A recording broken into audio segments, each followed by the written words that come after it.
Not working right. Sounds great to me.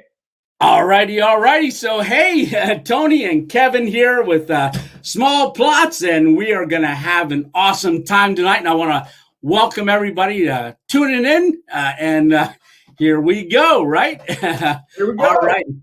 Yeah. Hey, so before we went live, Kevin and I were just in the back office here, just chatting and having a great time. But hey, we were just looking at the comments going, oh my gosh, we know him, we know her. What's up, Jess? What's up, Simple Outdoors? Kathy loves camping. Kathy's a great supporter. She's always like, hit that like button. Absolutely. Jeanette, what's up? What's going on? Hidden Hammock, of course. Yeah, all these people we know. Yeah, Grave Digger. And I just want to give a quick shout out to Stealth Camping Alliance, which we are both members of. And yeah, and we're loving it, right? My Stealth Camping Alliance February video that I told people I would do months ago, and everyone has reminded me almost every week. I promised to do it. It's coming out Tuesday. I know it's a little bit earlier than what people do for the Stealth Camping Alliance, but Tuesday, Stealth Camping Alliance video challenge from me. Finally. Yeah, put that on the calendar, right? Yeah. And hit that notification bell so you can be reminded to see it. Absolutely. So, Kevin, before we get started, what are you having to drink tonight? Well, I think everyone who's ever watched an episode of Small Plots, if you're not subscribed to Small Plots, please go check out my channel after this live stream. Don't leave this live stream to go check out the channel, but after we're done, go check out the Small Plots channel. Drinking a little Space Kitty tonight, break into the beverage center here. It's a Small Plots favorite. I'm not really sure what else I was supposed to drink tonight. You drink, right? Absolutely. And I went one step above. Usually I drink hot coffee, but I was thinking, we got two hot channels here, and I thought maybe I would get a cold beverage. So I went and got a cold coffee, and I got it over in the fridge over here. So, yeah, I'm going to grab that too. But yes, let's see. Hey, Frank, how you doing? And Lou, awesome. And Jess, and man, they're just going so fast. Hey, Emma, how you doing? Hey, let's see. Well, I'm going to grab the cold iced coffee.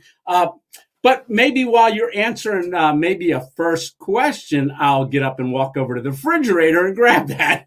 But all right. So, I'll tell you what. Yeah, Mike, Yingling Light Lager here. Absolutely. And Yingling is right down the street. That's a Pennsylvania beer, oldest brewery in the United States. No kidding. Yes. Interesting. Yeah. Okay. Yes, and you can go on my channel and see a tour. Actually, I went on a tour of it. Maybe when we you come down for a collaboration video, maybe we might have to go to Yingling, right? Check it out. Yeah. All right. So first question. Hey, Squib, how you doing? Old Kraken dated. Wandering Monk. All right. Rubbish. Miss My Stealth and I. Awesome. Me, My Stealth and I. All right. I'll tell you what. Let me ask this question, and I am going to put in the, let's see. And I do want to welcome everybody from Small Plots that subscribed. Welcome to the 2.0 family. And I know Kevin and I are both subscribed to each other's channel, so he's already part of the 2.0 family. Absolutely. And I just want to mention, Kevin, you and I both have a lot of the same supporters. And yeah, a lot of crossover, which is wonderful. Thanks everybody. You guys are awesome. Yes. Oh, we've got a first question here. Question from Gravedigger. Will Small Plots and Random Adventures do a collab this year? We hope to. Absolutely. Also, did you? Oh, hold on. Never mind. Let me get a thing up here just to ask a question, but I'm going to ask this first question. So, Kevin, how did you first get involved with your channel? Well, Tony, let me tell you. Thank you. I'm going to go grab that camera and I'm going to listen. Go. So when I started Small Plots, I'd actually had a couple of videos in the bank that I filmed for various camping trips over the past year or so. And there was a time when I was like actually about to do a major push. An animator. I make cartoons for a living, and I was about to make a big push on my animation channel. So I put a video out on my animation channel, and I had a couple of videos edited up for Small Plots. I had come up with the idea for the name Small Plots about a year before I finally made the channel. But Really? I finally put them both up, and just the Small Plots channel got way more positive reception and traction than the animation channel. So although my original plan for Small Plots was to just throw up a video whenever, but ever since I started it, I've done it pretty much consistently weekly. I've missed a couple of weeks, and I'll take breaks around the new year and stuff like that. But that's, yeah, it was just basically that. Just I had Wow. a couple of videos edited that I wanted to put out. And so if you look at my like first couple of videos of Small Plots, they like jump through the seasons a little bit because I filmed, I was just filming what I was filming. I had no idea like what I was going to do with the footage or whatever. And in fact, my first video ends in like the middle of the camp. Like my buddy comes into the camp, and then the video just ends because I didn't film for the rest of the night. All right. Yeah. So when was that? When was your first video? About 2 years ago. We're about, you Okay. said you started in March, you said? Yeah, March 24th, I started. Yeah, that's actually like really close to when I started. I'd have to look at the Yeah. exact date, but it's within a month probably of that. Yeah. Awesome, Yeah. awesome. Yeah. 2021. Yeah. I posted my first video, secret camping on the Erie Canal. Ah, nice, nice. Now, when did you become a member of the Stealth Camping Alliance? I've never officially become a member of the Stealth Camping Okay. Alliance, actually, although I am tangentially, I mean, I'm friendly with every single person in Oh, it. absolutely. I don't really know what it means to be a member. Like, I guess Well, I'm a member, you know? I guess just the you know, just probably the Facebook page Yeah, is. yeah. I follow the Facebook page. I love all the guys. You got Josh, you got Paul, you got all others. I mean, there's hundreds of Oh, there people. are. Um, but yeah, no, it was just sort of the SCA kind of popped up. With it, Josh Hidden Hammock started it one day. He was like, "Here's a video." The only reason I don't ever like hashtag SCA is just trying to make my channel visible, really. Hashtag Stealth Camping Alliance isn't a great hashtag to use if you want to get your channel seen. And that's it. That's the only reason why I love the Stealth Camping Alliance. Absolutely. That's it. Just trying to get the algorithm. That's it. That's the only Oh, reason I don't use yeah. the hashtag. That Well, stuff. you're actually hitting the algorithm pretty good, actually. Sometimes, yeah, Yeah. I've been pretty this for a while. If I'm being quite honest, not really. It's been, it's definitely been an upward slope. But I'd love a pop. I'd love a Yeah. pop these days. I've never had one video. I've never had one video get over like 20 or 30K views. Yeah, but 20 or 30K views is pretty respectable. Yeah, I listen. I don't mean to sound like I'm complaining. Oh, no. Right. We're both like a pop. I'll open up this beer at the same time. Oh, yeah. Well, here's what I'm having. I love it. I love the double shots. Yeah, yeah. I tried to get just a regular one. They got, all we got is double shots. But this is I wanted to get this because I wanted to do I told the store, I said, gotta have something in a can. All right. Cheers. Ah, cheers. Cheers.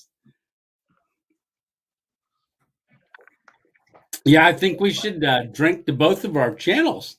Yes, absolutely. For your drinking to your success, sir. And drinking to your success. Absolutely. We're neck and neck on the subs, I think. And we started 2 years ago. We're like bobbing and weaving. I know. Hey, I saw yours the other day. Oh, there was a question marks and it scrolled too fast for me. Let me get up here because I think, oh man, there's a lot of talking here. That's great. And we were mentioning beforehand how we love how you guys interact in the comments with one another. It's just awesome, awesome, awesome. Yeah. I love everybody kind of knowing each other just by being fans of Stealth Camping Alliance channels and stealth channels in general. And even like Steve Wallace, which I'm sure drove a lot of people to search for stealth camping, which drove a lot of people to our channels and things like that. So I just love seeing everybody chat in the chat. Absolutely. Chatting in the chat. Mhm. Is here we go. Let me just put this question up, see if I can do that. Oh, I can do it. So that's the Oh, wow, look question. at that. I love it. Oh, I didn't know I could do that. So I'm learning as we go. Fantastic. So is cold weather or hot weather better for camping? Question mark. Bugs? Question mark. I don't know, Tony, do you want to field this one first, and I'll chime in after? Yeah. So, as far as camping, I like camping more in the spring and the fall, but then summer I love too. Winter I'm not too fond about, but as far as bugs, there's no, I enjoy it without the bugs in the winter. However, late fall, spiders. I didn't know there'd be spiders in Yes. winter, and Yes. lots of them. Hmm. Yeah. Yeah, no, I'm kind of with you. I'm more of a cold weather camping guy, but the winter, more fall, spring, those are my favorites, but more fall, let's say, like between the two. Um, Yes. but like honestly, my least favorite season is summer. But that's still like, I mean, when we're talking about camping, I love every season. Like summer is like a 7 out of 10, and fall is like a 10 out of 10. You know what I'm saying? It's just like even my least favorite is still a 7 out of 10. It's just you're sweaty and there's bugs and yeah. Yeah, and then so we got another question here. Is it really fun to camp in bad weather? Yeah. Mm, Well, for me personally, I like it. well, I do want to say that you get more views when you Well, yes. people. When I talked to Sam Bananas about the bad weather, he called. I love the way he phrased it. He's like camping in the rain is like a cheat code. Right, right. Everybody loves to see someone camping in the rain, and They, it's true, myself included. I love to see people camp in the rain, and I like camping in the rain. So it's nice. yeah, just the sound is Yeah. great. Yeah, And the and sound is like kind of cozy. Like it adds like there's a certain I don't know how to describe it. It's some like innate thing in our the back of our brains. We're just like kind of sitting under a tarp with bad weather around us. It's just cozy. It's just a nice feeling. So yeah, it's I don't know. I like it. I'm glad that people like it on videos too. yeah. Someone had commented to me. They said, "Hey, Tony, I really like the winter camping, and you know, not to say I don't like seeing you suffer because I like seeing that." And I'm like, "You do?" I'm like, "Oh, thanks." Tony, the streaming app Cameo. Okay, no, the streaming app that I use is StreamYard. It is a free streaming one, but I do have to say that this month I don't have a watermark up for that because Scott, Natalia, and Warren donated uh, 5 coffees twice, once for January and once for February, so that I could do the membership and get as many as 10 people on a panel, but also have the amount of hours to produce. Now, Cameo is because that is the phone app for the computer that I plug my phone in, and that's why it looks a little clearer than just a webcam. Yes. I'm using just a webcam. So Well, that's why Tony's feed looks infinitely better than mine. no, you still look good. Tony's over here. I don't know if that's the way to everybody else. Yeah. Oh, see, He's yeah, going all on. right, we'll do that. Then. Whatever direction. Yeah, maybe we should do like talk this way. So, Kevin, what do you think about this? Yeah. Hold on. That looks like to me. It looks like our heads are just back to back. Yeah, I'll that way. tell you one thing. Uh, Camping. Yes. I think we got some more questions here. Let's see. All right. Freak Free camping. Ah, neat. That's a neat name. Freak camp. Any yeah, any chance of either of you doing any camping trips up here in Canada? Yeah, I'm open to it. I just Yeah, have a lot of like bigger videos like that that require me to cross country lines are going to be something like hopefully if my channel grows and things like that, then feel the need to do more things like that. But as of right now, I still have a relatively small channel. So going and making huge videos that I need a passport for. I mean, I have a passport. I've been to Canada since the pandemic even. I live an hour away from the border. Technically, as the crow flies, probably 25 minutes. But you gotta go around the lake. Hey, yeah, I would love to do a camping up in Canada. I think that would be cool. And Beautiful, beautiful in Ontario. yes, and same here. As the channel grows, there'll definitely be more opportunities to go places and do things. I mean, right now I'm getting ready to start that travel vlog, so I'll be doing that and getting. I've been doing the last 4 videos are all scenario videos of what it's going to be like. I announce, hey, we're out of food. We got to go to a grocery store, buy food, and then go cook it in the car and then sleep in the car. So that was a scenario video. The one Thursday was kind of simulating like public land, because I'll be going into a lot of public lands and maybe staying, Bureau of Land Management, maybe staying for a couple days and doing some things about points of interest in that sense. So that was a scenario just Thursday night of me setting up the hammock tent, sleeping on the cot, which is the one Tigress cot back there, which was the first time I ever slept on a cot. Was that your last video? Was that the cot you slept on? Yeah. Nice. I need to get me one of those. I need to get me one of these cots that everyone's been talking about for the last 50 years. I'm gonna try. Yeah. Well, I'll tell you what, I still love hammock camping. Love it. Yeah. It's so comfy. It To me, is. hammock camping is the most comfortable sleep you can have while camping. To me, And personally. and were you always a hammock camper? No, actually, I started out as a tent camper for basically my whole life until, oh gosh, 2018 or 19, probably. Okay. And then I never went back after that. I Yeah. got a hammock. In fact, the hammock that I use in all my videos is my first hammock I ever bought. Really? The only hammock I've ever owned. I have a new hammock that I'm going to debut on the channel one of these days. I bought it like freaking 8 months ago. Really? And spoiler alert, it's the exact same hammock I already own. Oh, is it? New one, because this one's getting beat up. But it's just a simple backyard parachute, material backyard hammock, and it works for what I need it to work for. Yeah, and I noticed on your last, not the last video, the one before that one, where you had gone out and you were setting up the hammock, set up the tarp, and it was cold. It was 2 weeks ago, I believe, and I looked at that and I thought, "Where's his underquilt?" Because I use an underquilt and a top quilt, and that's all I've ever used. I've never had anything other than that because that's what I could afford at the time. And as soon as I got my top quilt, I went to Centralia and did my first ever hammock hang. Yeah, no, I need to get, like we were talking about a little bit before the show started. I need to get an underquilt, and this year may or may not be the year because it's so unseasonably warm in most of the Northeast United States right now. It's just like, I mean, what was this? I don't know where it was where you are, Tony, but it was around 50 degrees Fahrenheit here today. Yeah, same.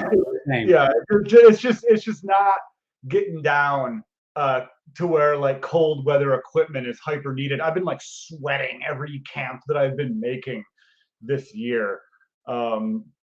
So it's just a matter. I do want to do it, and like we were saying, is like you don't sleep with a sleeping bag. And no, I've never slept in a sleeping bag. Yeah, and that's the only thing that's kept me from really doing it. Is because I don't have space in my pack for both. But if I don't have to have a sleeping bag, Yeah. So yeah, one of these days I'll have an underquilt. I know it's the preferred method. Excuse me. I just haven't done it for. There's no reason. There's literally no reason why I've never had an underquilt. Yeah. And for me, I think because I was planning on doing it in the winter, I bought it as a kit. So it came with the on Amazon. They right before Christmas they said, "Hey, here's a buy these three things together." So that's what I Yeah. did. And oh, Emma Brown's got a question here.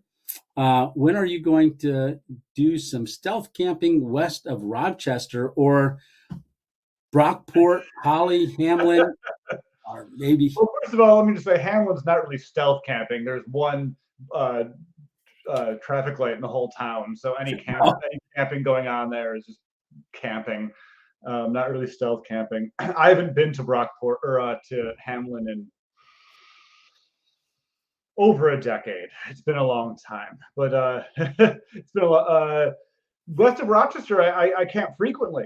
Whenever I camp I camped in my most recent video. I camped west of Rochester. All the camping videos I have where there's like weird people that I may see in the woods or like Right? stuff. 9 times out of 10, that's west of Rochester. If people are local to Rochester, they know. And listen, I'm a West Rochester guy. Like I was Got it. born and raised in the west of Rochester, but the west of Rochester is a little more rough than the east of Rochester. The east of Rochester is a little more of the upper class, upper crust kind of thing. So the west is just a little. It just it comes with the territory of the west. But I'll say that even on the east, there's been some things that I wish to not camp near. So I have actually, like to answer your question, I have camped to the west, but I will continue to. I will continue to camp more to the west. It's just a little sketchier. It's just more people taking up the spots. Let me just put it that way. Uh, yeah, and that last one that you did, there was what was that? That murder just a month earlier or something like that. Yeah, there was. Well, it wasn't a murder. They found a body, and as far as I know, no details have come out about that body other than they found it.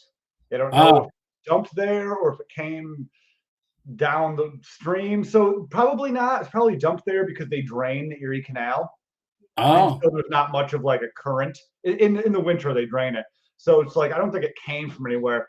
It was over a bridge. Probably somebody drove over the bridge, dumped the body, and booked it. Um, Hate to say it, that's a lot. That's like a nightly thing here in Rochester. So really? yes, Oh my goodness, it's not that's great. not good. Not great. I think per capita we might have more murders in New York City. I think per cap, maybe. I don't know if that's still true because New York City has been a little nuts lately. So I don't know if that still holds up. But historically, Rochester has had more deaths or more murders per capita than New York City. So there are bodies. It's only a matter of time before I run across one, but I guarantee that will put me in the news and maybe more people will click on my channel. I'm kidding. That would Well, be I would I that don't want. might be the bump, right? Yeah, no, I don't. That's I would rather that not be how my channel gains subscribers on the back of a cadaver. It No. sounds a little morbid. Yeah, right. So here we got a question. The Cameo is an app. I downloaded it on my computer, so I believe it is an app. You would just look up Cameo, and then I've got a cord going from, for my camera coming out of a USB, and it runs over here and up a little arm, and then that's how I just plug the phone into it. However, and you'll have to let me know if my mic starts doing everybody's like, "Oh, you sound like a robot." It will do that here in a little bit. It always does it, and I've got to disconnect and connect and disconnect and connect, and that's when Kevin will be hosting the show while I'm trying to get my mic fixed. I'm so All right. scared. I've never been on camera before. It's just terrifying. Uh, yeah, I think you'll be fine. You're on Cameo, Tony? Yes, Cool. that that's what. There's a little watermark next to my picture. Oh, I see it. That's Cameo. Okay. Oh, so you're streaming on Cameo right now No, I'm actually streaming on StreamYard, through but my YouTube. yes. Okay, yeah, because I see all the logo or all the YouTube icons. This is sorry everybody watching. Is No, that's fine. you're streaming to YouTube? Can you stream to multiple places? And that's why the YouTube logo appears here. So like if people from other platforms comment, that logo would appear next to their name. Okay, Interesting. I believe so. Yeah. So when I set this up, I set it up through StreamYard, but I've got my YouTube account attached to it, so it'll stream there and go there. Okay, Um, cool. and then Cameo is just plugging my phone in so that I have a better camera. Okay, cool. Yeah, no, fantastic, cool. That answered a lot of questions. Thank you. Yeah, bada bing, bada boom, right? Bada bing, bada boom, baby. All right. So Squib asks Small Plots a question. Oh, We we were were actually just talking about that, Squib. We were we were literally just talking about. I was like, well, we got to get Squib in because you're just south. You're just south of Tony, I think. So yeah, no, that would be awesome. I'm a huge fan of Squib. I love his videos, yeah. and I think we should go camping. I think so too, and I think Squib would probably make us breakfast. Yeah. Some of them breakfast sandwiches he makes is awesome. I still think of Squib's. It might have been his first stealth camping video, maybe a second, but he got caught. He like went into this area, and like most of the video is him trying to bushwhack through these thick Pennsylvania weeds. Right. And it's just like him. He's just like, well, I don't recommend anyone do this, but at least I know I'm alone tonight because no one else is getting through that. Yeah, and I think wasn't it sticker bushes he gets caught on a lot of times? Yeah, you guys call them stickers. I call them prickers. Prickers. They're all thorns. There's the thorns. Yeah. They're thorny. Yeah. All righty. Would you do a joint stealth camp trip together? Yeah, no, that would be the plan. That would be the fun. That would be the plan. For sure. Yeah. Let's see. I'm scrolling. I see the comments are going back and forth between stickers and prickers here. Oh, really? It's like pop and soda. It's the eternal fight. Yeah, you know what? I was actually gonna get a nitro Pepsi instead of the Starbucks. Okay. I was gonna do one in honor, like a stealth Pepsi in honor of Josh. Yeah. Yes. Okay, so is Miss 2.0 going with you on the travel vlog? And no, because she won't sleep in the car. And 2.0 studio guys actually talked his way into going. He's going to be a chef studio, Tony, but he's going to sleep in the car carrier most of the time. So I'm not sure how often he'll be there. But the plan is, as the channel grows, might do a small conversion. Lisa just needs a shower and a bathroom in the vehicle. I don't know if you can see over my shoulder, but this came on Mail Monday that I opened this tomorrow. That is a folding traveling toilet. Ooh, you can see it's got a cell phone. I don't know if you can see it. Can you see it? I see it pretty good. I see it pretty decently. Is it that green thing? Yeah, it's let me get this one light over here. Yeah, or I guess it's black. Okay. Yeah, black. It's got a toilet paper holder and a cell phone holder. Wow. Yeah, you'll have to check out Mail Monday tomorrow because that is when I open it, it is funny. Yeah. That's awesome. So, yes. Does it have a bidet? No. Well, I can't be bothered then. I can't be bothered if there's not a bidet. But you got a water bottle. We can always put a squirt spout on it. All right. So let's see. Miss 2.0 is not going, but let's see. Okay. Dan asked, here we go. Camp, kill 'em all, bushcraft, survival, and camping. Do you see yourself ever hotel camping during your travel vlog, Tony?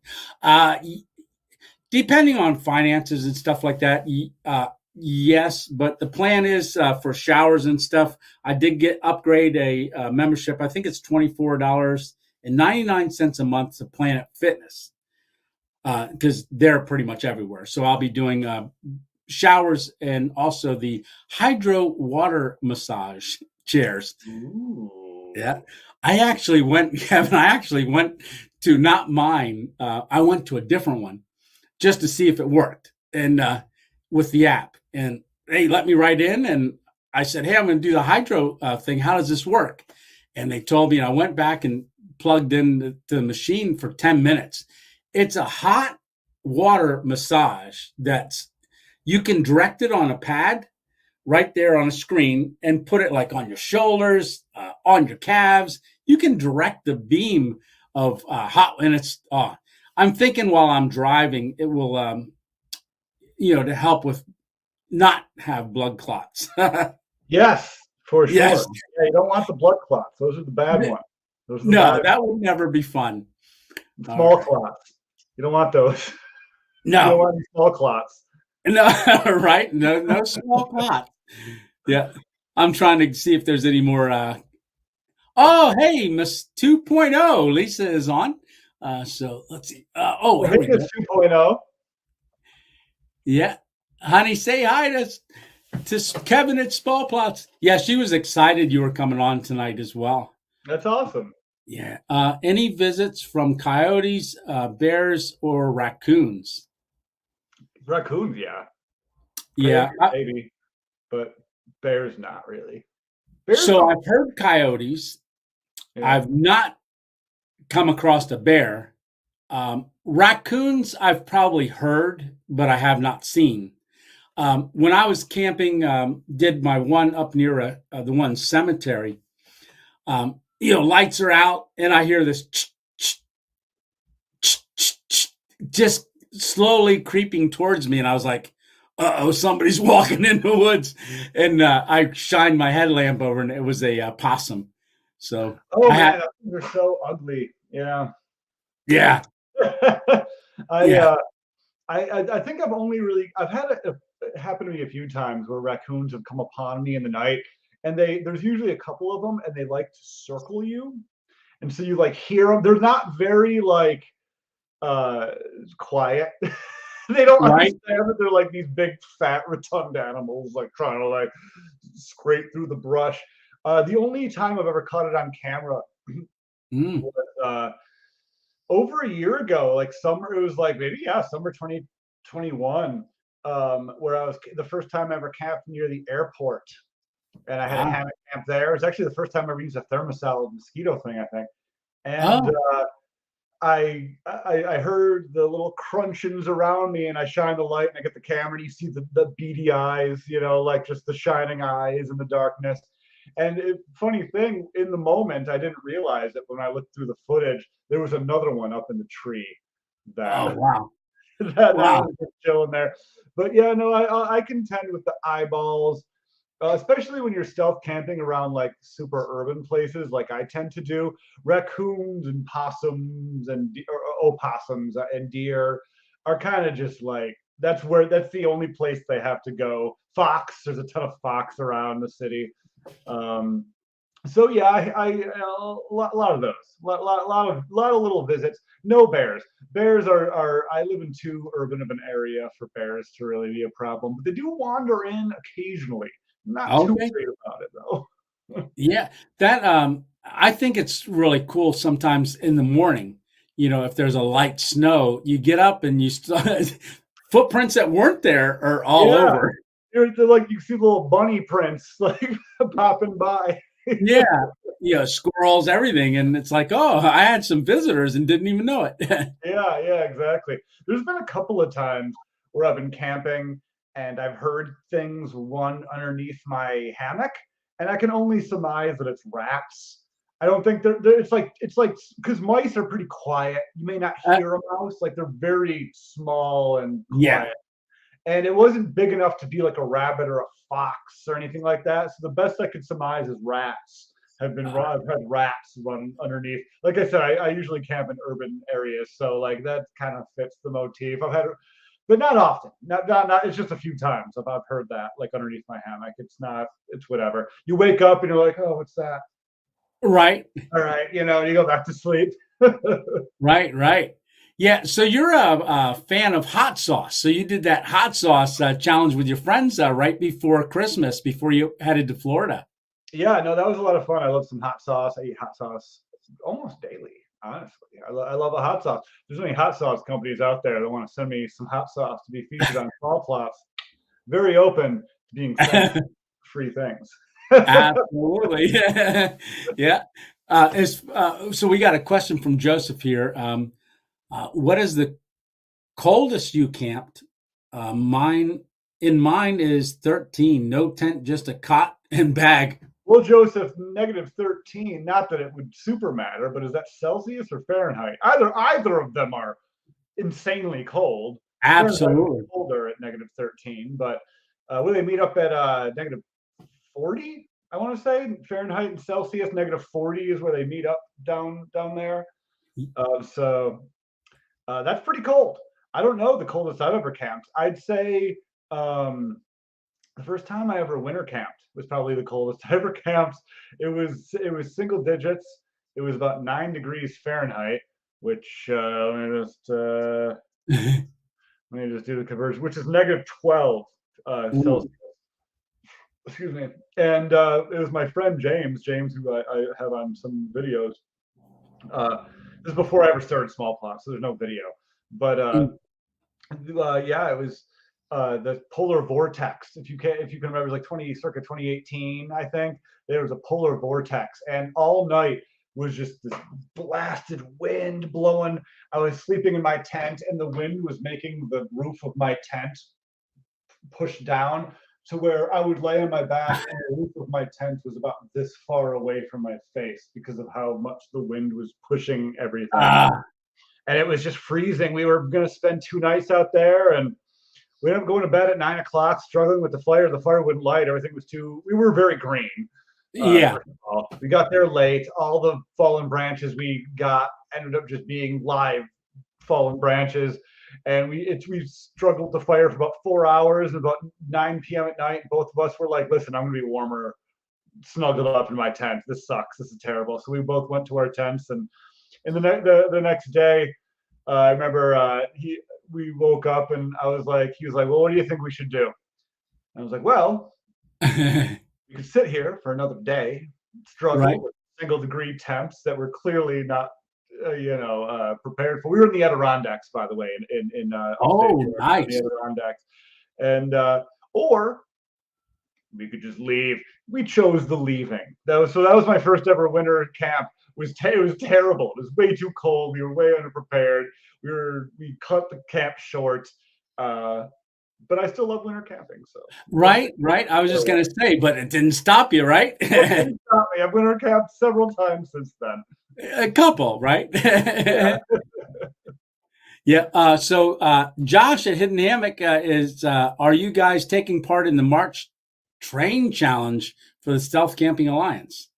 Oh, geez. You know what? Probably not, Josh. The place where I would, in my mind, where I would immediately camp next to a train is where I was most recently for my stealth camp. And as I learned camping there recently, there's a few people around that are kind of living in the area. So I probably won't be back to that area in a minute. We'll see. We'll see. I'm not saying no. Yeah. I don't know.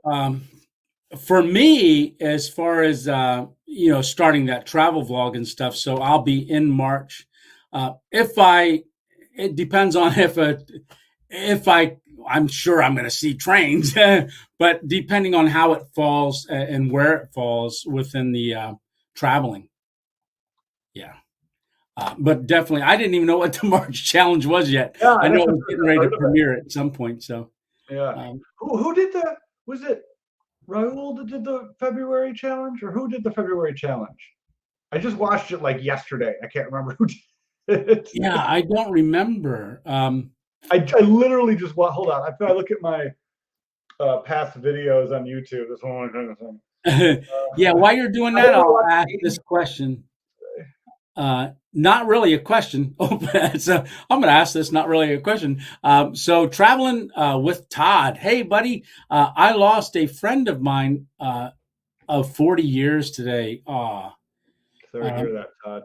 You remind me of him, and it's kind of therapeutic watching you tonight. Thank you. Love your channel. Well, traveling Todd, sorry for your loss. Definitely. And thank you for sharing that with us. and we'll definitely be praying for you to be comforted in that time, and Sure. we'll definitely be praying for his family as well. So let's see. I'm going to keep scrolling down here. Mm-mm-mm. So as far as your your favorite stealth camp, what has been? If I mean, it's hard to say a favorite, but do you have one that's kind of a favorite? Hmm. That's a good question. Um, I don't know. I always feel like every camp I've most recently been on is my favorite. I've always kind of felt that way. But if I had to pick one recently, it was probably right before I took my break in December. I did a walk, like I typically do, kind of a walk through the city to a stealth camp in a relatively sketchy area, and I just kind of had a lot of fun. I don't know. There's like sometimes like things just kind of like come into place, Yeah. that make it just a little bit different than other camps. I don't know. It was when I discovered that a can of beans fit perfectly into my Joe Robinette pot. Yeah. Um, like it was just I don't know. I really enjoyed that, and I really love videos like almost every single. So here's something that like I try to make it kind of apparent, but don't always talk about it. And people that are super new subscribers may not be privy. But every single one of my camps that I go on, unless it's a backwoods camp that I drive hours to go to, but every single one of my stealth camps that I go on, I live in downtown Rochester, New York, in the Cornhill neighborhood, which is just downtown adjacent. It's like here's downtown and then the expressway and then my neighborhood. Was right along the river, right along the Genesee River. All of my stealth camps, I literally walk out of my apartment door and then go camping. Like every single one, unless I take an Uber. And if I take an Uber, I generally specify or mention it at some point in the video. But most of them, I just walk. Uh, Yes. so that's I forgot what the question I was answering, but that was the question changed at the bottom. Yeah, like what was your and you answered it. What was your most favorite camp? Yeah. So Yeah. that, yeah. So okay, yeah, that's where I was going. Sorry. So No, you're the good. ones where I show the walk through the city and go through that, those are my personal favorites. I don't know. They don't do great for the beginning 30-second retention, so you'll probably see less of those in the future. But those are my favorite, where I get to kind of film my walk through the city and then go to a place. But even if I don't show it, just know I am leaving my apartment. I am walking to the place. That's my shtick, and I'm sticking to it. Hey, yep, and you stick to it. And that's one of the things that I noticed, when I watch your channel is I really like that aspect of you walking through to get to the area, and you're filming what most people would say, oh, that's an obscure thing. But I like the obscureness of it, Mhm. like showing the sign or then the picture in a window, as you're just going and just throwing those clips in there. Yeah, no, and I love when you do the thing where you have like the screen split in half kind of Oh, thing. That's pretty cool. I like yeah. that. Yeah, it's I do the little director's mode when I have a little picture down in the bottom and then have the bigger picture facing what I'm talking about a lot of times. I started Right. doing Yeah. that when I was gold panning. Oh, okay. Yeah. Yeah, it has So, the added advantage of like if something happens in front of you while you're recording, you don't have to describe it because it's happening right there. Like, right. Yeah, and you got to kind of not do it all the time. So it's a balance. It's a balance with sure, everything, right? sure, yeah, yeah. Yeah. Everything's a balance. I wish if I one of these days I'll make small plots the musical where the entire video is just has a musical backdrop. But Hey, that would be awesome. I would How love I would love to create music, like actually have lyrics and like actually do like small plots the musical. I don't know. This is one of those pie in the sky ideas. no? It would take a Yeah. lot of choreographing and effort that to where I would do if my channel was a little bit bigger. But I would love that to just have an episode, just a half-hour episode or 40-minute episode where Yeah. it's a musical. Yeah, Like yeah, I'm singing and doing it, like dancing, and like there's a scene here, but it wouldn't be an organic camp. It would have to be very planned. It would have to be very yeah. planned camp because you can't write music unless it's planned. You know, like what am I going to pre-write a song and hope that it happens while I'm camping? You know, so it kind of at that point it stops being a camping video and starts to be more just an entertainment video. So you know, eh, these are Well, just ideas. and your channel, like mine, is not all about camping. Sure, yeah. It's a variety, and you know, because I'm going to answer that one question that was the coldest. So my very first stealth camp ever, and I didn't even know that's what it was. I went out to Centralia. Well, I had my top coat came in, and I was like, now I've got everything. I can go camping. And I was sitting on the couch, and then I was like, hey, why not today? So, little snowstorm Izzy was coming up the coast. Okay. Izzy. Yeah, I remember Izzy. yeah, right. And so it was 30-mile-an-hour winds, 18 degrees when it started out. And I could not feel my fingertips for 3 days or 3 weeks.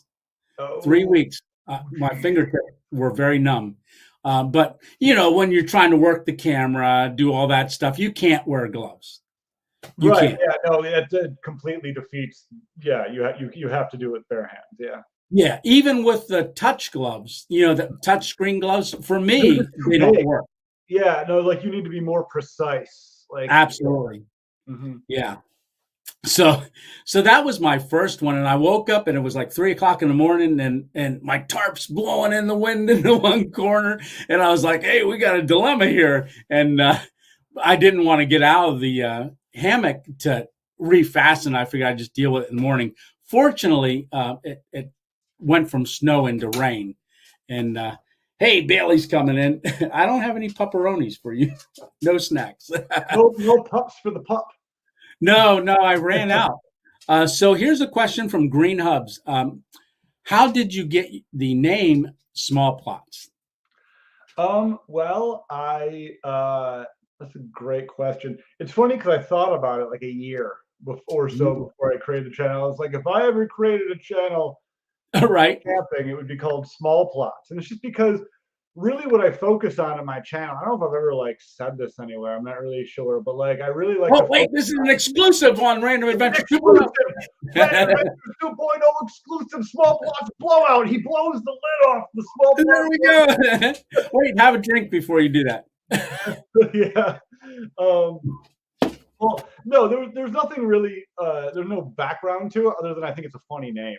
It's like, hey, look, check out this little small plot, man. Like it's just like it's basically just I find the name kind of funny, but really it's just when if people pay attention to my videos, I film them all within the same like 10 by 10 for the most part. Sometimes I go wandering, but I focus on this small plot of land. Yeah. Like I do, I camp, and then almost the entire video takes place in just that immediate surrounding area. And every once in a while, you know, take a little walk at night to show the lights or what have you. That's really kind of where it came from. Is I've always enjoyed going out into the woods and sitting down in just one little spot and enjoying that one little spot. Mm, And like if you go out in the forest and you sit down and are quiet for about 20 minutes to a half an hour, you mm. will be amazed at how the forest completely changes. It gets used to you. You start to hear all of a sudden there's a frog that's 6 inches away. All of a Yes. sudden, and like the forest, if you're quiet, the forest becomes very used to you, and it just becomes a completely different place. Like you don't really understand how disruptive you are, just barreling through even the smallest of forests. And so when small plots to me was just kind of like I love these little, just small, not only just small plots, but small moments too, like within the forest where like you sit down and you're very quiet and just the 10 by 10 area around you just kind of comes back alive as if you weren't there at all. Yeah. So that's kind of where I got the idea. I know that's kind of a long answer, but that's No, that's absolutely perfect, and that's one of the things that I try to encourage people, because a lot of people are afraid to go. So like you'll go out your front door, and they'll just walk to their car and then back into the front door, Mhm, and they'll never veer off the path, the familiar. mhm. And I try to encourage people to take a random adventure. That's how I got my name, a random adventure, and just do it random, because you can find that chaos that is around you 24/7. It is. It's Absolutely. noise.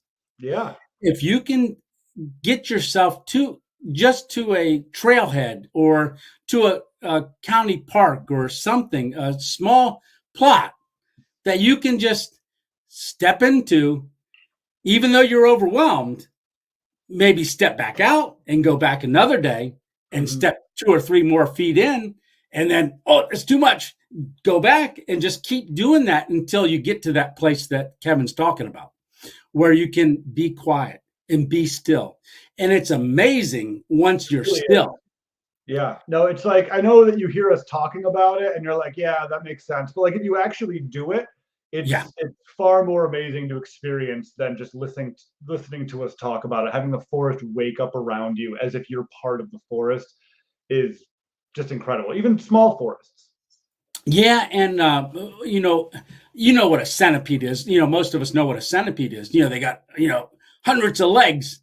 Well, they actually make noise walking across leaves, and you don't hear that, you Yeah. know, Yeah. until you're still and quiet. And then, like you said, it just comes alive, and there's Yeah. so much more out there. You can hear ants Ants eating. or like caterpillars chewing on leaves. Like, Yes, you can hear like everything. Like it's amazing. Like all the things, and you look over and there's just like some monarch caterpillar munching down on a maple leaf or something. yeah, a smorgasbord. Yeah, yeah, they Yeah, got everything they yeah. need. Oh, give me a bite. Yeah, yeah. Let's share that and put it on a tortilla shell. We Yeah. love the tortilla shells. Oh, yes, we do. I was just going to say that. Uh, let me see. Let's see. We got another question here. Is there a tick problem where you guys camp? And if so, how do you deal with them? So for me personally, this year I only found 1 or 2 ticks crawling on my pant leg, and I've never dealt with them. I want to get permethrin and treat my clothes, but really ticks have not been a problem for me. I know ticks are bad, but I've never really had an issue with them. I Do you don't know have if they deer just ticks don't down like me. there? What's that? You have deer ticks? Is that like the predominant? Because that's the main like Lyme disease Yes. tick is the deer tick. Yeah, I know there's other ones that can carry other diseases, but I know that's like the main one that people warn about. I actually had 2 ticks on me last year, like Oh, that were sucking on my blood for a couple of days. I didn't get Lyme disease, thankfully, but both I got actually was when I was camping with Sam Bananas back. oh, Oh geez, was it July? Um, I got well, home on that Sunday and I didn't realize it, but on that Tuesday, I like it was like itching my leg, and I was like, "What is that? What is that feeling?" And I looked down, and there was just a tick on my leg that had probably been sucking my blood for at least 48 hours. So of course I was a little concerned about Lyme disease. Nothing eventually happened. Oh, and then the second tick was a dead one that I had on my butt cheek. And I remember oh, the night that Sam Bananas and I were camping that night. I was like, hold on, Sam. He was like talking about something. I was like, sorry, man, I don't mean to interrupt you, but like, I got to make sure this thing on my butt cheek is a pimple and not a tick. And I grabbed it, and I was like, oh yeah, it's definitely a pimple. And then a couple days later, after I found the tick on my leg, and I realized, oh my god, I looked back at the thing I thought was a pimple, and I had like half of a tick body. So I had to have my wow. girlfriend at the time go in there with tweezers and pull the tick out of my Ah, butt. yeah, yeah. You Here don't you want go, honey. you don't want the infection on top of Lyme disease, but you also just don't want a bug a carcass in your skin. No, no, no, that's never fun. Yeah. So as far as I just saw a comment here. Someone asked, "Where's Sam Bananas?" I don't know. Well, he's got a life. Who knows what he's doing? He's probably doing his Right, thing, you know? Who knows? right. Was that the one where you guys had gone to that little waterfall? Was that the camp? Yeah, it was. I don't know if it was that night or the next night where we went to the Klipnaki State Forest. I think it was Yeah. Klipnaki because before we started filming, we walked through this big field to try and find a place to camp, and I think that's probably where I picked him up. And I had my camping pants that I have side vents on them that you can like zip up the side that were open, and the mesh on that particular pair of pants is like the holes are big enough for a tick to kind of slip through. So I think that's where I got it. Uh, I don't know for sure. You know, I can't be positive. I think that's where I got yeah. it. As a Klipnaki for the hairy women of Klipnaki. Close that door. Cat was meowing, saying, "Oh, come, let me in." All right. So I'm with Todd. You're both authentic and great to watch. Oh well, thank you Oh, very thanks, much. Ramesh. Absolutely. All right. Oh, hey, Darlene. Good has a question here. Let's see. Have you? Oh, that. Have you camped in Central Park? No, Darlene, I live in Rochester, New York, which is about 6 hours north of New York City. So Yes. Central Park is not a place I've camped, nor would it be if I lived in New York City. Right. If you want to go and check out somebody who walks through Central Park at night, there may be a more recent video, but go check out Action Kid on YouTube. I think he's since moved to Miami. I'm not really sure what he's doing now, but one of his earliest videos, like years ago, was him walking through Central Park at night. And there's just like people that don't want to be bothered. And they're Yes. not, they weren't violent, but he definitely got yelled at, like told to get the F out and stuff like that. Probably people trying to do some little, get, Yeah. get some things happening in their nether region type stuff going on there. So no, Central Park's huge. Very. The Ramble would be great for stealth camping, but not. It's never going to happen. I've always said I've always wanted to live in New York City. I love New York City. It's amazing. But if at this point in my life, I'm 37. If I were to move to New York City, it would be a second apartment. And it would be because I have enough money to have a second apartment in New York. There you go. There you go. Great. If people want to keep selling in small plots, and I could afford a second apartment in New York, and then I could have stealth camping in Rochester and New York City, that would be like the ultimate small plot goal. That would be what I would love to do. That's like in the back of my mind what I would love small plots to be in like 5 years or so. Is like I would have Rochester stealth camping and New York City stealth camping, although not in Central Park, unless I hit a certain subscriber milestone. There you go. There you go. Let's get to Oh, it's Robot Tony.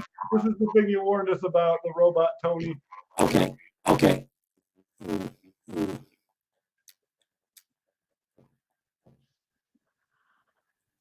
I do love Central Park though. Those big boulders are so incredible. So Central Park is the history I love. It's a Frederick Olmsted Park, which many Frederick Olmsted parks are in Rochester. In fact, I've walked through some of them on small plots adventures. The same guy who designed Central Park, I've walked through parks on small plots. He's designed over 100 parks in the U.S. Many throughout, mostly the East Coast because that was what was developed, in the mid to late 1800s when these things were being developed. But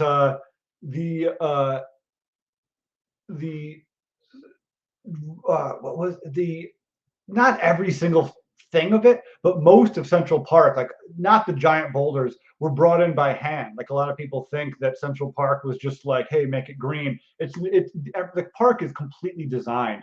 And Frederick Olmsted, who is still considered to be one of the best park designers has ever lived, kind of made any modern park you go to is somewhat based off of Frederick Law Olmsted's designs, like original designs. So Central Park is one of them. Was it 1879 or something like that? Um, then you have in Rochester. I don't know. There's like 2 or 3 parks in Rochester designed by him, mostly East Coast United States type stuff. But I love the Olmsted parks.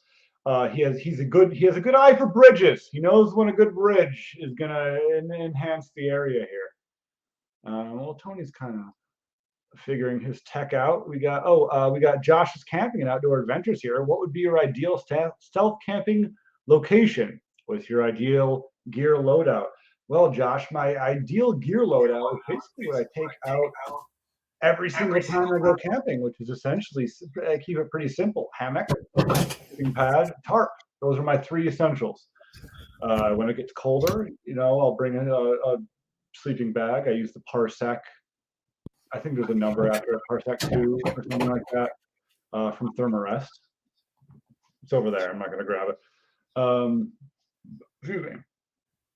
And I generally like to keep it simple. I like to keep it small. I have a 25-liter pack, and I like to keep it simple. As far as locations go, my ideal stealth camping location is a place where I can have a fire.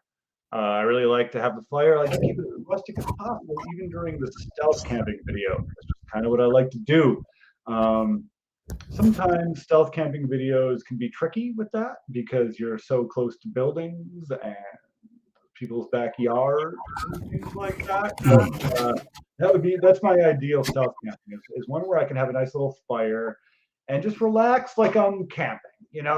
That's my favorite. Not every stealth camp you can do that with, but that's my favorite. Absolutely. How's my mic? Bonus, good. I know, like I said, that's the one downfall, and I think it's because I use Cameo that after a little while it just drops out and I got to go through all that. But it worked. I've got a good co-host on tonight that's able to just pick up and run with it. I love that. All right, so we got another question. This one comes from Lou, and Lou is, if not stealth camping, what other type videos would y'all make?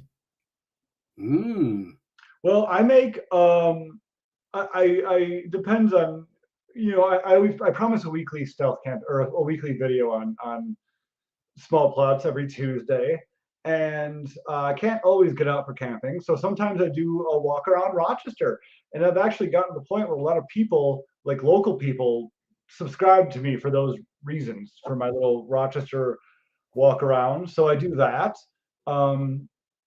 But other than that, not too many. My favorite video I've ever made was my urban bird documentary, and none of you people watched it. None of you people watched my urban bird documentary. I had like 1,500 views on it. It took me 2 months to film. It's a video that took me longer to edit than any of my hour-long videos. It's very content. Nobody watched it. It's a funny video. It's not real. It's not like a real documentary. It's supposed to be funny. But I spent 2 months filming birds around the city, and I created kind of like a Planet Earth style, like birds, stupid thing. So everybody go over and watch the bird video. Absolutely. It's called The Secret Life of Urban Birds, and in parentheses it says emotional. That part is the joke. It's not emotional. It's a stupid right. The in parentheses emotional is meant to be a parody. Right. Yeah, and that's how your mind works, and that's one of the things that I like about it is that that's kind of like my studio Tony.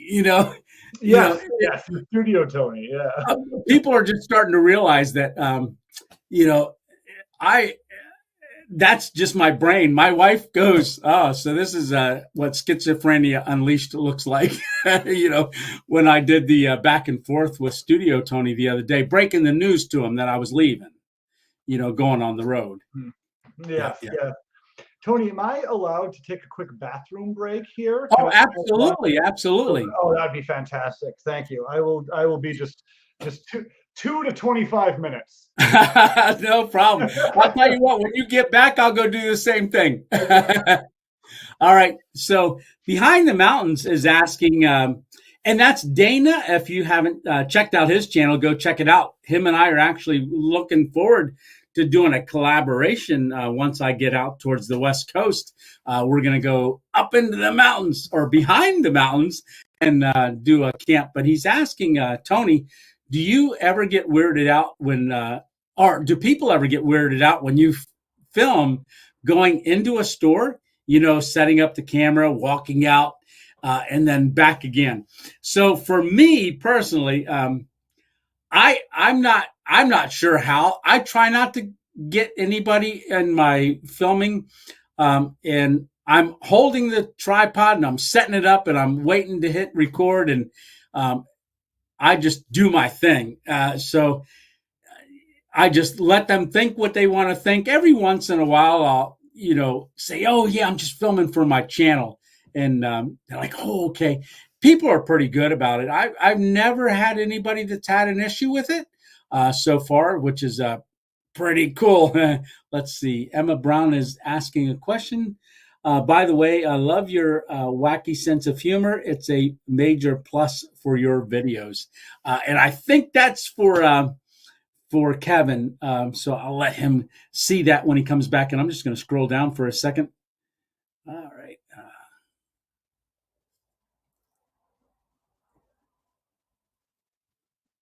Shop for small plots. Can't wait. You see. La la la la la la la la. Scrolling down. All righty. Hey, welcome back. And tonight, live, here's our guest, Kevin from Small Plot. So, Emma Brown says, by the way, I love your wacky sense of humor. It's a major plus for your videos. You're talking to me or Tony? I don't know. I thought you were talking to you, but I just remembered she might be talking about 2.0 studio guy, who's now going to be 2.0 chef guy. He's coming along. He's going to. You got to make room for him. Yeah. Well, he said he would. He'd stay up in the car carrier, so that's where he's going to be most of the time, up in the car carrier. I might have to stop and get him a water every once in a while, but you might hear him banging on things and saying stuff, but I don't know. We'll see. But let's see. I think we got another question up here. Here we go. Will you see? Oh boy, we got it's cross. So Blobby Lobbins is a character that I have, an animated character that I have in my other channel, which is just my name, Kevin Marcus. Okay. And we'll probably not Dick in the Dirt. I have no plans of a Blobby Lobbins X Small Plot crossover. Maybe someday, but it's not anything I have planned currently. In fact, I have to do more. The last Blobby Lobbins episode I did was like 4 months ago or something like that. I gotta get back on it. But Tony, just so you know, Blobby Lobbins is this little guy. Hold on, can I send it to you in the private chat? I don't even know how I would do. I don't even know how to send that to you. Yeah. Well, I guess the easiest way would be to just whatever. We can keep moving on, but it's just like a little guy. It's basically something that I can do. I improv the episodes and then just animate over them. Yeah. For this little guy. That's neat. I'll have to check it out. Definitely. Hold on. I'm gonna get. Can I share? Oh, nope. It's not letting you share. Sorry for the audio there. I'm just trying to get the link to send to Tony in the private chat here. Anyway, there you go. All right. Send to Tony in the private chat. Yeah, no, it's just a little animation I do in portrait mode animation style, aka TikTok or Instagram Reels. Or yeah. Style that I can just make in an afternoon. It's low effort, just basically an improvisational little animation that I make. That's fun to do. Yeah. That now with your background for is that all computer animation is what your background is? It's well, I do everything on a computer, but it's 2D animation. So actually the computer I'm talking to you now on is the computer I draw on. So here's the pen it's a digitizer pen that I draw on. Okay. I draw directly on the computer screen, and I just animate everything that way. That's my job, actually. That's what I do for a living. Okay. Yeah. And how did you get involved with that? Well, it's been about almost a decade since I've been doing it. Um, Really? 30, yeah, I'm 37 now. So I started when I was 27. Well, Okay. 26. It's been 9 years. Well, yeah. No, that's yeah, Something like that. whatever. Anyhow. I think it was 28. But no, I was maybe it was a decade. Actually, I should look. I should look. Maybe it was a full decade. Either way, I was working service jobs as a line cook for a long time. So I have a culinary background, and then I got to be Okay. in my late 20s, and I was just like, I got to do this thing now. I got to do Yeah. I got to try to turn my passion that I've been like dreaming about turning into a job. I'm in my late 20s. It's now or never. I don't want to be in my late 30s wishing that I had done it a decade ago. Right. So I did it, and it worked, and I've been doing it for the last decade.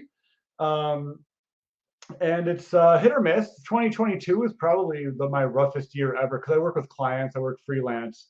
Okay. Um, but yeah, no, it's great. I love doing it. I work on like music videos, TV pilots. Right now, I'm working with Doritos. What I don't want to say any more than that. I didn't sign an NDA, but I'm Yeah. gonna act Yeah. like I did sign an NDA. Yeah. Yeah. So you said you had a culinary background. What did you do for that? um, I was a line cook for many years. Um, Okay. in both, I kind of went up the scale, like Yeah. the how nice the restaurant was. I started working at Friendly's. If any of you Northeasterners know what Yes. Friendly's is, I started my culinary journey at Friendly's. They don't actually operate in Rochester, New York anymore. I think they're really just in Massachusetts now. They really downsized. Oh, definitely. We had them around here, and they've all gone. Yeah, they're all gone. Yeah, Yeah. they're donezo. So I started at Well, that's Friendly's. because you left. What's that? Probably That's because I because you left. left. Yeah. Yeah. you know, I will say when I left, my the manager, screw that guy, asked me what he could do to get me to stay. I was 20. When did I leave Friendlies?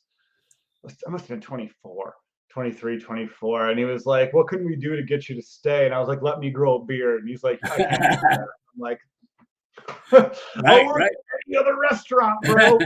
And so then I had just I live in the city, so I worked a lot of city bars and things like that. And then when I was in my late 20s, I moved back to Denver. I lived in Denver twice. I'm from Rochester, but I moved to Denver twice. Uh, Okay. and the second time I moved there, I was like, "This is uh, my goal. This is it for me. Like this is my big move. I'm going to move to Denver. I'm going to do freelance animation. I'm going to get Yeah. clients. I'm going to do things." And it was a bit of a rough start, as is any freelancing journey. Right. Right. You don't immediately just get clients. You have to have a good savings, and you gotta Mm.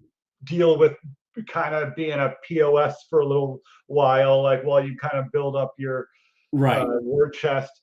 But it eventually worked out after a year or two of doing it. And that's just what I've been doing ever since. And I love doing it, and I wouldn't trade it for anything. And I love the fact that I can augment that with small plots. And now I'm just basically a dude who like goes camping and animates cartoons for a living. Are you kidding me? Right. Amazing. Yeah. And I'm seeing your culinary style carry over into Yeah, small my pot. yeah, my big culinary throwing a hot dog on the coals. Right. Right. Right. And try to get it out and not burn your fingers. Well, I will say that there is one. For those of you who don't watch my channel, Tony is obviously poking fun at. I come up short on the culinary side. I don't really do a lot with the cooking. What I would love to do is instead of making what I do more complicated, because I have a limit of 25 liters, 30 with the side pouches, but 25 liters is what I go out camping with every time. So I'm kind of limited with things I can bring out. But instead of having something be complex and have that be interesting, I have a few ideas for some exotic meats that Ooh. I have planned. Um, duck testicles, anyone? Oh, there you go. Things of On a that nature. skewer, We'll see. on a skewer, right? Or Over the fire. I don't know how big a duck testicle is. For all I I have know, no clue either. it could be a cinnamon bun size. Or Right? what I'm actually guessing it probably is like something like this or smaller. Like I'm this. probably smaller. Yeah, I would say green peas kind of come to mind. Yeah. Yeah, well, it's 2 pounds for $40. I don't know what 2 pounds is. I don't know if that could be 300 testicles. That could be 6 testicles. I'm not really Right? sure. Right. But I'll find out, and you will find out. Yes, we will. Small Yeah, plot coming out this summer. absolutely. Tune in for the Tune duck in. testicle gourmet meal. Exactly. Right? They'll fry it up with some garlic parm. Ooh, Oh man, over linguine? mm, forget about it. Absolutely. Put that one on the menu, right? Oh yeah. So James Rockford actually, oh hey, James Rockford, I don't know, I don't want to make you jealous at all, but this is my official, I don't know if it'll Oh focus. my God! Oh wait. What?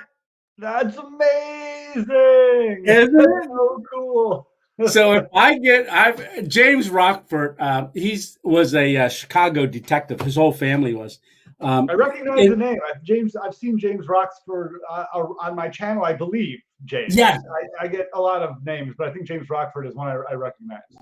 cool. He actually had this made for me, and inside here, there's a picture of his dad and his two brothers, and him.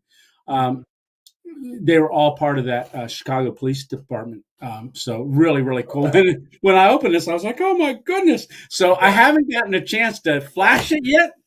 When I'm out stealth camping, but I'm That's looking forward to that. really cool. I love that. I, I'm gonna get. It's coming with me across country. So if I get an opportunity, I'm definitely gonna flash it if I get into a predicament. All right, I'm just gonna scroll right Oh, down through hold on. Here, here. his question is, what's the real Sam Bananas like? Yes. Um, I guess that question's for me because Yes. I've met. Yeah, I don't know Sam. Only that I've commented on his stuff and he's responded. Right. Well, here's the thing about Sam Bananas is he's just as awesome of a guy as he is in his videos. Like seriously, I like treasure our friendship. Like we met via YouTube. Like, but Okay. Sam is like one of those dudes that like we hit it off immediately. He's just such an awesome guy. I don't think he has enough subscribers. I think he should have more subscribers. Even though he has like 4 times the amount of subscribers I have, Sam is the real deal. He's kind-hearted. He's funny. He's ambitious. I want to marry him. I guess There what you I'm go. Another exclusive for Adventures 2.0. We're if getting them I all tonight. if Sam Bananas wasn't married, and if I was into dudes, I would marry Sam Bananas. He's the There total. you go. Right? Yeah, no, I really enjoy Sam's videos. He comes across everything you just said. And to hear, and that's what's so nice about it. You should be the same in your videos as you are in real life. Mhm. There should be no posing, Because and it's easier that way. If way you try to easier. create a persona, then you gotta like remember the persona. It's Right. like Yeah. the only thing I'll say is sometimes I'm like more of myself on video. Like I take parts of my personality and I accentuate them, for a video. But that's the only like I guess not fake, but like not part of like if you were to just like look at me during any given day, it'd probably be just like sitting at my computer drawing like this. Really. So Yeah. obviously that's the real me probably, but no, Uh, I think yeah, no, I agree with Tony. Like it's just better to be yourself. yeah. And then when your channel gets big enough and you inevitably have some kind of controversy, that you say the wrong thing or do the wrong thing or eat a thing or whatever that someone's gonna take umbrage with, then at least you can point back on all the times you were a nice guy. Right, there you go. Yes, storing up the bank, in other words. Right, exactly. And then like say 10 years down the line, I have a ton of subs, and people are like, "Oh my God, Kevin from Small Plots eats hamburgers." Or whatever is going to be controversial in Right, 15 years, 20 years, right. whatever. You never know. Yeah, I actually, Sam, it was brought to my attention that there's, and I never really caught it before, but he plays in fact, when he slept on underneath like a log, not too long ago, Yeah. um, had a camp. I went back and I listened once the person pointed out to me, but he plays this one hymn that plays, and I was like, "Oh man, I love that hymn that he plays for that background music." Yeah, Yeah. yeah. So YouTube has a lot of great royalty-free music to use, and Ooh. I don't know if you've delved into that at all, Tony. I If you go, haven't. oh yeah, dude, if you go to Creator Studio, there are thousands of just great tracks. You're gonna have to spend a few hours going through them because there's a lot of terrible ones. Yeah. What I started with YouTube music. I've since moved on to Artlist, which is like Okay. stupid $200 a year Ugh. for just to get music from. Yeah.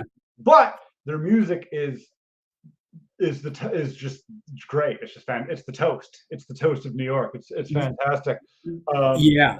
I get a lot of comments on the music on my channel. That's all due to Artlist. I get that all off of Heartland. the channel art. So shout out to Artlist if you guys want to sponsor me, and then maybe I don't have to pay $200 Hey, there you go. royalty-free music service that I could just download off of YouTube for free anyway. But I don't because I'm honest. Right. Hey, subscribe to Artlist. And there you go. Yeah, so that's a good question. Let me just read this one here real quick, and then I'm going to ask you a question. Hey, Tony, check out that fairy blue light, looking more like a professional YouTube streamer, buddy. Oh, okay. Yeah. Well, those are $4.95 for the blue lights, LED blue lights. There you go. Hey, you're getting blue. Get blue Awesome, here. Not awesome. bright enough to really do it. This is the bluest. Hold on, can I? Just changing the chat. I'm just okay. Yeah, no, that's. That's okay. I actually looked into Hue. It's they wanted $138 to put blue lights in. I went to Walmart and I bought a pack of two LED bulbs, screw in blue for $4.95, and that's what that is. So it's looking good. It's a way to do it. So what I was going to ask you, how do you film your channel as far as this might be old. I think Mike. I'm seeing Mike. So yeah, I think that's all because I'm way back behind on the scrolling for questions. My mic sounds good, right? Your mic sounds fantastic. Oh, good. Thank you, Kevin. That's absolutely fantastic. All right. So as far as the cameras that you use and your editing process for your channel, how do you do that? Probably people are curious. Well, it's gonna sound complicated, but really it's not. So I have 3 cameras that I use. Okay. Generally. In the winter, it kind of goes down to 2 because one of the cameras kind of doesn't work that great. But in the cold, but I have them right here next to me because I'm at my computer where I edit, and this is where I just keep them. So here's the main camera that I use. It's the GoPro Hero 10. Okay. It's I think the 11's out, but this works for me, the 10. And then for my B cam, and this is what all the early episodes are filmed on, is the GoPro Hero 8. So I just have 2 GoPros, This one's great because it has a little screen in front of it that like you Ah, it's kind of like nice. a vanity cam so you can see yourself. This one I don't have it near me, but I had the excuse me GoPro Media Mod, which is a better mic, and you can have the screen pop up. But it was such a cumbersome thing. So I have these two, and then for like B-roll and stuff, I just use my Galaxy S22. The Ooh, Galaxy S23 just came out, so this I phone's know, right? but all those. So when you see me zooming in and you see the resolution change, that's because of my 1100 cameras here. So it's just like one camera is for one certain zoom, and then if you zoom in, and then it moves down the line. So that's why when I zoom in, you see it wiggle and change, and it's kind of annoying.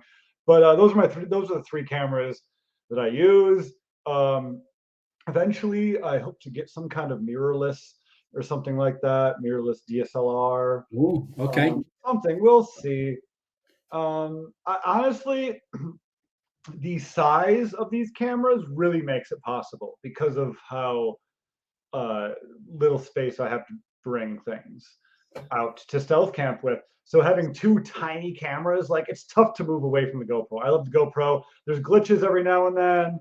You get annoyed and you're like, what is happening? Why is this? I pressed end and it didn't end, kind of thing. It happens Ah, very rarely, but it does happen. But other than that, I recommend the GoPros. But really, um, all you need is a phone. Like I use my phone for B-roll and stuff like that, but really, like Tony films everything on his phone and yeah, edits, right? You film yeah, and yeah, everything. yeah, Yeah, that's all you really need. Like yeah. if you want to start like a camping channel, you don't need this No, plethora of equipment and cameras and the stuff. You mm, don't. You just don't. It's no. use what you have, really. Absolutely. Yeah, because I do everything with my phone. So even a lot of people think I have multiple cameras out there when I'm out there, but I Mhm. started with my phone. And the reason I did is because my original plan is to hike the Appalachian Trail.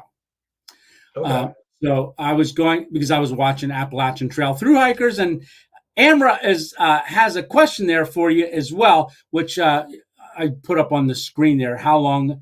Uh, but before you answer that, I was watching Appalachian Trail through hikers, and I'm thinking, well, they're not carrying 5 cameras. They're not carrying, and they're putting out videos every day.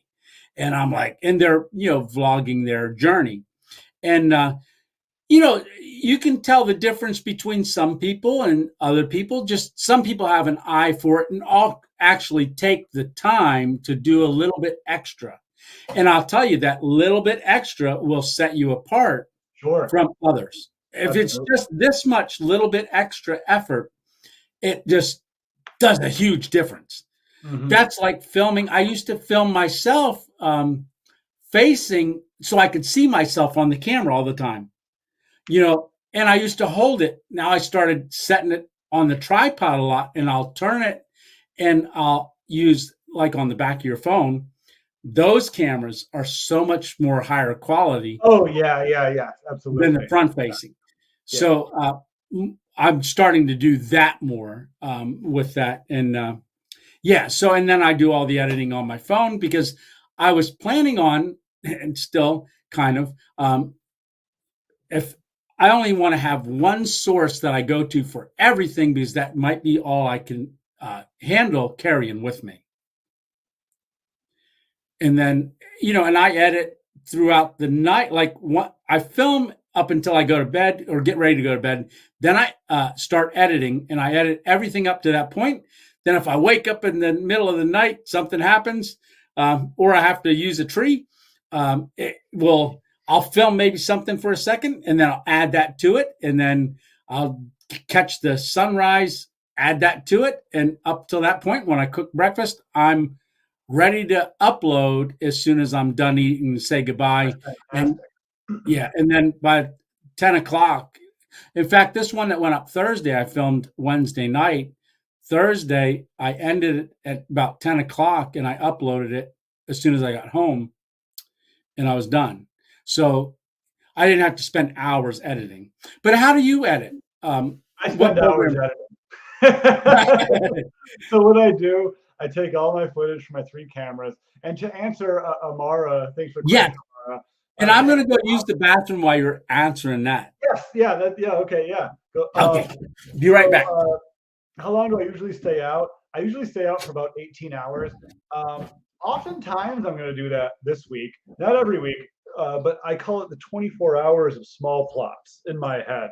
It takes about 24 hours for me to leave my apartment, go walk to a stealth camp, get home, and edit it.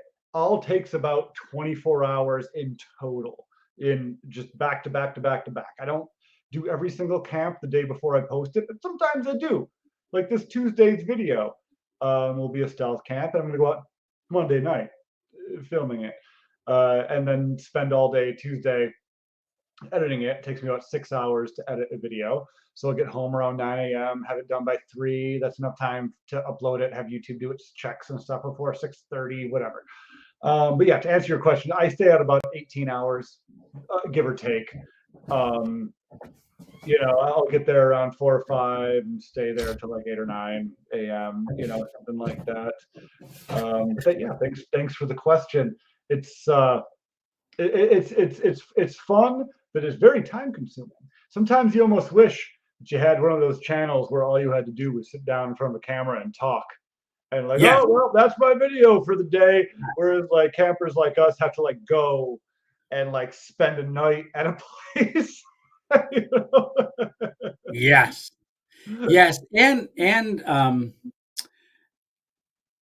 not only that, you got to plan it out for a couple hours Yeah, before you even go. yeah, and spend time answering comments. That's almost another full-time job, is answering comments and things like that, like responding to people and stuff. That could take a lot of time too. Yeah. Um, yeah, even for smaller channels, like Tony and I are basically like the same size channel, and it's just like I'm sure he can relate. It's like Yeah. even like little tasks like responding to everybody can sometimes be overwhelming. It takes these things, and you forget that it takes time. You forget how much time that takes, like overall. It's like kind of like, yeah, it's like in my spare time technically, but like also it is really part of the Right. Right. And in fact, last night it was 1 o'clock in the morning, and I thought, you know what, I'm going to go to bed. And I looked at my phone, and I was like, oh darn, I didn't answer all these people. And so it was 3 o'clock, but I don't type it on the computer because it's hard for me to type with my right hand, that stroke sign. So I talk to text. So sometimes I don't look at it, and it's says different words and things like that. But hey, at least I responded, and you can figure it out in line with it, But yeah, that definitely takes time. But your editing process and what you use for editing, that's probably because that's what was most familiar to you. Yeah, I use Premiere Pro, Adobe Premiere Pro, just because of my. I've been editing since high school. Okay. I don't do it professionally. It's not a service I offer professionally. They're way better editors than I, but Yeah. it's something I've done since high school. Since I graduated high school in 2004. So do the whatever the math. I've been doing it since before 2004, with Windows Movie Maker and all sorts of whatever stuff. I have a very good friend who's very into video editing and stuff like that. So I love like talking shop with him and bouncing ideas off of him and getting ideas from him. I've learned a lot from him, um, and it's just sort of yeah. The Honestly, I love video editing. I love taking footage and making a story out of it, making a video Yeah. out of it, making kind of a story. I love my favorite videos that I make are the ones that have uh, a story arc, kind of, where it's like you go out and then this happens and then there's a crescendo and then you leave, kind of a thing. Not Yeah. every camp can do that. Some camps are just very by the numbers. You don't know before you go out. That's what the camp. That's Right. the nature of it. You can't plan having a good camp. You can hope. I You can hope. hope, hey, this might be a good camp if I go here, but at the end of the day, you don't know if it's going to be good. so it's over. Yeah, and sometimes what we think. Oh, and I want to thank Adam Morgan for that gift there, and I really appreciate that. But yes, when you think about it, sometimes you're. Oh, you got another one. I Yeah, just had this one here. double shot still, but I'll pretend. Did you hear that? Drink more coffee. It's like 9:30 at night. Right. So with what was I going to say? Uh, I can't zip it back. Oh, been there. Yeah. Sorry to derail you. That was my bad. Oh, no, no, no. That's fine. So Emma Brown says your history videos are great. Thank you, Emma. They don't do great, so I don't do them often. Also, variety channels don't do the numbers they used to do. So here's my philosophy, and I break this philosophy often, by the way. But if, for me personally, if I like the content somebody puts out and I want to know if I should subscribe to that person, I click on their channel. And if their last few videos are just a bunch of random stuff and the video that I enjoyed was kind of not with it, like that genre was not within the past few videos, then I don't subscribe. Mm. That's for me personally, and I know many people do that as well. So for me, yes, I will put out more history videos and walking. I will continue to do that, but they will be less and less because I want to focus on what gets me more views, more growth, which is stealth camping. And something Absolutely. I really love doing.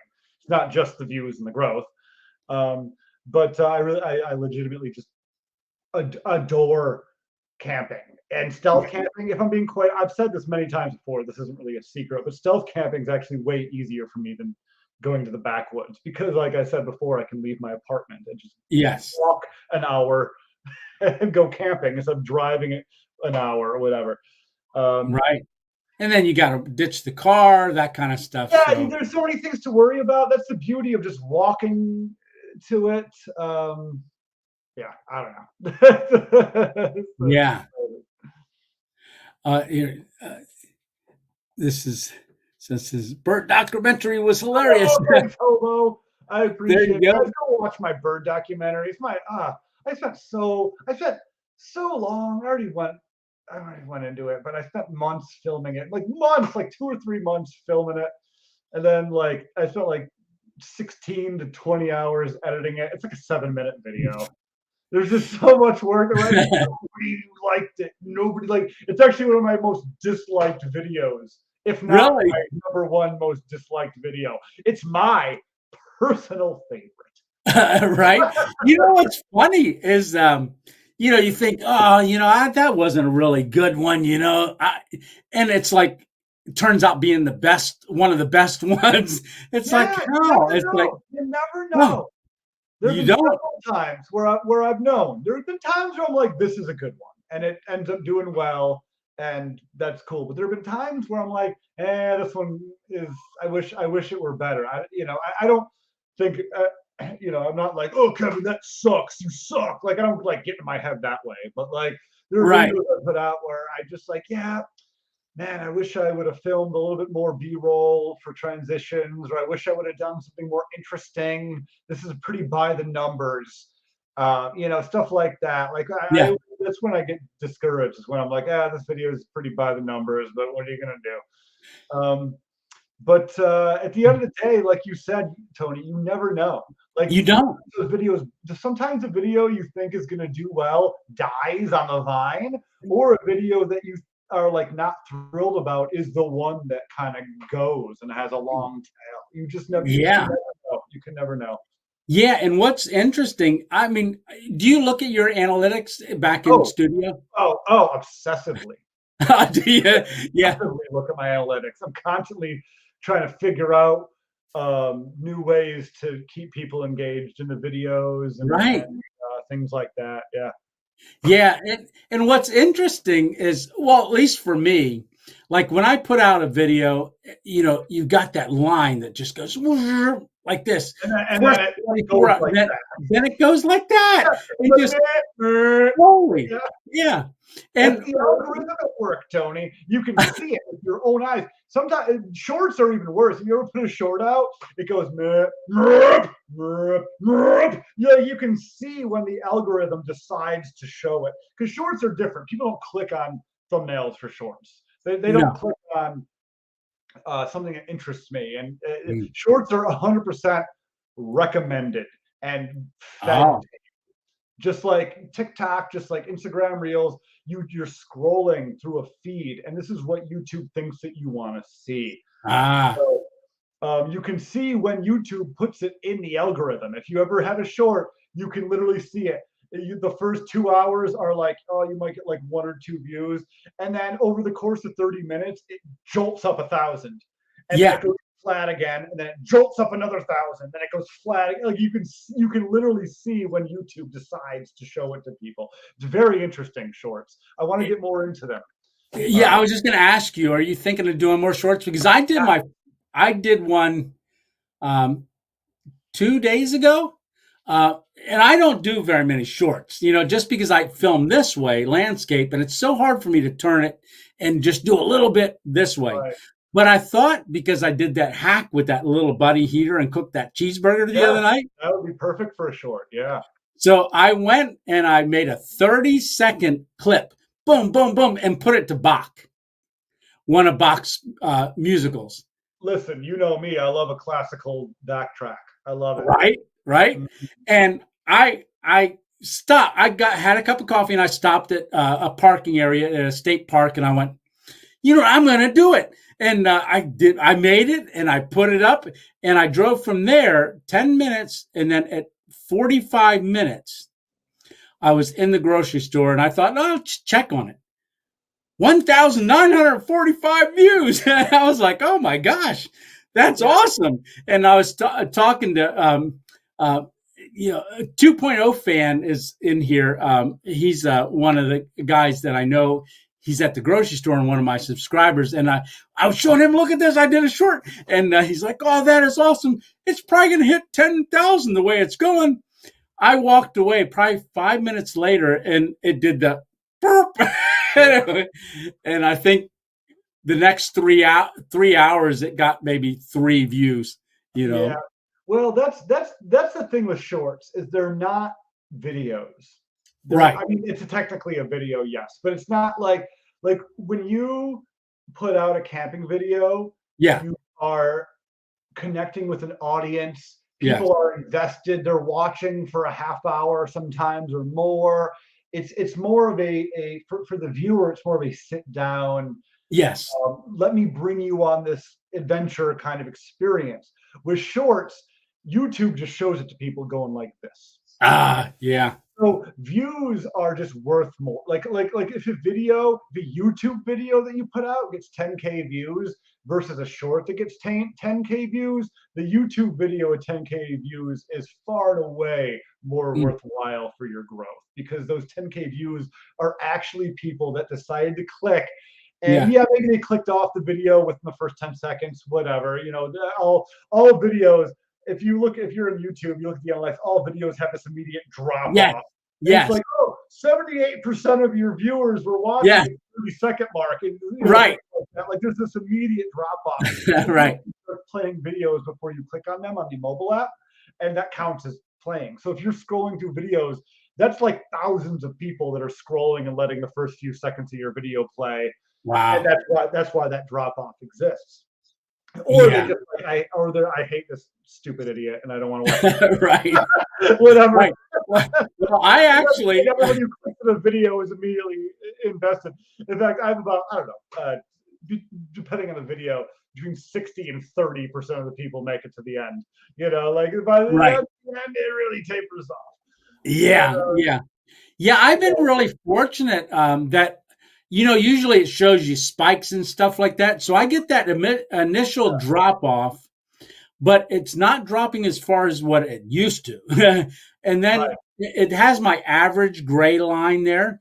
Mm-hmm. I'm above average way out to the end, and then it drops down at the very end. So I'm thinking that's good, you know. Good. That's definitely good. Yeah, because they're When hanging in there you longer, do and what I do and compete with your past self, mm, you're just because you see the top 10 videos and you see your video, yeah, and it's like you have this mindset. It's like, screw myself 2 weeks ago. That video sucked. This video right, and right, you just and watch the ranking, it's yeah, like you're competing with yourself. It's like you it win is either way, but you're right, competing with yourself to yeah, make a better video yeah. the way they show it to you on the analytics. Yeah, because it's like this video was doing number 3 out of your last 10. And you're Mhm. like, well, why isn't it number 1? Then you go on through and look at the other ones. What was number 2? And what was number 1? And then 2 hours later, it switches, you know? And Yeah, yeah. yeah, Yeah, no, yeah, it's always kind of fun going to the analytics, but I try not to let them yes, control me too much. You can't let them control you, because at the end of the day, you what made your videos good in the first place are yes, what it was your initial instinct, not yes. following a trend that your channel has gone on. You know what I mean? It's a tough thing to articulate, but I think you know what I'm trying to say. Yeah, absolutely, absolutely. Yeah. Oh, we got a question here. So is there, I'm thinking, is there a piece of gear that you don't have because of the price or whatever that you don't own? Sure. Yeah. Yeah. For a while, it was industrial power banks, like big batteries. Mm. And then a bunch of companies contacted me and just sent me these stupid, dumbass, sorry for my French, things for free. I don't have any use for them, but these are worthless Chinese companies who just send things out willy nilly. Yeah. Sorry for watching. So expect my reviews to come out on these in the coming weeks. Ah, there you go. I'm being facetious, but I really do. I get that's to answer the question. I have this one, EcoFlow River 2. I'm really pumped to review that. Okay. These were things that I really wanted, and I was really pumped that these nameless, faceless Chinese companies contacted me to review Yeah. them, because now I have them for free. And this one, I can't even lift the other one that I have. It's like Really? it's huge. It's I don't even want to say the price of it. It's a big one that they just sent me. But you know what? When a company contacts you and the email is, "Hey, we love your van life," you kind of just like go with the flow. You're like, Right. Right. you don't really watch my channel, but you want to send me this expensive piece of gear, so I'll listen to what you have to say. Right. Kind of a thing. So now I have two of these power bank batteries that I have to review over the next coming weeks. They won't be Tuesday videos, so expect I'll be putting out 2 videos a week for a couple of weeks. Oh, One nice. is a normal video, and the other is doing a review of these power bank videos. And I know I was Cool. already just talking about the nameless, faceless Chinese companies, but I do appreciate them sending them to me. Yes. It's really nice to get these things. I basically don't buy camping equipment anymore. That's where that's the point that Right. I'm at in the I don't know what to call it, the echelon of camping channels. Right. So that that power bank, that'd be a little hard to take with you. One of those pieces of equipment you may not fit in your backpack. They don't watch my channel. They don't know. They just know that I have a certain subscriber count and that I'm in the outdoors category. So they Ah, don't care about me. They yeah. don't know me. They don't even speak English. I don't know. They just Right. want to send me stuff, and so I have no love for these companies.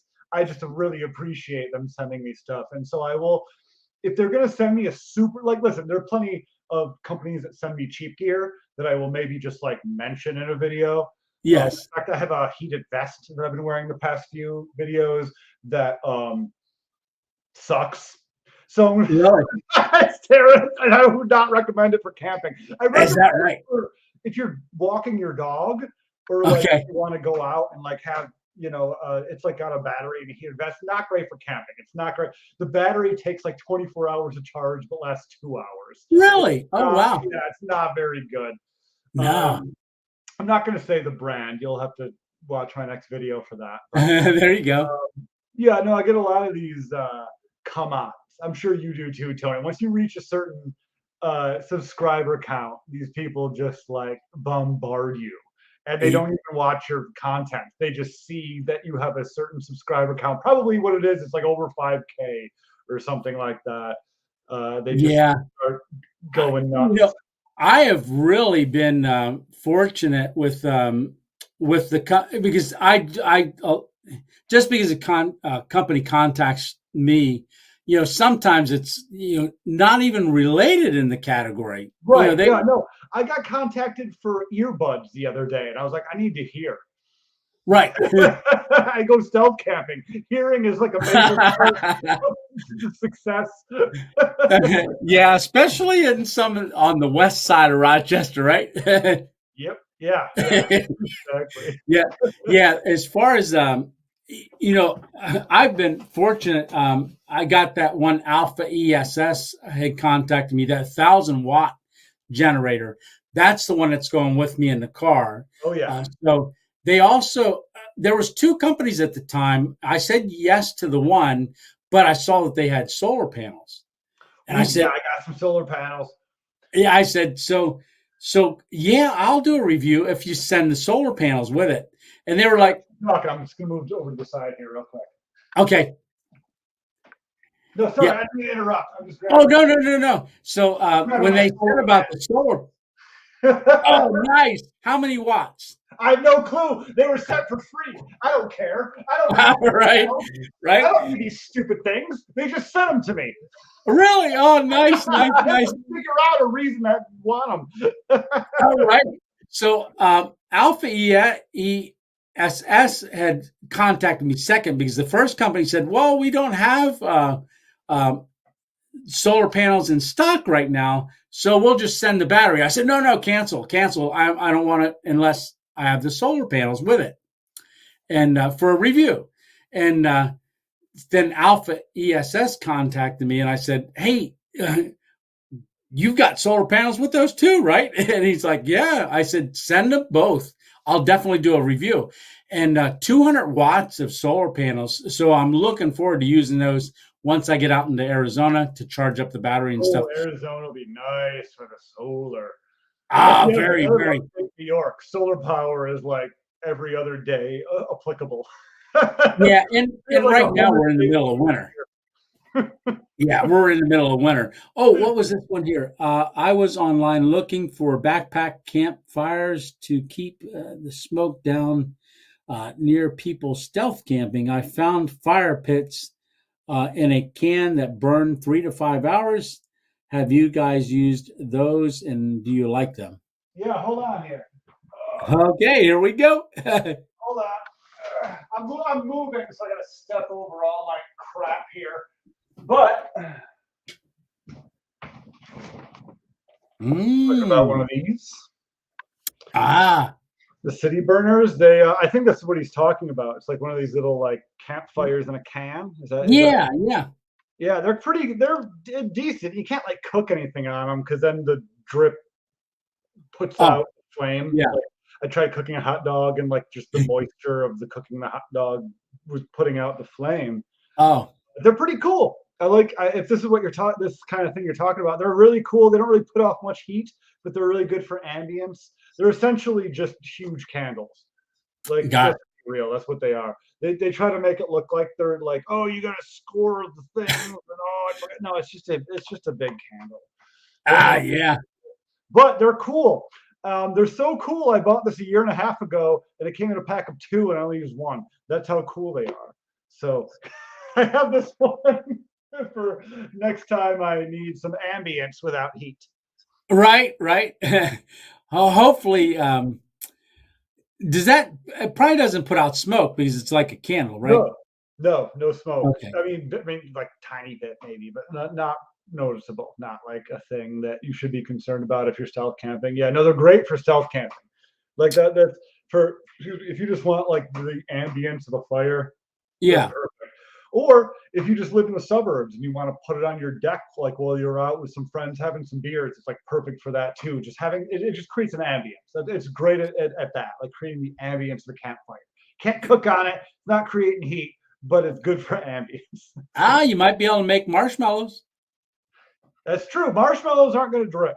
That's Yes, true. You might be able to make the marshmallows for sure. unless you catch it on fire and it falls off the stick, which I always do.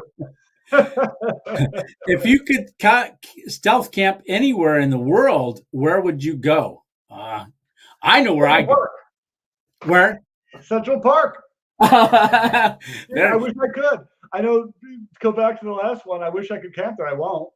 But if I could, Right. Yeah. My wife did a 13.1K, like half marathon around Central Park. Oh wow. We went up there. She did the women's Moore half marathon. That's awesome. Yeah. All during the day. New York. What's that? You're probably not that far from New York City. No, 3 hours. I was gonna say like 3 hour drive. Yeah, that's yeah. I'm like that's close, half the time it takes me to drive there, and I live in the same state. Yeah, right. Just all your taxes go down to New York City. Oh yeah, well they have plenty of taxes come up to upstate too. It's all right. Oh, dude. New York has a lot of separationists to where they think that like the city should break off, but like that's people that don't look at numbers. Right. Plenty of taxes go to plenty of things, and not all of it comes from New York City, and not all of it goes to New York City. We all get a lot of it, and we all pay a lot of it. Yeah, right. So for me, I would say I would like to go camp with Josh hitting hammock over there. Oh, New Zealand. New Zealand, beautiful, beautiful, beautiful. I love watching this stuff. Shoes. He just Josh, that one video is a few months ago now. He lost one of his shoes. He camped on a cliff. Yeah, like one of his shoes, or maybe both, or one of them fell off the cliff. That is like one of my worst fears in life. To lose a shoe while camping. And he has a whole video about it. He like went to a place and like bought new shoes. Bought a new one, yeah. It's a great video. You guys should I think that was a bridge, something with the bridge. Yes, it was. I think it was a Stealth Camping Alliance challenge, camping near a bridge or something like that. And he was near Auckland. No, Auckland's Australia. No, I don't know. I can't remember the New Zealand city. I always get New Zealand and Australia confused. Sorry. I know. I know that's faux pas, but whatever city he was in New Zealand, he had a fact about the bridge. It was like the X something most bridge of the world. I can't remember. Yeah. I do remember that video. That was pretty awesome seeing that bridge. They lit it up with all the colored light. A color spectrum kind of. Yes, that's really cool. I like behind the mountains, this is Dana, who can't wait to get out to where he's at and do some videos together. I think I'm probably going to stop at Joshua Tree National Park right before I go to his place. Okay, nice. Yeah, it's going to be very random. I have no clue where I'm going to go, but it's going to be a random adventure, 2.0 style. Yeah. So Tony, I'm sorry, but I don't mean to interrupt. Well, I'm thinking of it before we get to Dana behind the mountains. Yes. Is there a Random Adventures 1.0? Okay. So when I started the channel, it was called Random Adventures. Okay. That was it. And I told people, and I had like 5 subscribers. They were all family and one friend. So I went to work the one day and I told this guy, and he became number 6. But I don't know how he found my channel, because I would look every day, like on the TV. I put my name in, wouldn't come up. But 6,000 other Random Adventures came up because people used that in their title.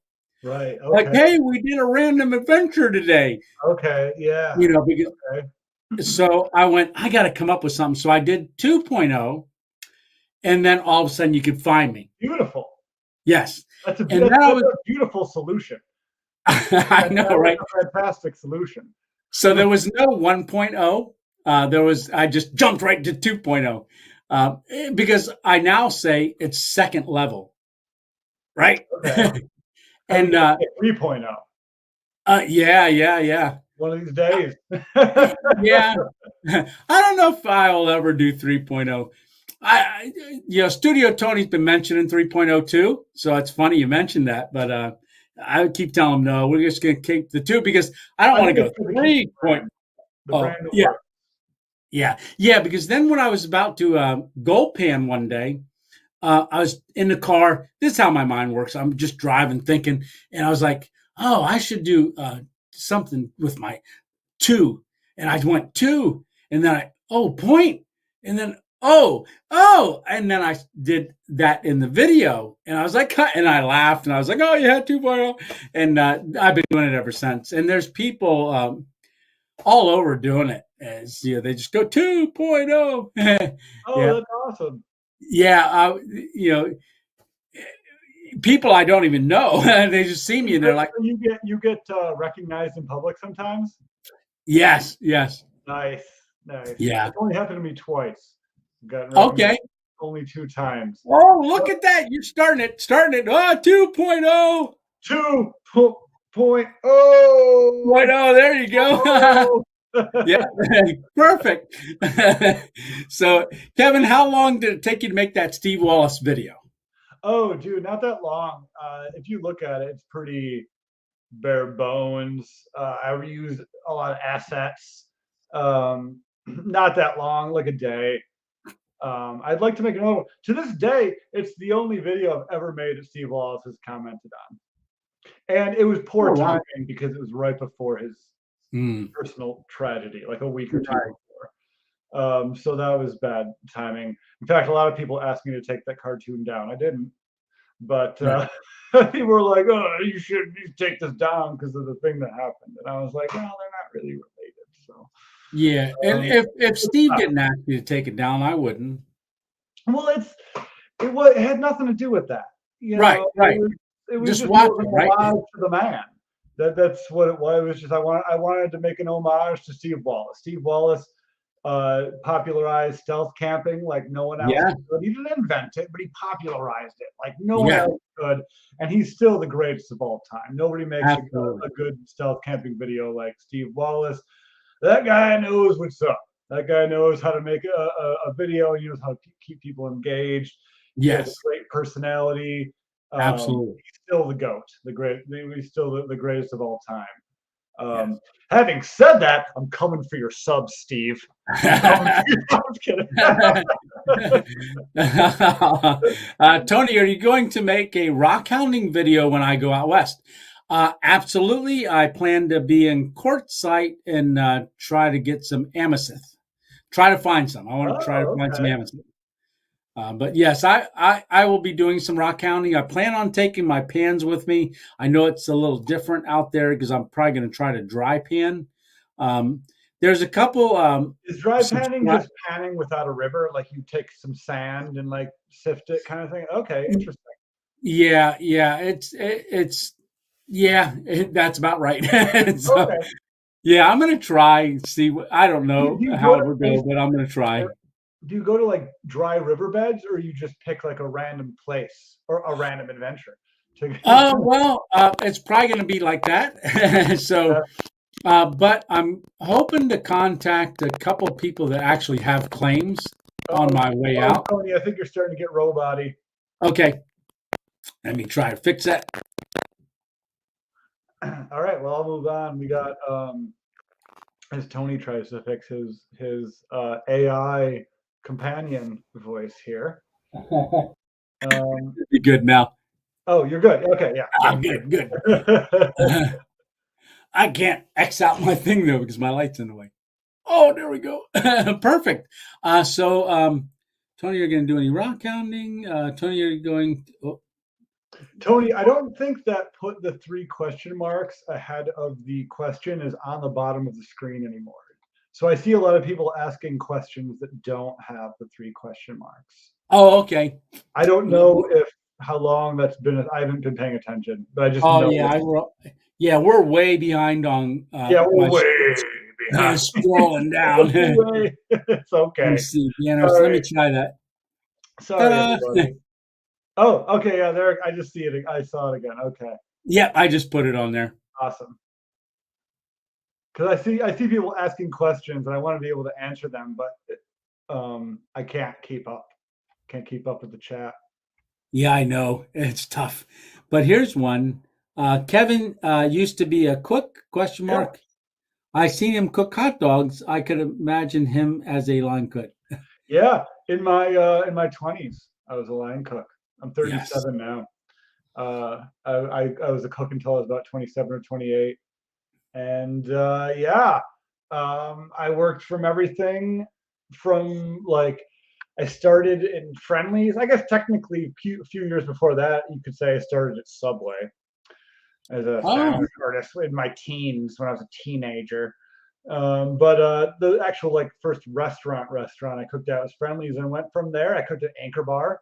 They had Anchor Bar was people that invented buffalo wings. They had a Rochester branch for a while. It doesn't exist. It was run into the ground by horrible ownership. But I worked for there for a while. I worked at high-end golf courses. When I lived in Denver, I like knew Carmelo Anthony tangentially. Not what I knew is a strong word.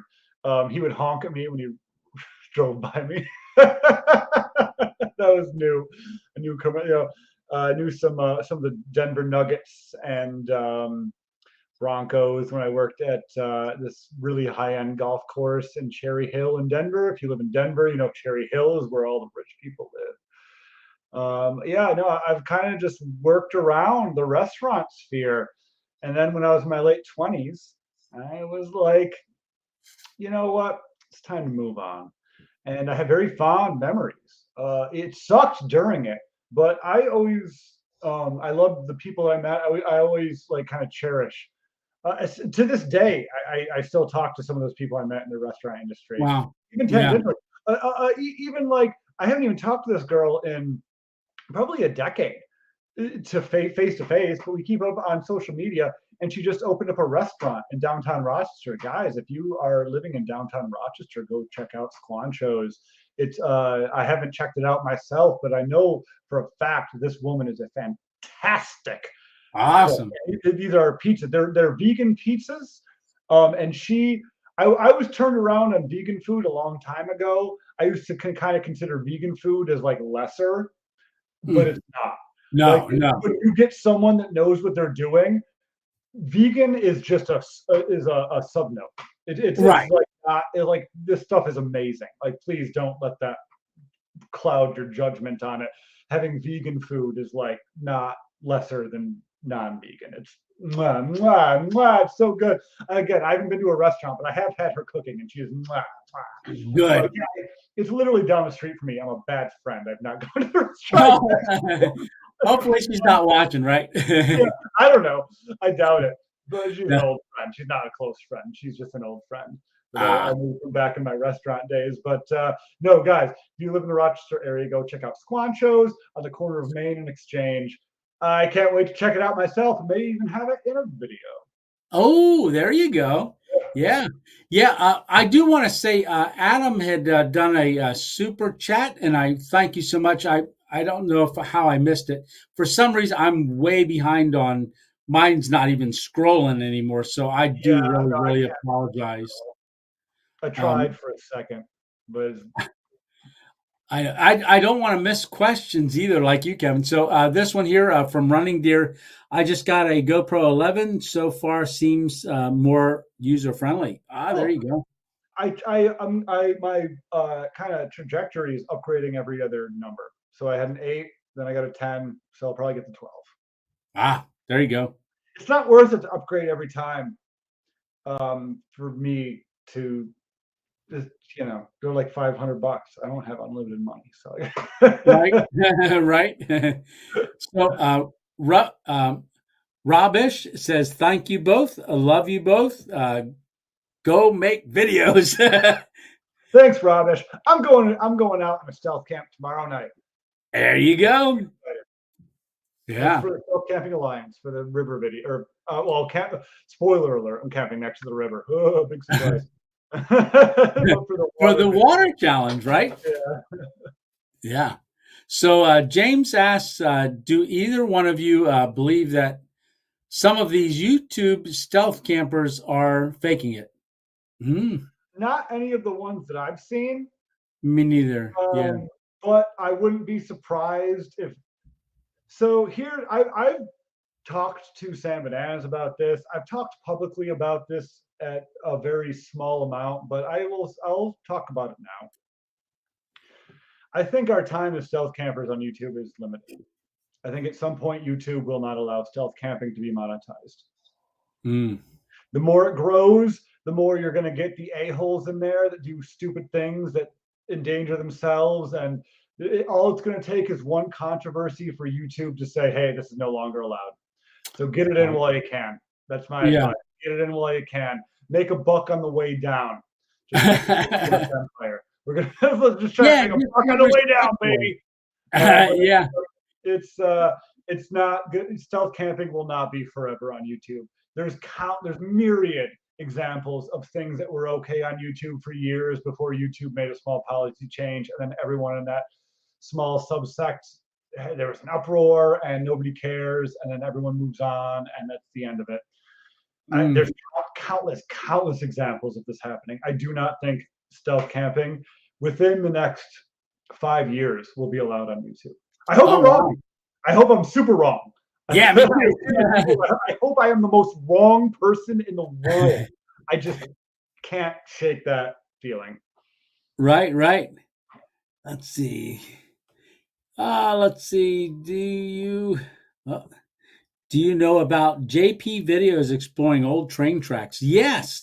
I'm on his Facebook, JP Videos. I do his Facebook. He does a lot of abandoned houses. He just put a video out on Facebook where he had explored 4 abandoned buildings, houses, and then just revisit them. He did them all. Well, I guess it was 4 years ago, and they just revisited them all.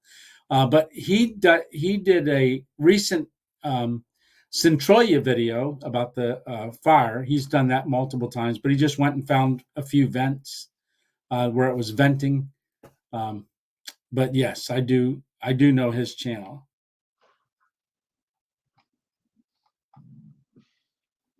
Yeah. Jess F didn't put any question marks in front of this, but I do want to address this. Jess F says, you know how to get around demonetization? Sponsors, outdoor gear sponsors. Yeah, you can't just like spirit those, Jess. That's you can't just like spirit a sponsorship. So for now, we're probably just gonna have to like work around those kind of things. Yeah, Adam is asking a question. Any abandoned places it's stealth camping and abandoned places are my 2 favorite videos. Any more abandoned locations for a stealth coming down the pipeline? Well, for me currently, no. I'm always on the lookout for abandoned places to camp at, but they're all currently occupied where I live, so I have no place in mind. I don't know if Tony does, but yeah, Adam, thank you very much for that contribution too. And for me personally, because I'm going to be doing this travel vlog, if because I'm going to be rolling into towns, maybe some deserted areas. If I do come across some abandoned locations, you betcha. So I'll have my eye out for them, and because that's all part of my channel as well, looking at abandoned things. It's not all about camping, but I have camped in abandoned buildings and abandoned grocery store and stuff like that, and abandoned hotel and things. So the abandoned ones are always kind of a little tough for buildings because sometimes they're squatters, so you got to be careful. That's my issue, because all the places I go are in the city, so yeah, either squatters or teams exploring the building, which I don't. That's fine. I wouldn't care about that so much as the squatters. I just don't, I don't want to disturb anybody. Like these Right. people have it hard enough without some idiot with a camera being like, hey everybody, I'm Phil. Like they can be at peace. I don't want to bug them. Yeah, there was a really, really cool hotel, abandoned hotel that I found that I was gonna stealth camp behind a McDonald's. I was checking out a location. I was all set and geared up to go, and it wasn't feeling right, and my sense of feeling just was not feeling right at all, and I couldn't put a finger on it. And I I know drove up and exactly I what you found, mean. yeah, I know exactly what you mean. Yeah. yes, and I drove up to thought, oh, there's a hotel up here, and it's abandoned, and it's all broken into, and there was two police cars, state police cars there, and I kind of backed down, and I went and I sat for a little while and found this one guy that was like a maintenance guy for another hotel, and he was emptying some trash, and I said, hey, do you know what the police are up there for? And he said, yeah, they found a dead body there the other day. And I was like, oh, okay. He said, yeah, I wouldn't go up there. I said, nope, not planning on it. So I headed out from that point. Yeah, I would love to. There's one abandoned place that I would love to camp at because there's an actual campfire there and it's super accessible. But I would need my buds with me. That's not a solo stealth camp. Like I would bring Sean and James with me, the guys that I usually take camping with me if I go out with other people. And those videos generally just don't get to track. Like people want to see you stealth camping alone. So for Yeah. the effort that it would take, and the fact, it's just probably not. I don't know. We'll see. Yeah. And that's cool. I saw one just not too recently where you had the two guys with you, all three of you camped. Mhm. It was a winter camp. It was Yeah, it was cold. just, in December. Yeah, we all went out behind. A lot of people were like, "Oh, it was behind the. It was on posted land," and people accused me of knowing. I have no clue who owns that land. It's the only time. Every time I camp, it's on municipal property generally. like, even it's like, oh, the most private camp I've ever done has been owned by the local like power authority. It's like, oh, RG&E owns this land. It's like, all right, whatever. That's may as well be the Right. state. Um, so like most of the time, it's owned by the state or some college or whatever. Who cares? But that was the time where it was like owned by like Seth McCracken. I don't know. That's his actual name. So Well, that sounds it was cool. actually owned by a person. And I promise you guys, I have no clue who owns that property. It was a highly illegal camp, and that's why I don't generally do camps on posted property. They're just scary. I don't want to do it. I don't, and I want to respect that person's land. Yeah. Uh, Yeah, and it's that's part of all the stealth camping too. What can eventually make it go away is people, you know, going trespassing. In other yeah, words, exactly. Yeah, yeah, like that's part of the thing. Like I check. Um, uh, I can't remember the name of the site, like Plat something or other. But basically, it tells you who owns the land. And you have to create an account to see it, but it's a free account. And it's sometimes it's like, oh, this property is owned by Jacob B. Johnson, and you're like, okay, don't want to camp there, But right, sometimes it's like, oh, this is owned by Monroe County or the state of New York or the city of Rochester. Those are the places that I generally camp, little plots of woods that are owned by some municipality. I do not want to stealth camp on somebody's private land. I feel like that's I wouldn't want someone to stealth camp right, on my land, so I don't want to stealth camp on somebody else, except for that one video that I did and completely. right. So, uh, Other than that, other than that, so Emma Brown says, Kevin, there may be room in the rooftop carrier. Maybe you should go too. I'll curl up in there. I'm 6'4". Oh Oh, wow, yeah, rooftop it's a carrier. 5 foot carrier, so Yeah, 3 by 5. You'd I'll be a take little tight. my legs up. Right. And plus, Studio Tony's going to be up there too, so it would be really cramped. Yeah, I'll hang out with Studio Tony. You're right. Yeah. Okay, you guys ever watch Shug, a former Ringling Brothers and Barnum and Bailey circus clown? He who does stealth camping. Yes, I have I not. I don't know who that is. no. No. Yeah, oh my goodness, he's got great tutorials for hammocking. Okay. Yeah, he's and very entertaining, very entertaining, very entertaining. Um, I'll check out Shug. Let me yeah, it's get Shug there. Emery Show. Shug.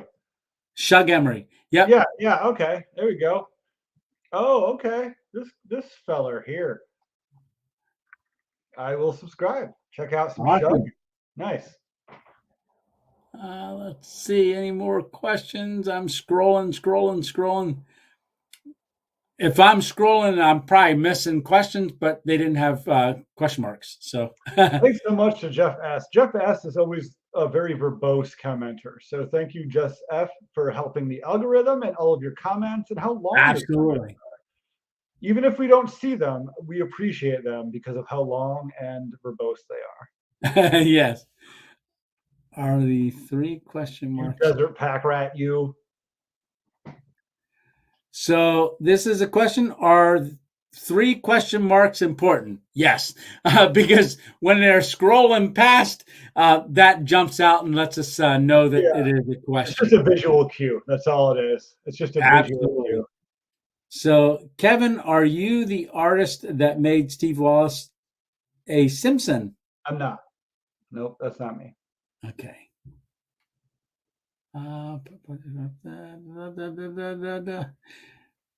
Thanks for commenting, Jeanette M. Though I recognize your name on from commenting on small plots. So thanks for Ah, that. there you go. John says for both, any plan on upcoming to the Smoky Mountains? Any plans coming to the Smoky Mountains? I just drove through the Smoky Mountains, John.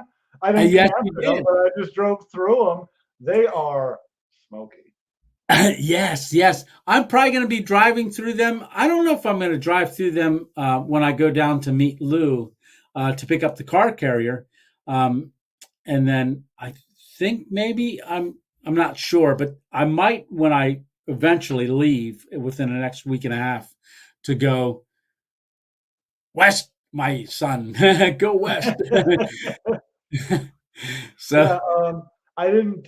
Yeah, check out. I have a video called "Driving from New York to Florida Was a Mistake," John, and that's where you can see me drive through the Smoky Mountains. I drive through West Virginia, and I go down to Florida, and I take the western route. You can take the eastern route or the western route. I chose the western route on the way down through West Virginia and all that good stuff.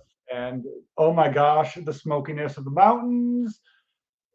Oh, it was so beautiful. Such a gorgeous part of the country. Like I was constantly in awe just looking at that area. yeah, and I see a lot of it through watching vloggers hiking the Appalachian Trail. They go, I believe, through most of that. Yeah.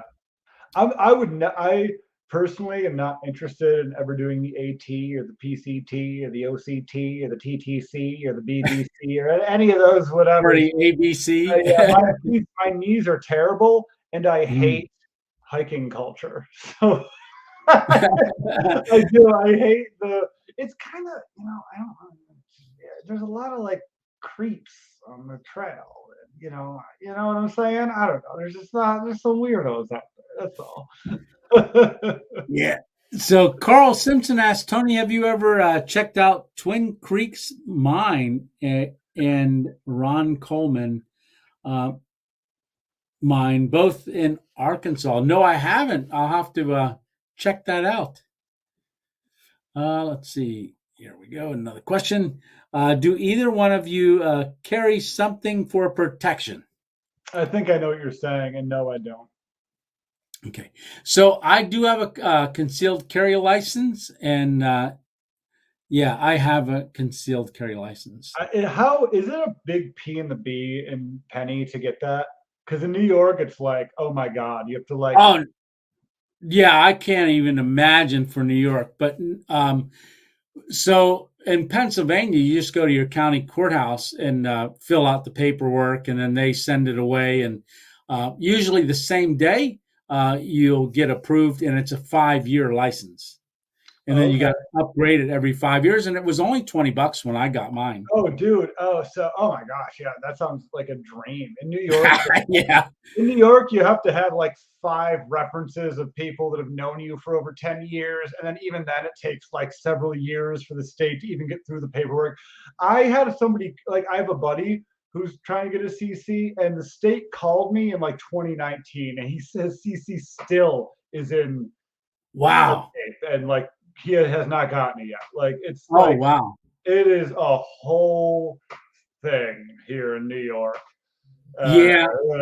yeah, Yeah. I know bear spray, things like that. You can carry those things. I've just never run into anybody that I would need to be concerned with. yeah. I've never personally been feeling like I needed it, but is it something I think about? Absolutely. Yeah. Let's see.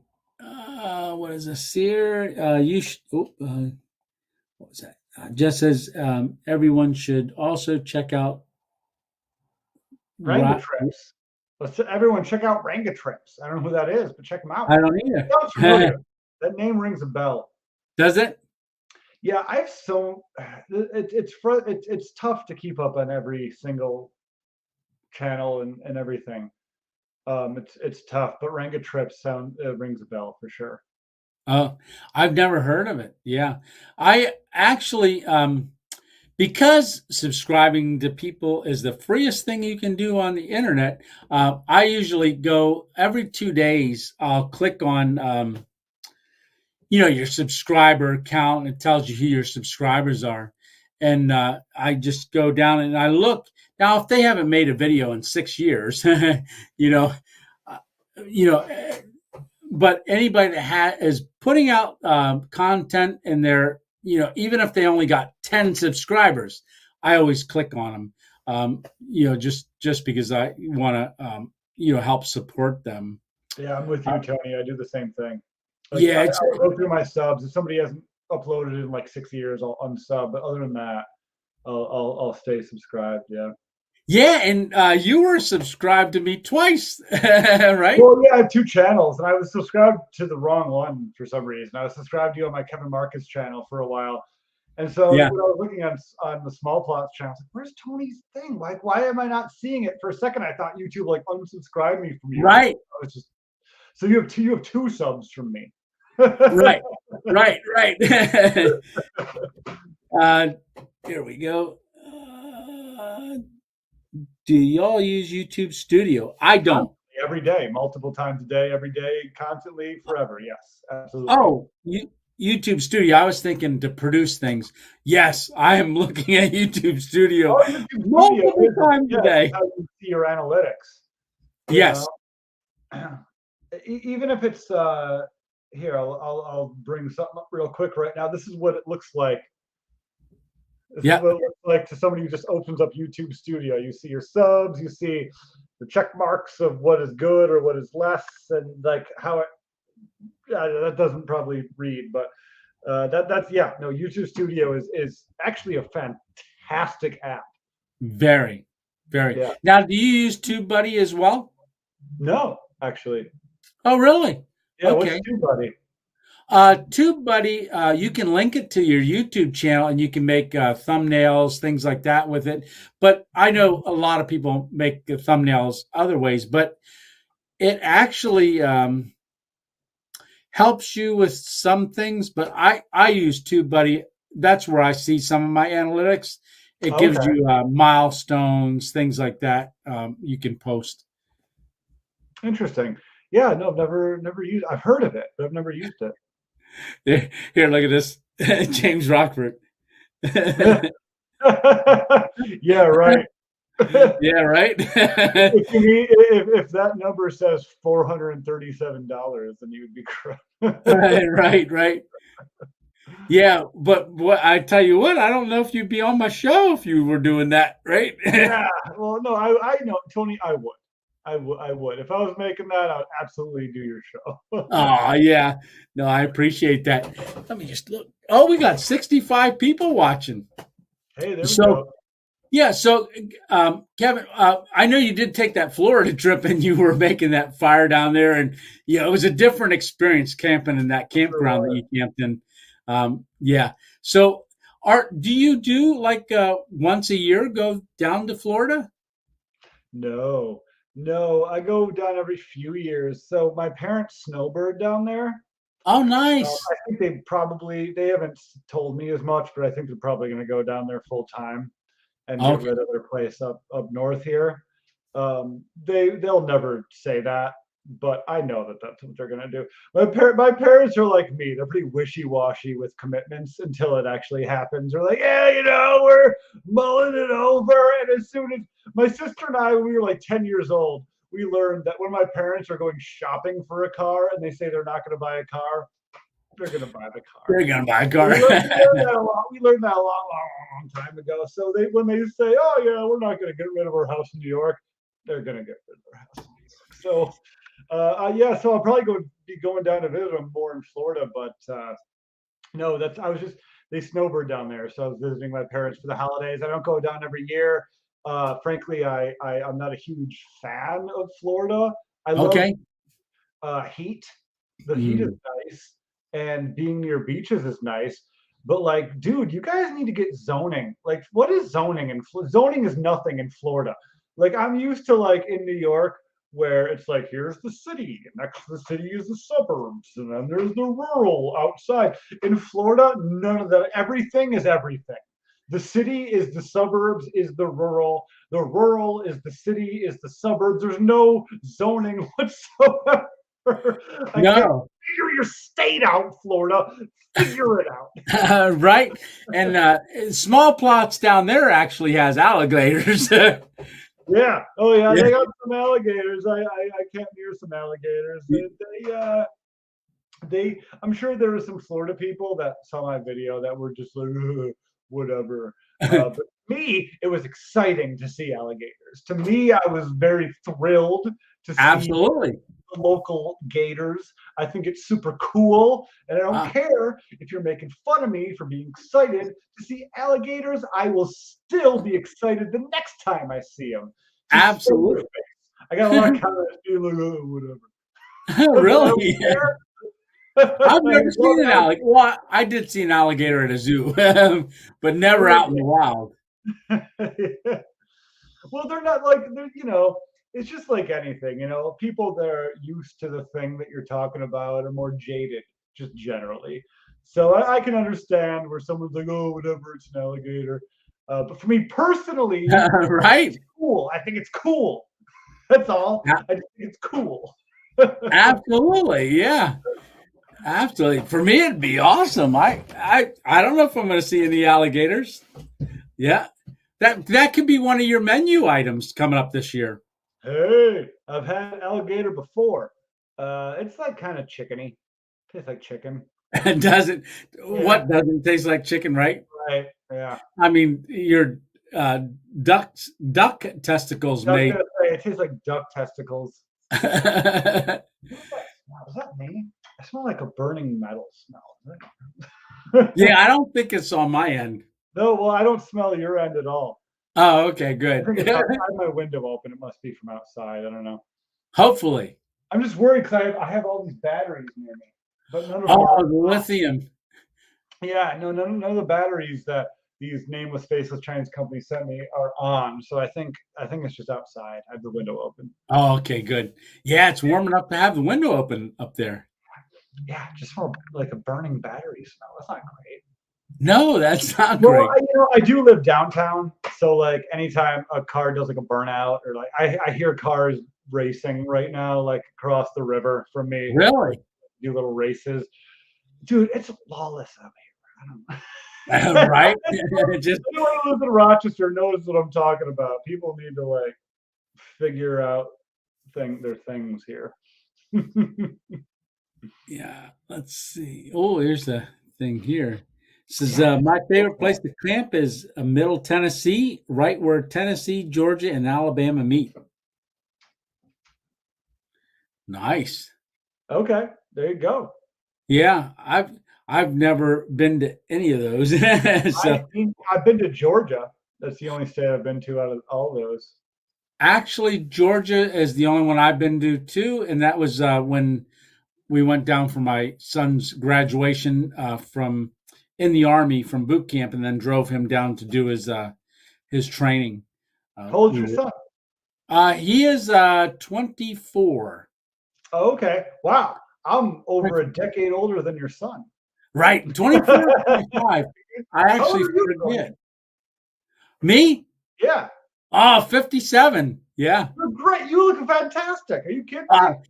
hey, I get rid of this beard. I look Your 27. earlier videos, you don't have a beard too much, right? Like your earlier videos, your beard is smaller or non-existent, right?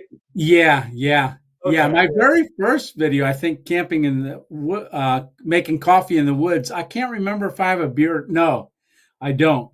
And I've just grown it over the years. But then I always shave it off and then grow it back, and then shave it off and then grow it back. And yeah, it just keeps coming. Well, it's fan. You're a man who can rock a beard.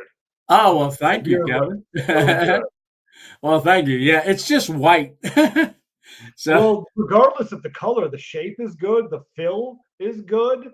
It looks good on your face. It's just that's good. not everybody can do it, and you do it. Oh, well, thank you. Thank you. I asked in the, I think a couple Sunday nights ago, Sunday Night Lives, I said, hey, I don't know, should I shave it? And people were like, no, don't shave it. Don't shave it. And they all had beards. So, yeah, yeah, yeah. So, yeah. Do you have any plans on traveling anywhere else other than right around your area? Yes and no. Okay. Yes, as the channel grows, I have a lot of expansion plans. Okay. Good. Uh, but currently, no. Currently, I'm going to stick around my area. Over the summer, I have a lot of plans to go to some nearby small towns. I mentioned this Uh-huh. in a video a few months ago, the future of small plots, Yeah. where I talk about like little things I want to do, and I really want to do this. Where there's so many small towns around, not just New York, but surrounding states Yes. in the Rust Belt area or just the Northeast area in general. Um, these small towns that have, I don't know, 15 or 100 less people, and there's like one watering hole and one pizza's place and one gas station, or sometimes none of them. Sometimes Right. none of them. I want to go to those places and explore, cavort with the locals, get a spot in town. Not stealth camp. Right. A lot of people want me to stealth camp, but in places like that, it's all private property.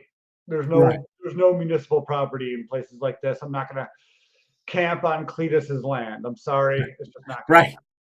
Yeah. So You have a shotgun filled with yeah, well, I don't want to wake up. Well, I don't want to die, but also it's a respect thing. I just right. like I wouldn't want to be that guy who owns land and then finds out somebody's camping on my land. It's just disrespectful.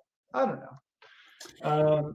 Maybe so. I know if you go on the stealth camping subreddit, and Reddit is terrible. Don't go on Reddit. Don't seriously. Don't ever go on Reddit. But if you do, and you go on the stealth camping subreddit, you'll see that a lot of people don't think that private property should exist and that everyone should be able to camp everywhere and Uh, whatever. I don't know. yeah. But I personally prefer to respect other people's private property. That's me personally. Right. Yeah. James Rockford says Cletus will kill you. So, Yeah, yeah. yeah. Emma Cletus Brown don't says, give a hoot. oh, no, go ahead. Oh, it's just like Cletus doesn't give a hoot. Oh, no, no, no, no hoots. Yeah, no hoots Hoots given and a to Cletus. holler. Yeah. Yeah. Yeah, small towns are awesome. Can't wait for those videos. Yeah, and I would say the appeal of small towns.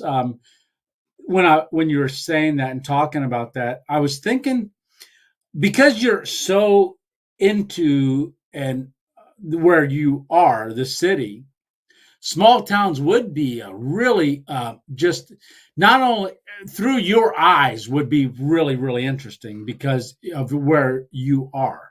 Mhm. Now, have you always been in a cities growing up? No, I actually grew up in a small town, so that's Okay. kind of where I feel the connection. I still, excuse me, I grew up in suburbs of Rochester, but Okay. where I went to high school was pretty much as west as you can go in my same county. That's in the Rochester statistical area. Most of the people I grew up with were sons or daughters of farmers Oh, or people that owned large plots of land. You know, everyone I knew. And by the way, that's not like I dealt with the good and the bad of that. Like you go to a big bonfire and you get the yeah, people that want to do donuts in the farmer's field and pick up big rocks that like are launched into somebody's head. You know, like I've met I've grown up with these people. Those right. are my people. Those the people that I've grown up with are the degenerates of the country-esque society, and I love you people. And then those people are my people. But I prefer to live in the city because of the amenities. Mm. I like to. I hate driving. I hate anything car oriented. I have a car. I drive. I people know I drive a Fiat, Yeah. which is the least amount of car you could possibly own. Right, right. It's a small plot car. Yeah. I just love the nature, and so yeah, yeah. Going out to small towns for me is kind of just like talking to people that I like the blue collar esque or the farmer esque people that I grew up with. That Yeah.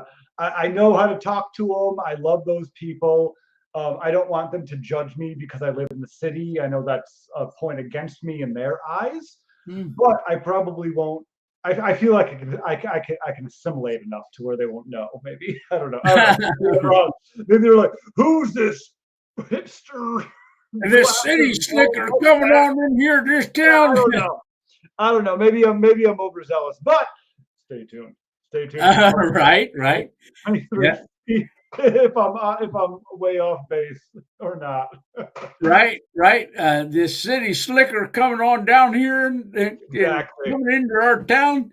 Well, I Yeah, want people to respect me despite the fact that I live in a city. Most of my audience, according to YouTube, are people that are older than me that live in rural areas. And I yeah. want those people to respect me despite the fact that I live in a city and I go camping in the city.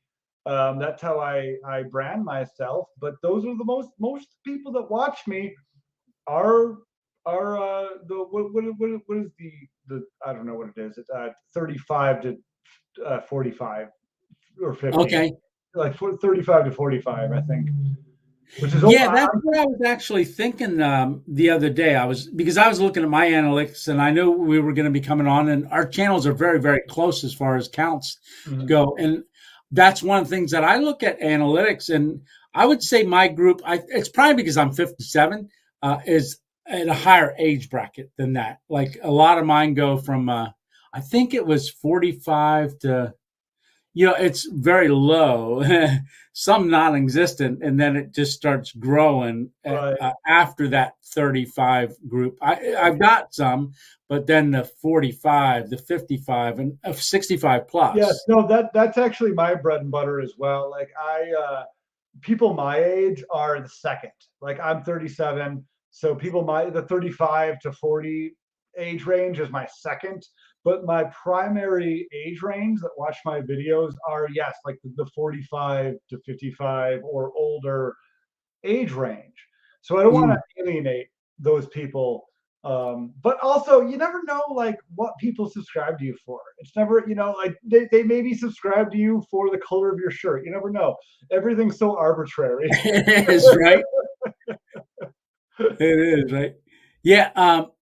Yeah. That's one of the things that I was, I try not to look at too much. The age ranges, but I know some people, some of that growth for some channels is because it comes from the younger generation. Yeah. They want to see certain things, and they don't want to see a 55-minute video. I get, mine are always going to be longer. My camping ones, they're always going to be. There's only so much time you can. Right. I feel I want you to enjoy it like I'm enjoying it. Well, also, when you go out for 18 to 20 hours, you don't want to make a 30-second video out of it. Right. You that Right. what a waste of time. You want to be able to like show what you did over the course of an hour or half hour or whatever. It's yeah, no, I agree. Like, well, like I said earlier, like the views on the shorts and the TikToks and stuff, like, yeah, they may be higher, but they're less impactful. They're less impactful views. Like if you get 10K on an hour-long video, that's more impactful than getting 10K on a 30-second video. Oh yeah, just watch hours alone. My goodness. Oh yeah. Oh yeah. Well, that's what YouTube cares about. For Right. people that don't know, YouTube cares about watch time. They don't care about anything else. Watch time is number one. Some of my biggest videos, I put out a 12-hour stealth every year. I put out a supercut. Well, every year. Like I've done it twice for the 2 years I've been doing it. But, every year. every single year. Yeah, I got my I have one from last year that's 8 hours of stealth camping supercut videos, and one from this year that's 12 hours supercut videos. Yeah. Those videos do very well. Even if people only watch the first like 5 minutes of them, YouTube's like, hey, this video is 1,000 hours. Let's put it in the algorithm. All right. For some of my biggest earners, I get more subs from that. If I scroll to the end and see how many people watch to the end, it's 1%. It's 1% of people that watch to the end of a 12-hour video. But YouTube doesn't care. It's a 12-hour video. I'm YouTube. Let's throw it out. Let's make all the things happen. And, it's so I make a lot of money out of it, and I get a lot of subs out of it. But it does not.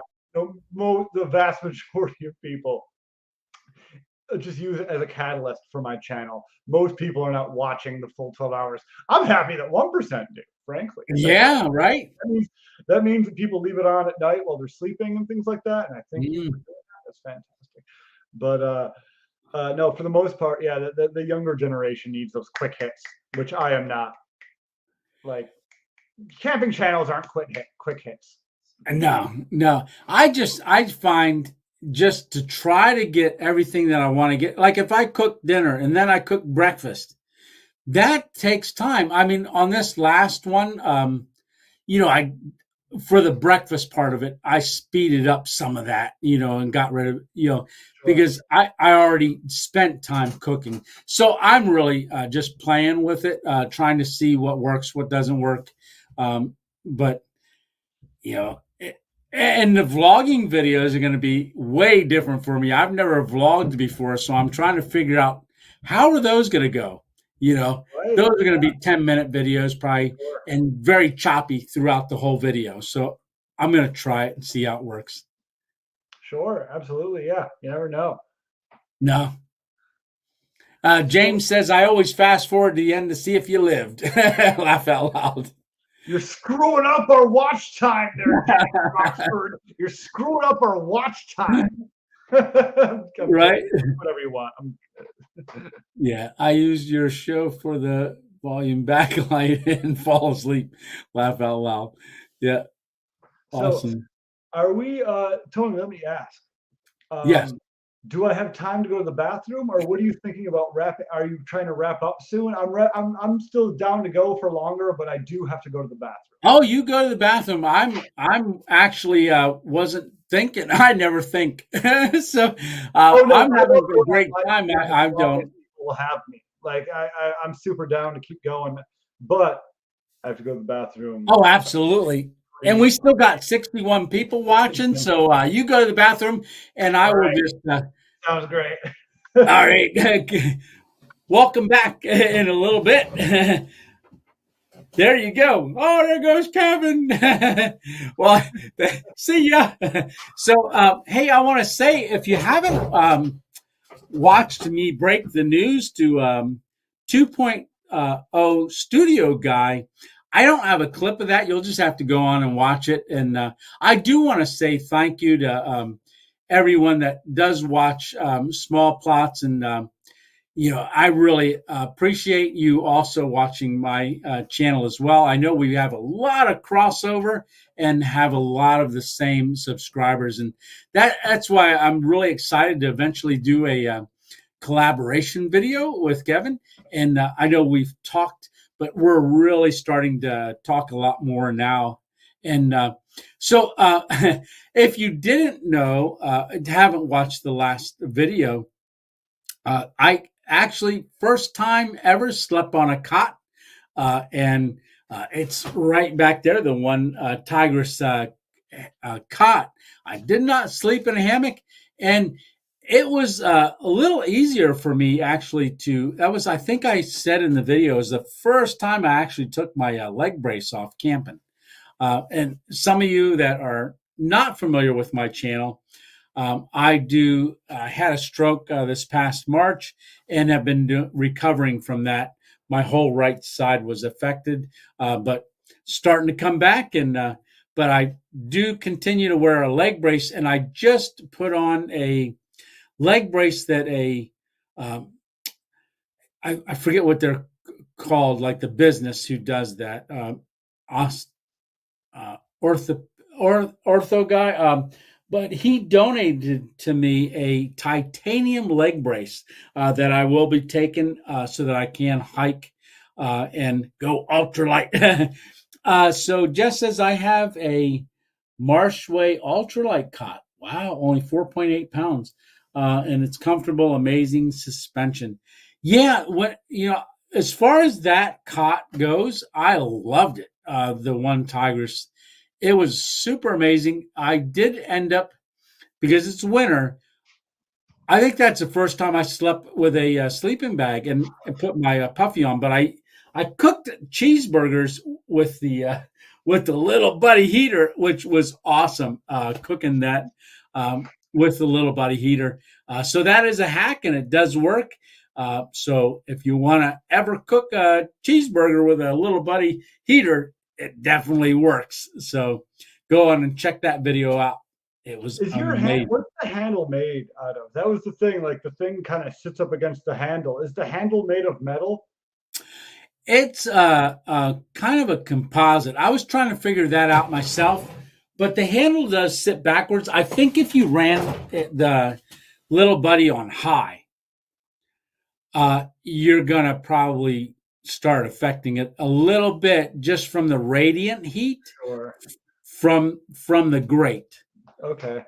However, I only ran it on low and just finished it off on high, and it didn't affect it at all. Like my handle's perfect. You can't even tell that I did it. So, yeah, and it was amazing. I didn't know it would cook it.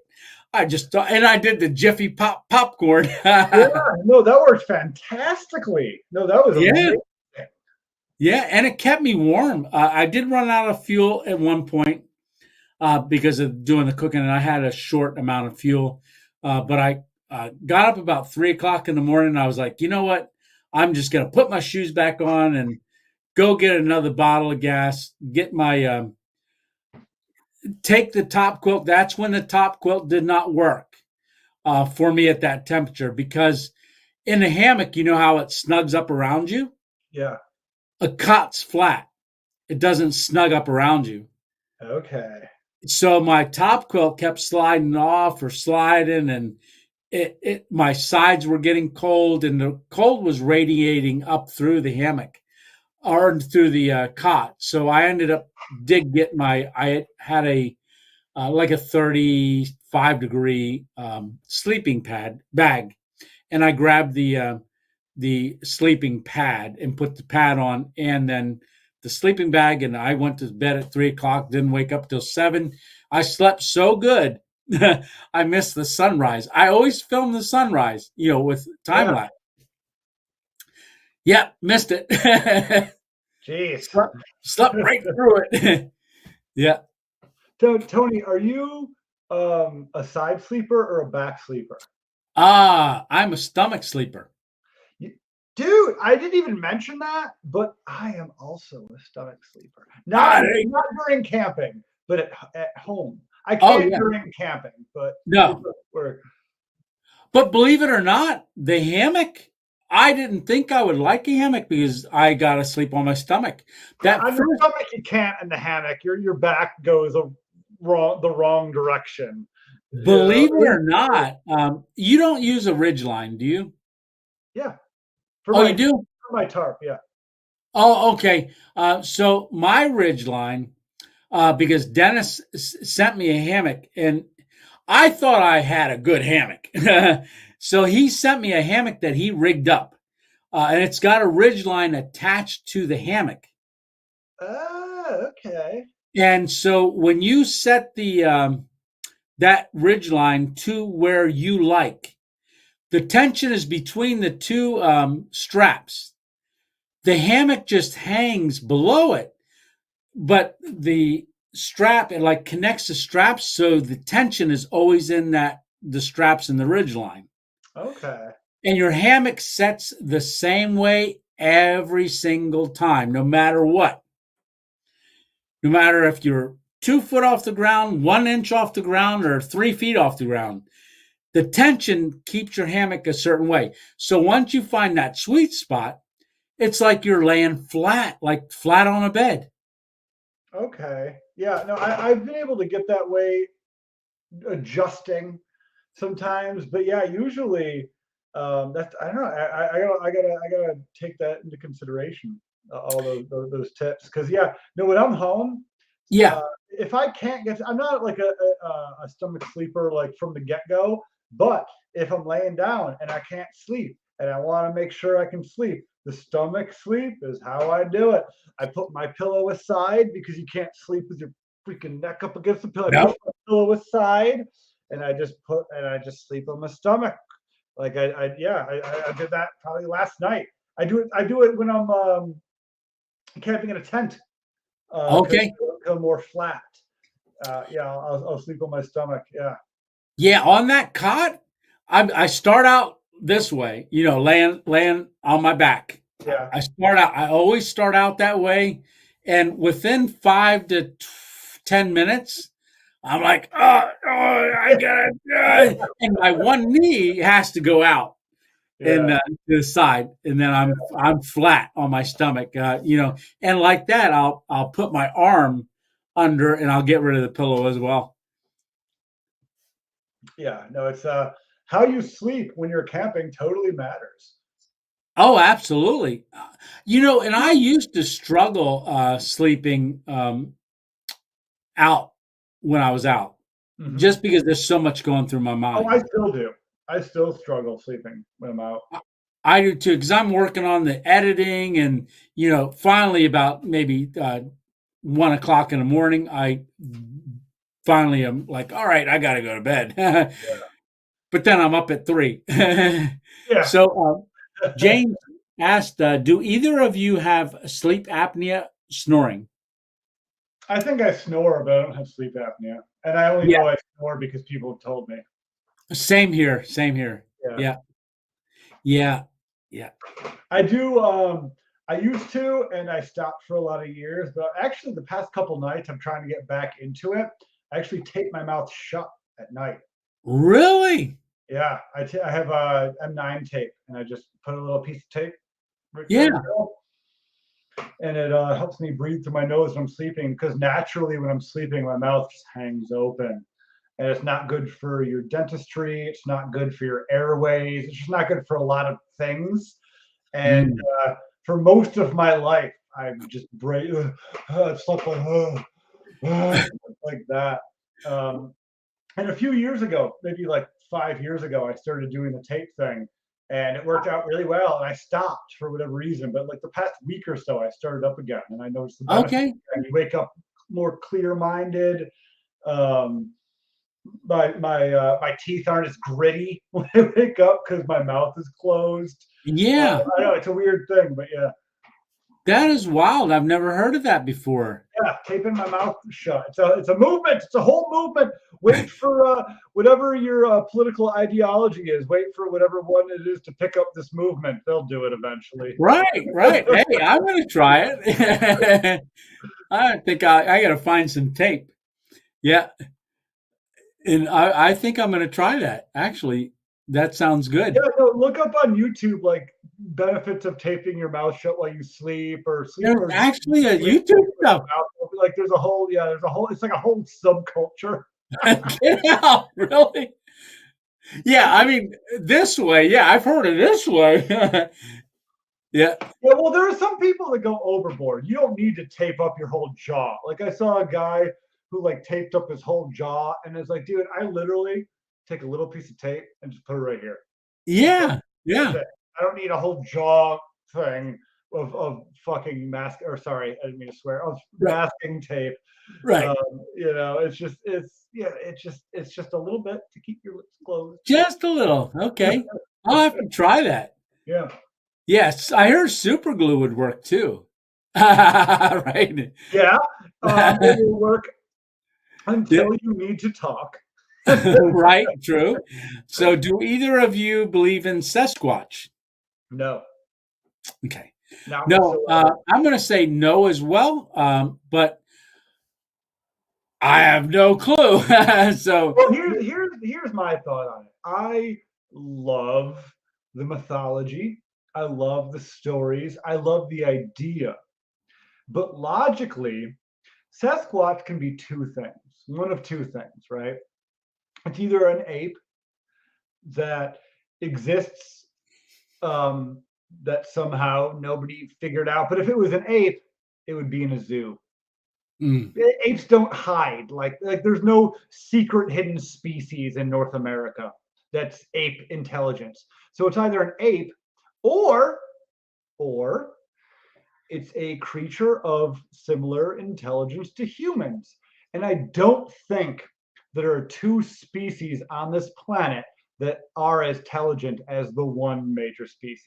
And mm. that's why I don't believe in Sasquatch, because it's one of two of those things, ape or human. I don't think it's either.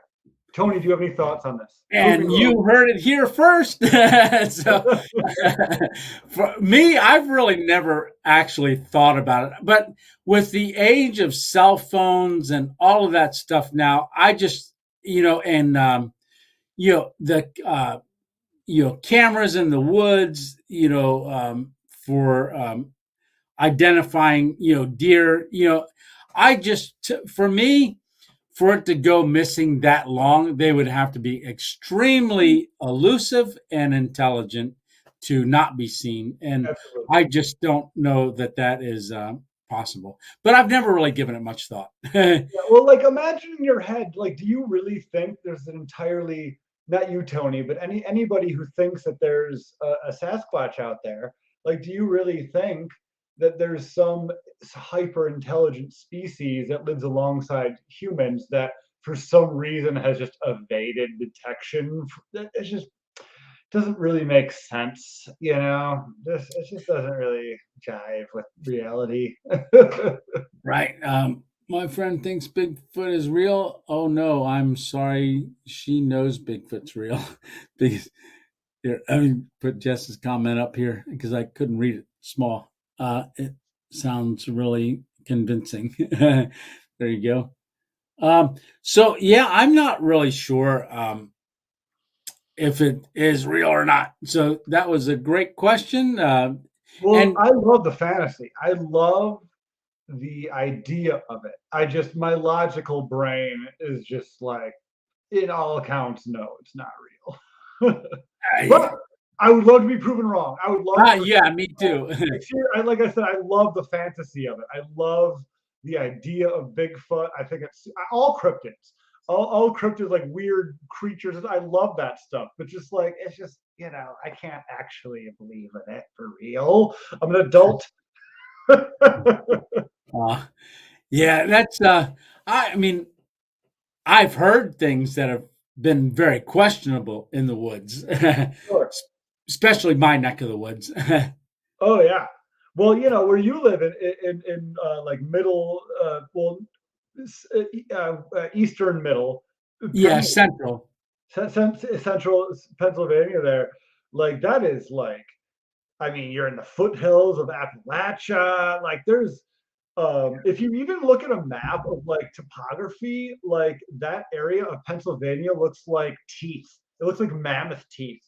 It's like there's no other part of the country that looks like that to, in a topography way. It's so unique. Like seriously, guys, like look at central Pennsylvania, the topography of it. I don't even know. It's like just waves. It's like waves of land. Yeah, yeah, So unique. It's so interesting looking. yeah. And there's a lot of uninhabited by humans areas, and some of my, when you're out hiking and stuff, which I can't go that far anymore, but I've been there's one hike I did, and I went. It was the most secluded place I ever felt in my life. Uh, and it was about 5 6 hours of a hike, and it was when I found seven waterfalls, and I went just continued to go, and that was the most secluded I've ever felt. So, and I'm hoping to do that again. And who knows what I'm going to run into coming up this in the next several months. Sure. Yeah. Oh, here's a question. I just see question marks, so I'll flash it up. Let's do Have, it. have you had any weird weather or contaminated water in Pennsylvania from the Ohio train wreck? I Uh, haven't. I don't know if you have. no, I haven't. I was told that it was going north of us, the jet stream, and I think it's probably going in between us as I'm it goes. pretty. That's crazy. I worry about Sam because Sam lives in Ohio, Oh, and really? so I'm Okay. worried about him. I haven't talked to him about it yet. But that's crazy, man. That whole train wreck, and then there was another train wreck near Detroit again. Oh, Like, I think one in South Carolina as well. yeah, like wow, like this is kind of scary. Like, Yeah, and then there was Dave, my one friend Dave, messaged me and said that there was a 3 mile radius in Arizona that was closed because of yes, a tanker wreck or yeah, something like that. It's yeah, like all of a sudden, all this stuff, you know. yeah. No, Now, this I believe in that kind of stuff more than the Sasquatch, me you too. know. Yeah, And yeah, people go, "Oh, that's a conspiracy theory," but just with the eggs not, chickens not laying eggs, and just yeah. all No, kind of. that's pretty. Like people are calling it Chernobyl 2.0. I don't think it's quite that, but I don't think, but it's that far away. It's not Right. Chernobyl 2.0. No, no. If you know what happened with Chernobyl, this is not that. That was insane. We're talking. Chernobyl was almost a global catastrophe. This is not Right. that. At least, I mean, maybe it is, but I don't think it is. Chernobyl almost killed the world. Many, Mm. multiple hundreds of people died trying to keep Chernobyl from spreading to the world. This is not Chernobyl, but it is still serious. It's very very serious thing. Yeah, yeah, yeah. And there's not a lot of Oh, talk. Tony's roboting.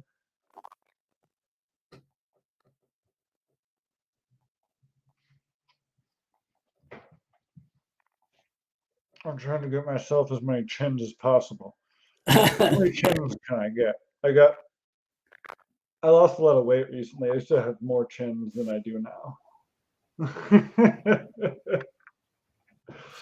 Oh, that's funny. Oh, you sound great, Tony. Oh, thank you You so sound much. absolutely fantastic. There's no more Yeah, robots. I I do. Uh, so you got to watch tomorrow, uh, Mail Monday for tomorrow, and I'm just gonna say, um, the if you've never seen the voice box of a stuffed animal, tune in tomorrow for Mail Monday. So that's all I'm gonna say. That's all I'm gonna say. Okay, fair enough. Yeah, yeah, that was interesting. It's interesting. So, yeah, but no, there isn't a lot of talk about the Ohio stuff. So I didn't know Sam lives in Ohio. Yeah, So I don't want he's to give too much away 'cause he's not super. Like I'm like I live in Rochester, New York, in the Cornhill neighborhood. Sam's way more protective of his location, but I will say that he lives in Ohio. I think at least that much he's yeah, okay with people knowing. yeah, yeah. Now he recently was contacted and received a e-bike. Have you talked to Yeah. him about that at all? No, I've talked to him about his e-bike and a lot of his sponsorships. Yeah, I was picking his brain the other night about a lot of his sponsorships. I don't want to get too into it because that was a Right, private conversation. But right. yeah, no, I was very curious about a lot of his sponsorships. He had NordVPN and his e-bike things. And listen, Yeah, I was within the first two or 300 subscribers of Sam Bananas way before I started Small Plots. I was a fan of Sam Bananas when he had like 150, 200 subscribers. I love his really channel. I love his videos.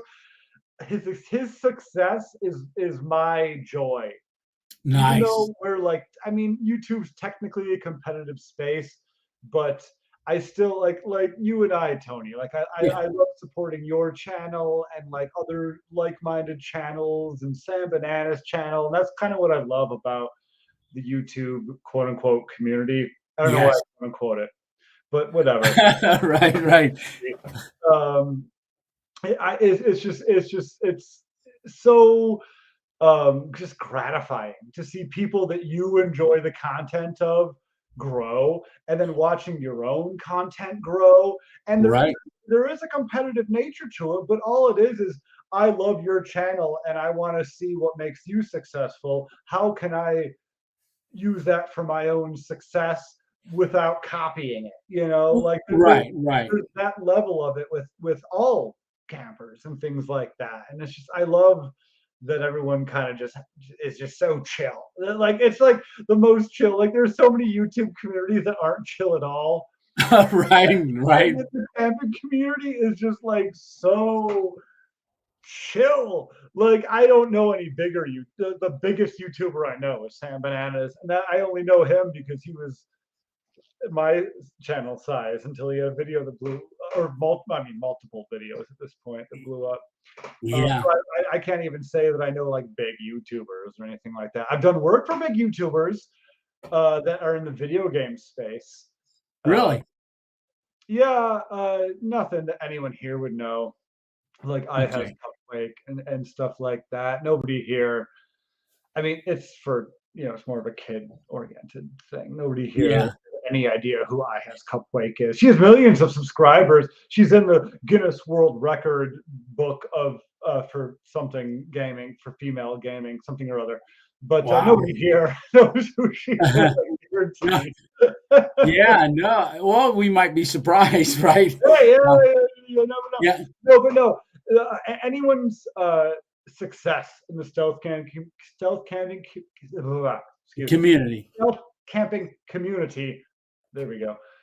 It's just great for me to watch. I love watching people, and even more than that, I love people. I love underrated people get views, Mm, like mm. underrated channels. I love when like I love a channel that nobody else watches but me, and then all of a sudden like everyone else watches. I love that. I love that. I was like, Yeah, yeah. I was Steve Wallace was one of those. I watched Steve Wallace when he was sub 20. Really? 20, yeah. Okay.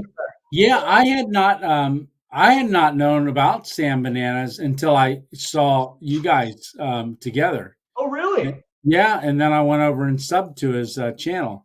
But yeah, Sam yeah, and I because I was are. not in that arena until I did that. My first stealth camp, and Squib reached out to me and said, "Hey, there's a community. You should go look at it on Facebook." And I Oh, joined Stealth Squib. Camping Alliance. Squib's such an awesome dude. I've never met him, but like he's awesome. I love Squib. Right. Squib's like one of my like if I were to pick a favorite of the Stealth Camping Alliance crew, Squib might be my favorite. I hate to say that out loud. I'm sorry for yourself, but I love Squib. I just love him so much. I love his videos. He's so awesome. Yeah, he's got a great garden too. I like his garden. He's got so Oh, much his he garden, grows are you in a kidding me? little His spot. garden is insane. I want Yeah, that garden. yeah, it's like, okay, here's our sidewalk crack, and we've got tomatoes growing because he crams so much into that little thing, but he does really well with it. Have either of you gotten to use Starlink for internet when camping? No, not No, no. no. What are your thoughts? No. Because no. So James says I was a subscriber of Sam Bananas when he was Sam Planta before he went to the bigger channel, James Sam Bananas. Rockford, that never happened because I was a fan of Sam Bananas, and there was never a time ever in his history of his life on his channel, ever, James Rockford, where he was ever Sam Planta. I'm just kidding. I have no clue. But no, I've never seen that. You must be before me. I was within the first 300 subscribers. When Sam Bananas blew up, I had more subscribers than him, and I had like 500 subscribers. It's like we neither of us had very many subscribers, and like overnight he went from like 400 to 5,000, like overnight. Wow. So I don't know. It must have been before that era of before he had 200 or 300 subscribers. I don't remember Sam Planta. I do know that Sam told me that the reason he named his channel Sam Bananas is because he just really liked that name and he just wanted people to enjoy that name. And that was like the whole reason. Like there's no, it's just like I just made that name up for myself, and I want people to call me Uh, that. okay, plantain. Now I got it. So James is, if you don't know, James is quite the character. He does a lot of jokes. Uh, I was Oh, joking. plantain. Yeah, it's a Well, small human, but you left off a few letters. yeah. There's a few letters. You left off the AIN. There you go. Yeah, I was wondering. I thought, what was that? His last name, or so that was good. Sam Planta. Yeah, I've never heard that. Yeah, Sam Okay. Planta. Oh, I didn't Yeah. mean to ruin your joke. I'm sorry. You were trying to make a Sam Plantain joke. Well, if you had written the last few letters of that, I would Yeah. have gotten it. Right. Sam Planta. Yeah. That's looking down here. Da, da, da, da, da. Yeah. So how did you find Space Kitty? Oh, how did I find it? Yeah. Like, how Well, did you come to across it?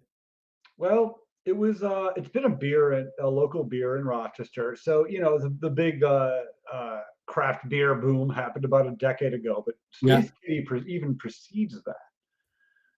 Really? It's been around for a long, long time. But the first time I ever realized like how much I truly loved it was Yeah. actually my cousin's wedding. I have my cousin Pat, who I don't know if he's watching tonight. He watches Small Plots. Shout out to Pat. He's an Hey, actor in Pat. California. He's been an actor in New York. He's fantastic. He's a big hunk. If you're looking for an attractive man with big meaty arms, Pat's your guy. He's I always He's the one. I see him, look at this hunky, look at this hunkin' burning love. Um, but no, at his wedding he had Space Kitty on tap, and it was like the first time I at his wedding was like I was like I like legitimately just freaking love this beer. And he's a Huh. He lives, like I say, he lives in New York and LA, but he's a Rochester. He lives in LA, or not LA, but California, just north of Okay. LA currently. Um, but he's a Rochester native, and when he had, and this is, I don't, Jesus Christ, almost like 7 years ago, probably when his wedding was. I don't even know. I'd have to see a year, but yeah, he had the Space Kitty on tap, and I was just drinking it, and that was the first time I was like, this is the beer that I love. This is this is the beer that I love, and ever since then, I've like just kind of yeah, it was just something that when I was camping, I used to bring out with me because it tastes good warm. even before small plots, even when I was just camping by myself or with friends, Yeah. it tastes decent warm. It's like a heavy, heavy Really? day. I didn't have to keep it refrigerated, and it was just a good camping beer.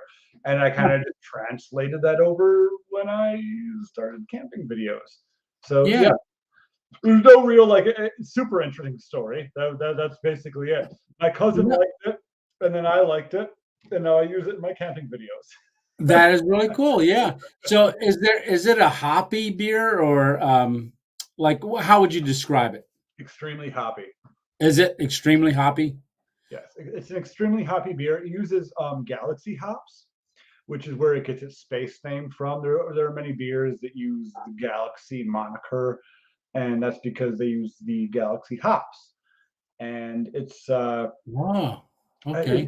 it, it's a lot of people think that it tastes like cat pee. I used to think it tasted like cat pee. I drank too much of it to actually taste or smell that anymore. But I still have friends who don't like it. That every single like Sean, like people that see Sean in my video. My last video had Sean in it. Whenever he smells Yeah. Space Kitty, he's like, "It's cat pee, man. That's all I smell is cat pee." I can't smell the cat pee like I used to. I did when I first started drinking it. I don't as much. And if you even Okay. watch Sam Bananas' my first video and I give him the Space Kitty, he's just like, I don't really get cat pee that much. So like some people smell cat pee and some Really? people don't. I don't know. I don't know. It's kind of why I love it. It's the mystery. I love it. Space Kitty. Yeah. There you go. And Hey, you coming guys want to a hey, local town near okay. you. Absolutely. So, oh yeah, did you see that comment I threw up there from Old and Kraken Dated? He said he saw a video a few days ago. A guy got a $6,000 e-bike, rode a few miles down the road, stopped at a traffic light. The thing burst into flames. He was filming at the time. Total loss. Wow. I did not see that video, but I'm not surprised. Yeah, I've A lot heard that they catch fire. Yeah, a lot of the companies that I work with are just they don't even know my name. They're just dumb, nameless, faceless Chinese companies that so who cares? They just send stuff out and they don't care. I don't sign Mm. any contracts. They just send me thousands of dollars worth of equipment. I don't care about them. They don't care about me. So that's not completely surprising that they sent him something that blew up, even if it was $6,000. Having said that, oh boy, I hope this doesn't blow up. Right? That you still smelling that burning No, metal? I don't. I don't know whatever happened to that. I don't Good. hope. Oh God! Oh, this is the heaviest thing. I hope this doesn't. Oh God! Hold on. Oh God! Oh, this does. Oh, okay, okay. It's Oh too my heavy. gosh. That's like 100-pound thing. That was another giant battery. That's for like people that have RVs. Is that is that the 2400 watt? Which one? That heavy one. Maybe it's from Vanpower. Vanpowers is Oh, the okay. company. Um, I don't know what the wattage is. I think it's a lot. Yeah, 2400. It sounds a lot. It's the battery itself is 1600, and they sent me the battery and the $500 uh, uh, solar panels Yeah, yeah. because they think I run a van life Right, right. channel. They've never watched. They've never watched my No. videos. They think Yeah, I run a you ought van to do a video. You ought to do a video where you've got the battery and you're running a little strip of LED lights on your ridge line, life. and Right. then go. And here's the battery that's running Yeah. these lights. No, well, I'll do I agreed to do, review video of it and stuff like that because it is an expensive piece of equipment. It So is. I did agree to do a review, but so, people check that out. It's not going to be a Tuesday vid, but No. I do want to push it to the limit of how ridiculous I can make a camp. I want to I want to have like a video game tournament in Yeah. the woods or something like that. Like I have a Right. Switch TV. I'm gonna hook up my Nintendo Switch, or I have a Sega Genesis Mini, or Yeah. something like that, and just like have a video game tournament out there in the middle of freezing woods. That's what I want. No, it's gonna happen this summer. I'm gonna have a middle of the woods video game tournament. It's gonna happen. Yeah. Yeah, I'll tell you what, if you decide to come to that Rendeavor I was telling you about, that would be a big piece of equipment to bring along. Yes. Yeah, I Because guarantee you, you, I would be the only person in a Fiat. well, that would make some great footage. Yeah, but yeah, because that'll run a box fan, things like that. So absolutely want to have that Oh, along. I'm a person that sleeps with a fan. So yeah, I plan on using these batteries um, to their extent, to the fullest extent. Yes. Yeah. Emma Brown, she says, do not store an e-bike in your house. And I had No, heard that too. That one battery catches on fire. yeah, I don't. I've not been approached by an e-bike company yet. That's my. I'm basically like, anytime Sam and Anna's get something cool, I'm just like, I want that. So like when when he was camping, we were camping together. He had big batteries. I was like, damn, I want a big battery. And then I finally got big batteries. And now Sam Bananas is camping with his big bikes, and I'm like, I want those big bikes.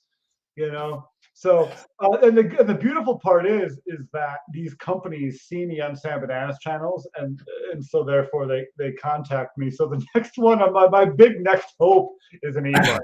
That's my Yeah. big that's my next hope. I've had You, multiple companies contact me for other stuff that I don't care about. If you're not an e-bike company, get out of here. right, right. I was actually contacted by one not too long ago, and they told me they put me on a list if I was interested because I really really wanted to take one on my journey, Mhm. because if I get to some place and it's a 2 mile walk hike into a place, I want to be able to jump on the e-bike and just go, and Right. not worry about walking to get there. Not Yeah, that I don't like to walk, but it's a little harder for me right now after the stroke. sure.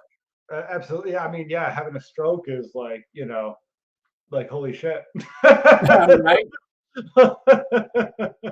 Sorry to Yeah, say. and you know what the crazy thing was, Kevin, is March 24th was the 1 year anniversary of my channel, and I hit 500 subscribers on that day. And I was like, oh my gosh, I hit 500 subscribers. Wow. So laying in the hospital bed in the hospital, I went, hey, I hit 500 subscribers and had a stroke, literally had a stroke. So come along on a new random adventure with me. And that's when I did the stroke series. Well, seriously, man, good for you for, I mean, even at 1 year, you had 500 subscribers, and at 2 years, you have 7.5K. That's like, congratulations, man. That's fantastic growth. Like, good for you. That's Well, amazing. you're the same. So dittos. Yeah. Yeah. Dittos. Yeah. Cause you're Well, not even 2 years I've yet. never had a pop. My growth has only been this, which is fantastic. Again, I'm not complaining about my growth, but I've Right. never had a pop. I've never had like there's never been a time where my channel was this and then went that. It's just kind of from the beginning a slow. I've never had a moment, but Yeah. so It's I love coming. seeing people when they have their moment, like Sam Bananas. When Sam Bananas had a video pop, he had less subscribers than I did. I think this is less or 2 summers ago. Um, I had 700 subscribers, not a lot, but he had 400. And then he posted a video, and then overnight he went from 400 to like 10K, like Really? overnight. Wow. And then we see the Sam Bananas that we see today with almost 30K subscribers. Right. And I love picking Sam's brain about stuff like that. I love, and your brain. I love picking your brain. I love all of my colleagues. Yeah, I Yeah. guess Yeah. I love picking your guys' brains about talking shop and what works for you. I don't know. It just gives me a thrill. I just Right. love Right.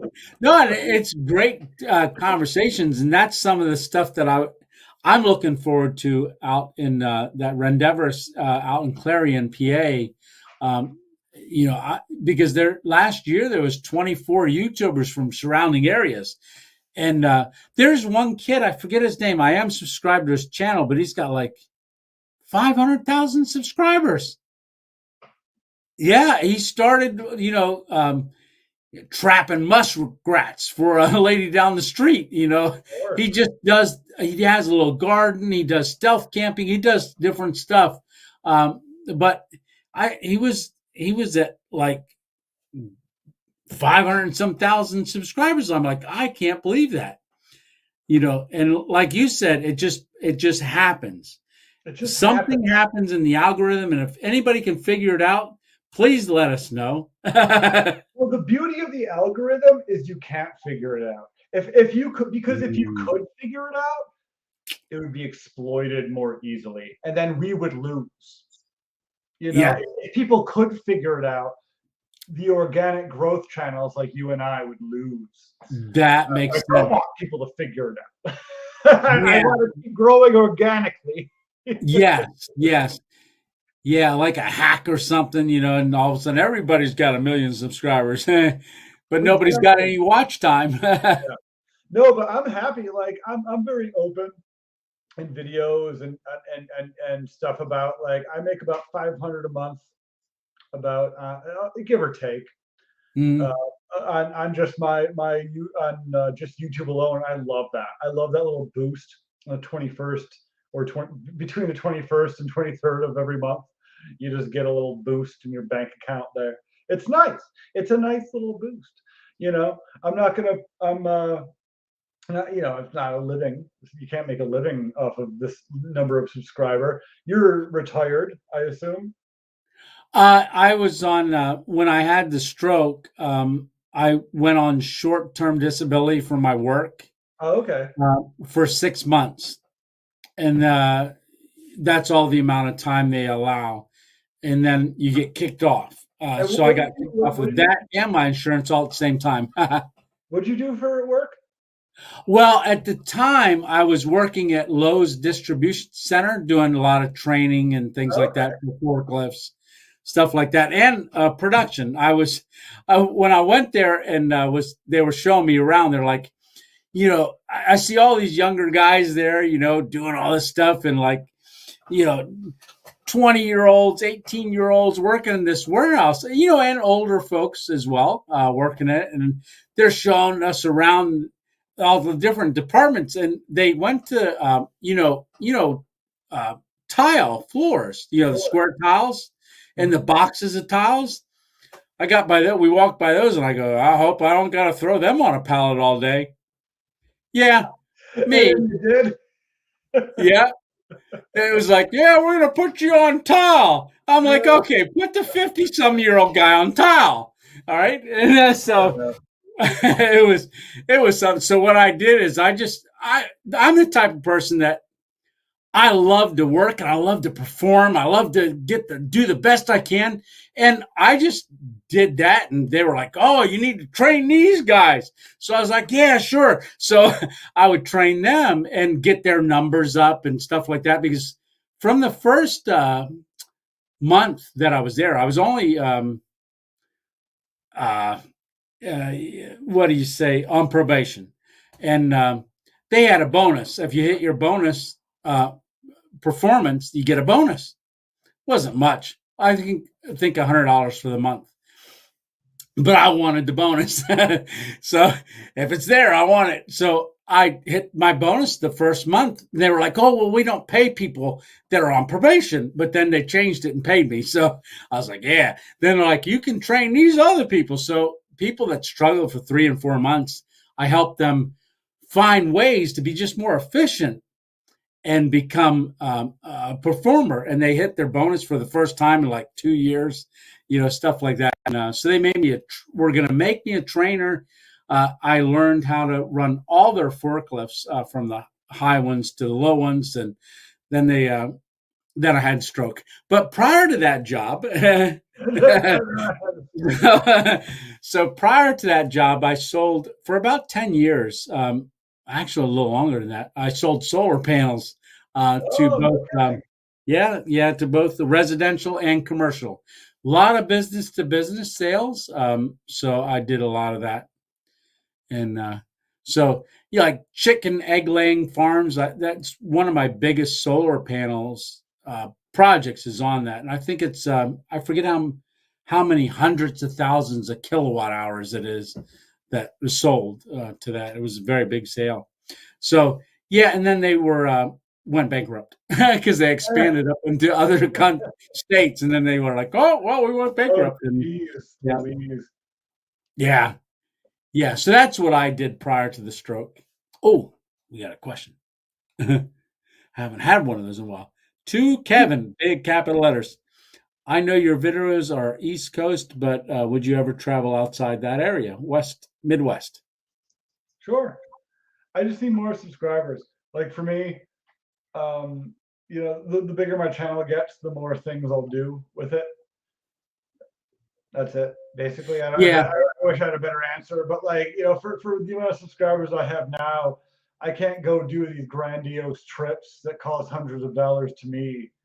And I make like what, like $80 to $100 a video at this point. So it's just not, once it becomes worth it to me financially, yeah, absolutely. I right. And then, I would answer, and but that's what it is. no, absolutely, and I agree. Now I am getting ready to do this trip, um, and part of that is because of the contributions of many of my subscribers are helping to fund this trip, things like that. I don't know if you've ever heard of it, but I do. I'm just put it up here quick, just so people can see it. Not that that people have to go on and do this, but I do a give, send, go. That explains, Go. yeah, it's kind of like a GoFundMe, but it's more Christian based. Okay. So people can go on there and pray for me as I'm traveling, send me prayers and things like that, which is huge. Are Um, prayers equal to money? Do you get money from the prayers? no, but protection. That's fair. Definitely. Hey, listen, that's fantastic. I love it. I love that exists. Yes, and that actually came about because of the cancel culture. Started doing some of that. GoFundMe was saying, "Oh no, we're gonna." People gave to a cause, but they said, "No, we don't like that cause." So Oh, they golly. give, send, go. That's when they were springboarded into existence. Well, good for them. Well, what's that? Good for them for Yeah, yeah, yeah, picking up the slack that whatever what's it called couldn't do. yeah.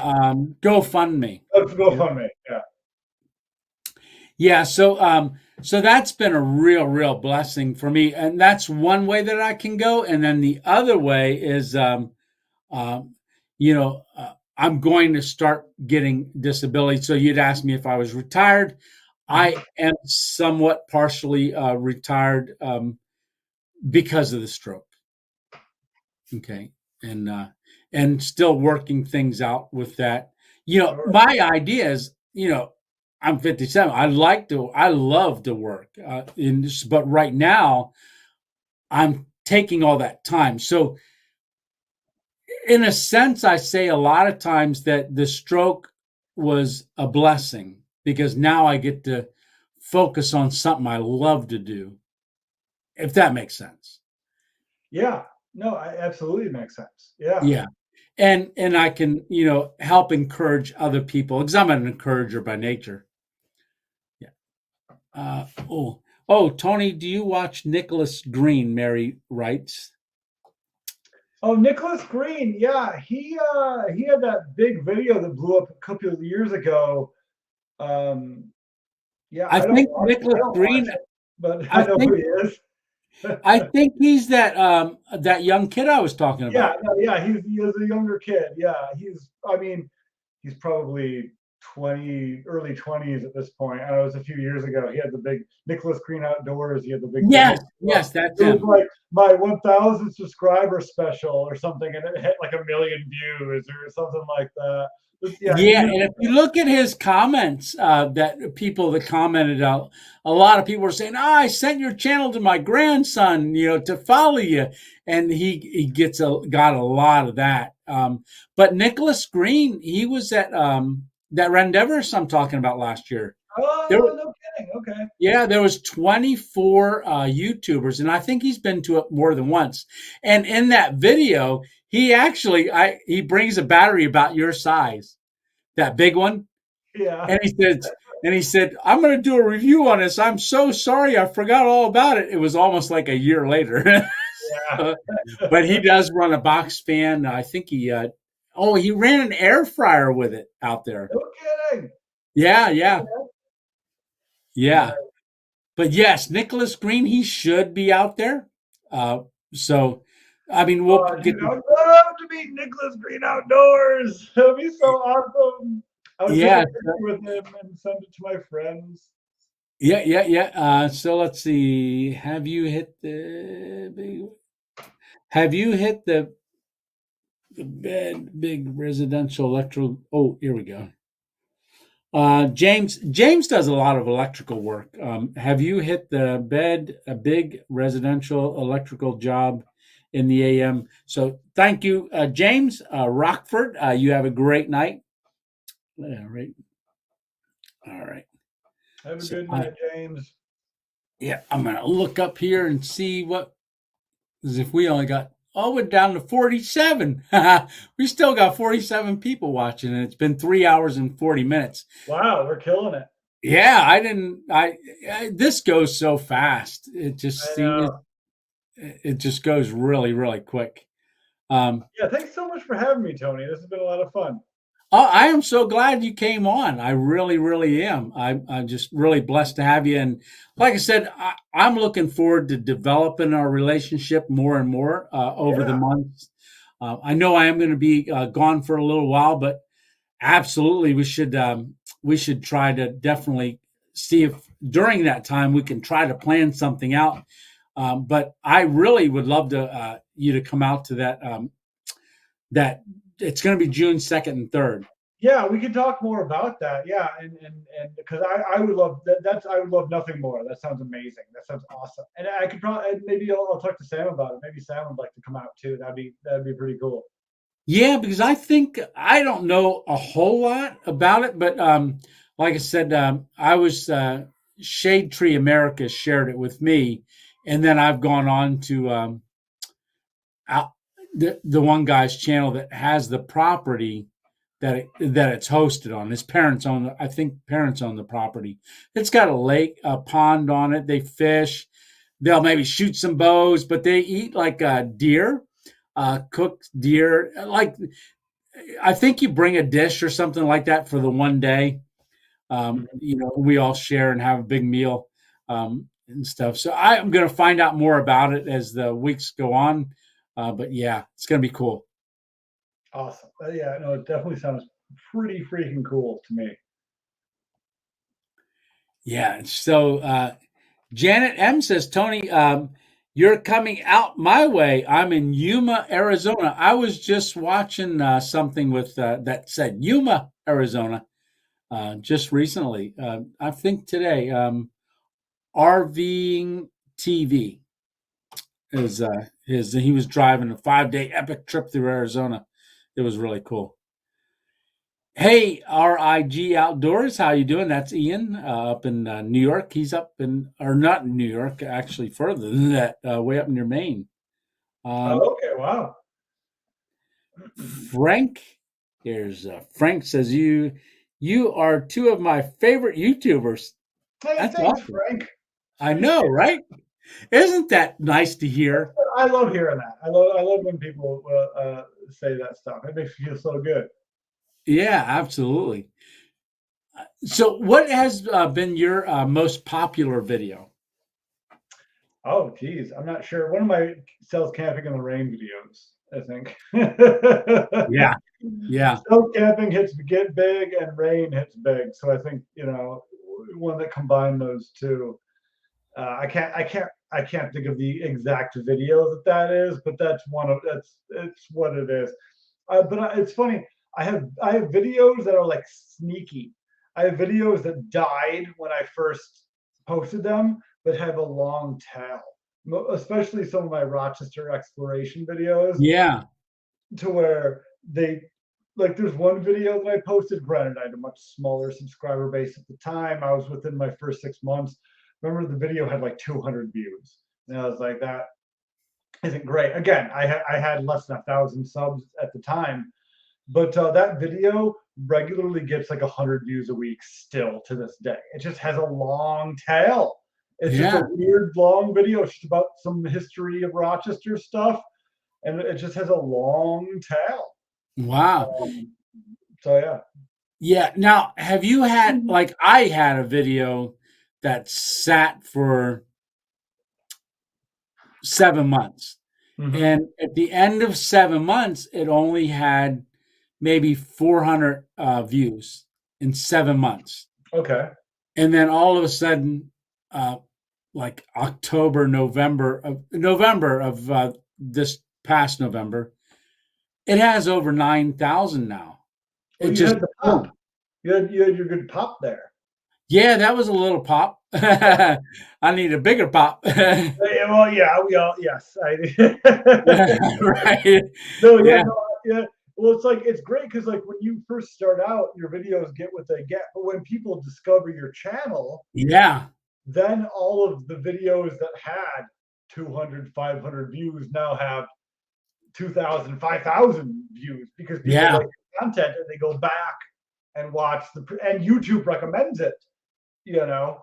Yeah. Yeah, that's one thing on my if I go on to YouTube and hit home and it Mhm. shows you all the clips, every once in a while one will come up and it's like a recommended video from 6 years ago and I'm like, Oh yeah, yeah. "You're It's reaching back that far?" You yeah. know? Well, all they wanted YouTube's one. So people like to crap on YouTube.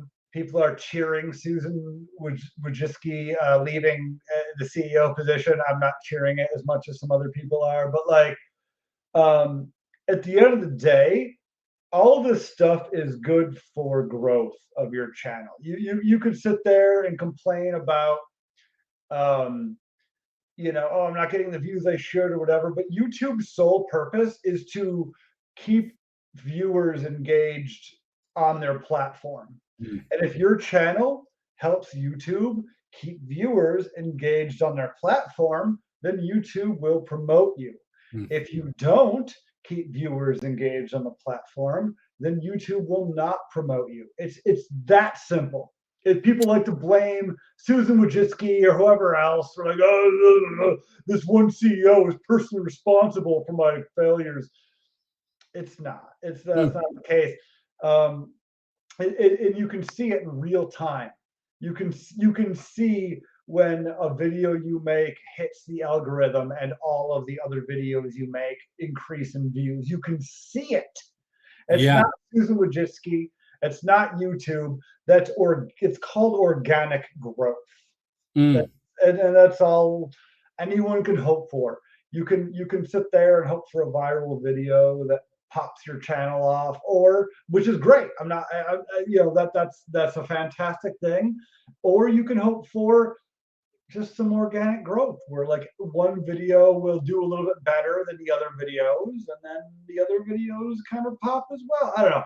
YouTube's a weird beast. You can never It figure is. it out. You can try and figure it out, but you'll never figure it And out. no. And like you said earlier, if everyone figured it out or someone figured it out and could tell everyone what to do, we would all grow and But it would still be the same growth.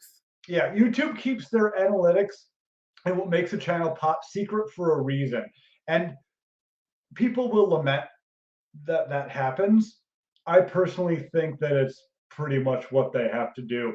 If YouTube is like, hey, here's everything we're looking for and everything that makes you grow, people would do that in a second. And then tomorrow they would have to change it because every Mm. Tom, Dick, and Harry would put out a video that nobody cares about, but they want to hit the algorithm. So they Yeah. hit the things, like imagine like you have let's put it in perspective here. Let's put it Yeah. into a thing. Say small plots. Let's say I wanted to grow my channel tomorrow, and YouTube Yeah. was like, hey, here's what you do to grow your channel. I could do those things, and then still not grow my channel because every other YouTube's like the second biggest site on the internet, if not the biggest. It's up there. You know, Yeah. everyone's gonna know that. So as soon as YouTube tells you what makes the algorithm pop, every single person in the history of people is gonna do that thing, and that immediately, just by virtue of what algorithms are, is Right. not make that work anymore. Right. So just do, I guess the point of the story is just do you. Do what makes you happy. Do what you think your audience wants. YouTube's going to change or not. Right. And it's going to be irrelevant to any channel's growth, regardless of how popular you are or aren't or whatever. The point is, do what you want to do on YouTube, period. That's it. Yeah. Yeah. Forget Ju- where, where that started, but that's the basic point. Yeah, absolutely right. And yeah, I mean, if you're not going out and enjoying it, just don't do it anymore. Well, people Right? can tell. People Yeah. can tell. Yeah. People subscribe to YouTube channels for people, not Yes. because of ideas. They might subscribe to a channel because they agree with something the channel says, but that channel will only get views on that one video. And then when subscribers realize that that channel doesn't put stuff out exactly like what you subscribed for, they won't continue to view your content. Just be yourself, put out what is you, put out what you want, but make sure it's all part of the same genre. Right. That's Right. the best advice I can give for a burgeoning YouTube. I forget again. I forget where we started talking about. so, so I just, Drew asks, Kevin, have you ever been caught stealth camping? the worst I've ever been caught stealth camping was my first ever stealth camp, Right. where some dude ran by me and he like he was I don't know, college aged dude, Asian guy. And he like, I was just sitting there camping. This is my, this is my first ever stealth camping video, like 2 years ago. You can go and watch it. And he just turned around. He was like, "Oh!" Like I like visibly scared him. I was like, "Hey, sorry, man, didn't mean to startle you." I'm not sure if he spoke English or not. There's a huge Asian contingent in the. I live around a lot of colleges, and Okay. many of them don't speak English, so I'm not sure if he spoke English or not. But he was an Asian man who was like, "Ah!" Scared him. Scared the Jesus out of him. And I was like, "I'm so sorry. I didn't mean to scare you." And he just kind of Right. running away. What's this guy doing here? Yeah. That speaking of that area, you did a where you hiked to caves that are Yeah, in that little gorge or something like that. yeah. I'm not sure what's up with that. I gotta find a buddy that can. So one of my friends said that he had someone he knew who could, who had like oxygen sensors and whose like job was to guide people through caves. Yes, I And remember that. yeah, and he has not followed up on that whatsoever. I even had somebody comment like, "Hey, I live nearby and I have cave spelunking equipment," and that guy didn't follow up either. So like in that video, like I was like, "Hey, I need somebody to guide me through. I'm not gonna go. I can't. This is a dangerous thing. I'm not. Yeah, I don't want yeah. to pass out and fall face first into the inch of water and then drown." Right. You're right. So I'm just waiting for somebody to come the freak through with their promises, Sean. Not Sean that you saw, a different Sean. Right, right. Yeah, that was neat. And I knew you went in a little bit and said you talked about, that and then came back out. But that's a really cool cave area. I'm so interested in what can be in there. Yeah. This is like almost a year ago now that I made that video. That was last spring, Yeah, yeah, yeah. last early summer. I can't remember exactly, but yeah, no, that's something that has been so. It's been like my personal journey to try and find urban caves. And like Mm. I went on that journey not thinking that anything like that existed. But I live in an area with gorges and limestone, and those can kind of be catalysts to caves. So it was always my like in my brain, like I need to find an urban cave. Like this is what Yeah. my journey will be. And I can't believe I found one like that. Like it Right. actually exists. And now that I want to go inside of it, I need proper guidance. I will not. It's dangerous. It's Yeah, dangerous to it go is. in red. Like there could be a gas in there that makes me pass out or whatever. It's just dangerous to go in random open caves in a city, especially where Right. any apartment building in the world can just put their poops in there, and then the toxic Right. closest fumes. Yeah, who knows? I don't know. Right. Either Right. way, Right. yeah, no, it's just I need a guide. I'm not going to go in there by myself. I have a lot of reservations about that. I want to do it, but here's a call. Here's a call out. I keep doing call outs for this, but please, Right. anyone who is a splunker in the Rochester, New York area, please, I will pay you money and we will go in that cave. It's not going to be a lot of money. Don't get excited. Right. Right. I'll pay like $200. We'll go. We'll go in that cave, please, please. I need to go in that cave Yeah. so bad. Yeah, well, I can't wait to see that video because when you mentioned it, I know there's a lot of caves around here or coal mines, and things like that. And there is a couple. There's one guy that does videos of going in those, and that's one of the things I always see a lot of his comments on his channel, like, "Hey, did you know?" And he says, "I have." I do this and I've got equipment and he's got, to detect the gas and stuff like that. But Drew asked, can you make money on Patreon? So Patreon is people subscribe to be part, it's a monthly uh, gifting way. So Patreon, me personally, someone said, "Hey, I want to do you to do Patreon," so I did Patreon. But buy me a coffee is way quicker, and just a blessing. And then I personally just recently did a Cash App because Cash App doesn't take any money. If someone wants to send me $4, they can Cash App me $4, and it Sure. goes right into your account immediately. And I set that up mainly because as I go west, there's a couple people that I'm thinking of doing something. Like if somebody wants to do this is just in my thoughts. This is how my brain works. Wants to give somebody a you know a meal or something or pay for somebody's meal, but they can't do it. But I might be the feet and the hands, that are there, and they say, "Hey, this is to buy somebody a meal. Let me send you $20."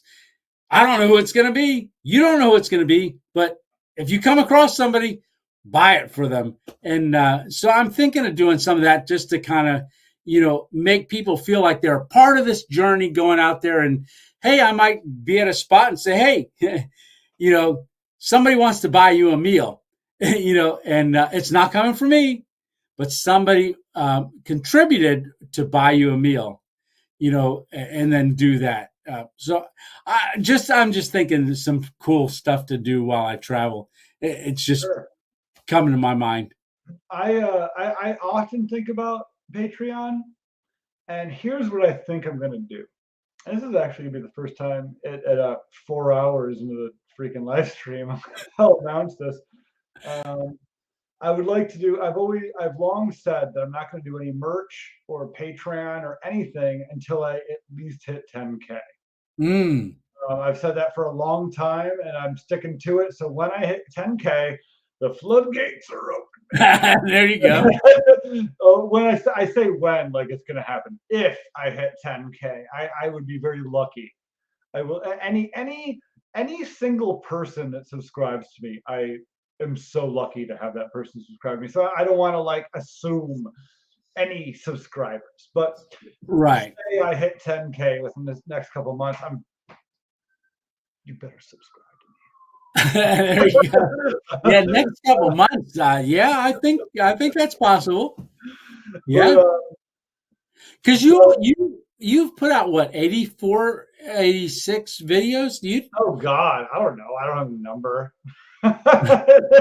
Uh, Something like that. yeah, no, that to me. That's not very many videos for where you're at. Well, yeah, I Subscriber. do one a week, Okay. and sometimes none a week. I mean, I miss a week every now and then, so one a week I'll do. Um, but yeah, I forgot where I was going on the what we were just talking about with the something or other. I had a whole thing. I had a whole thing that I was Oh, the Patreon. Patreon. Thank you, Tony. Yeah. So the Patreon, yes, when I hit 10K, if I And hit when? 10K, yeah, I have a lot of plans. So the Patreon is going to be big. I'm doing a lot of planning. Essentially, what I want to do is if and when I hit 10K, I will have an exclusive podcast on my Patreon. Mm. I'm gonna call it PLOTS Cast or something, maybe not Ooh, cool. something like that. But either way, you get an exclusive weekly podcast just by subscribing to my Patreon. It's not available on YouTube. Maybe if it grows, I will make a free YouTube episode and then have a Patreon episode and then make a separate channel for it. But Ooh. when I start it, if you subscribe to Small Plots Patreon, you get a weekly free Small Plots podcast. And I want to go through ridiculous camping gear. That's like what I want to do is like people can show me, like, are you familiar with oh, what's it called? Oh geez, like Axe Craft or something like that. Or no, Will they send you a box? no. It's oh no, it's axe knife. Oh geez, I can't remember. It's just subreddit on Reddit, but Okay. where they talk about um oh geez, well they're it's basically making kind of like ultralight and camping and things like that, and they talk a lot about these like equipment pieces that are ridiculous that you don't need, but these companies charge a lot of money for. Like Yeah. that's what I want. I want my podcast to be talking about hilariously bad camping equipment. Oh, Where, that's cool. oh, I got this axe that's also a fire steel and also it has solar panels on it, and also like I want to have a podcast making fun of these ridiculously bad camping equipment pieces. And that's what I want. It's not just going to be like a random camping podcast. We'll Right. be talking specifically about these terrible camping equipment Gear. pieces, Yeah. and that's what I want the Plots Cast or whatever I call it. I don't know if Plots Cast is the final name. That's what I want it to be, and that's what I'll do when I start the Patreon. Hopefully, if I hit 10K with the next few months, you're gonna get that. You're gonna get episodes of the Plot Cast. I'll advertise this on my channel. This won't be the one place I'm putting this Right. information out. Yeah, because So we're getting a lot of exclusives here yeah, tonight. Tony, you gotta make shorts out of these. Right? Yeah. Oh, I'm kidding. Nobody cares who the hell I am. It says, Kevin, will you make more short? Will we see more shorts from you? Your humor. Absolutely. I'm all about growth. I'm a huge capitalist pig. I'm all about making the money on YouTube. I'm all about doing the things that make growth happen. I'm all about every single thing about that you can possibly imagine. So yes, Tony, I will absolutely be putting out more shorts. I will be putting out more videos that are contuitive to large eyeballs. I'm competing for eyeballs. I want Yeah, eyeballs. right, and not those duck testicles you talked about earlier. Oh no, we're getting duck testicles on there. My major goal is to Yeah. sell the Small Plots brand to HBO. That's Oh, what. there you go. So every video that you see put out, keep that in mind. I want to sell Small Plots brand to HBO. So just keep that in mind. Absolutely. We're going to HBO, baby. Yeah, because that was Blitz and Aaron go camping. It was had asked about if we're going to see more shorts.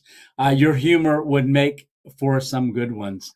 Well, thank Um, you, Blitz and Aaron. Yes, no, definitely more shorts. I just have to be more strategic about it.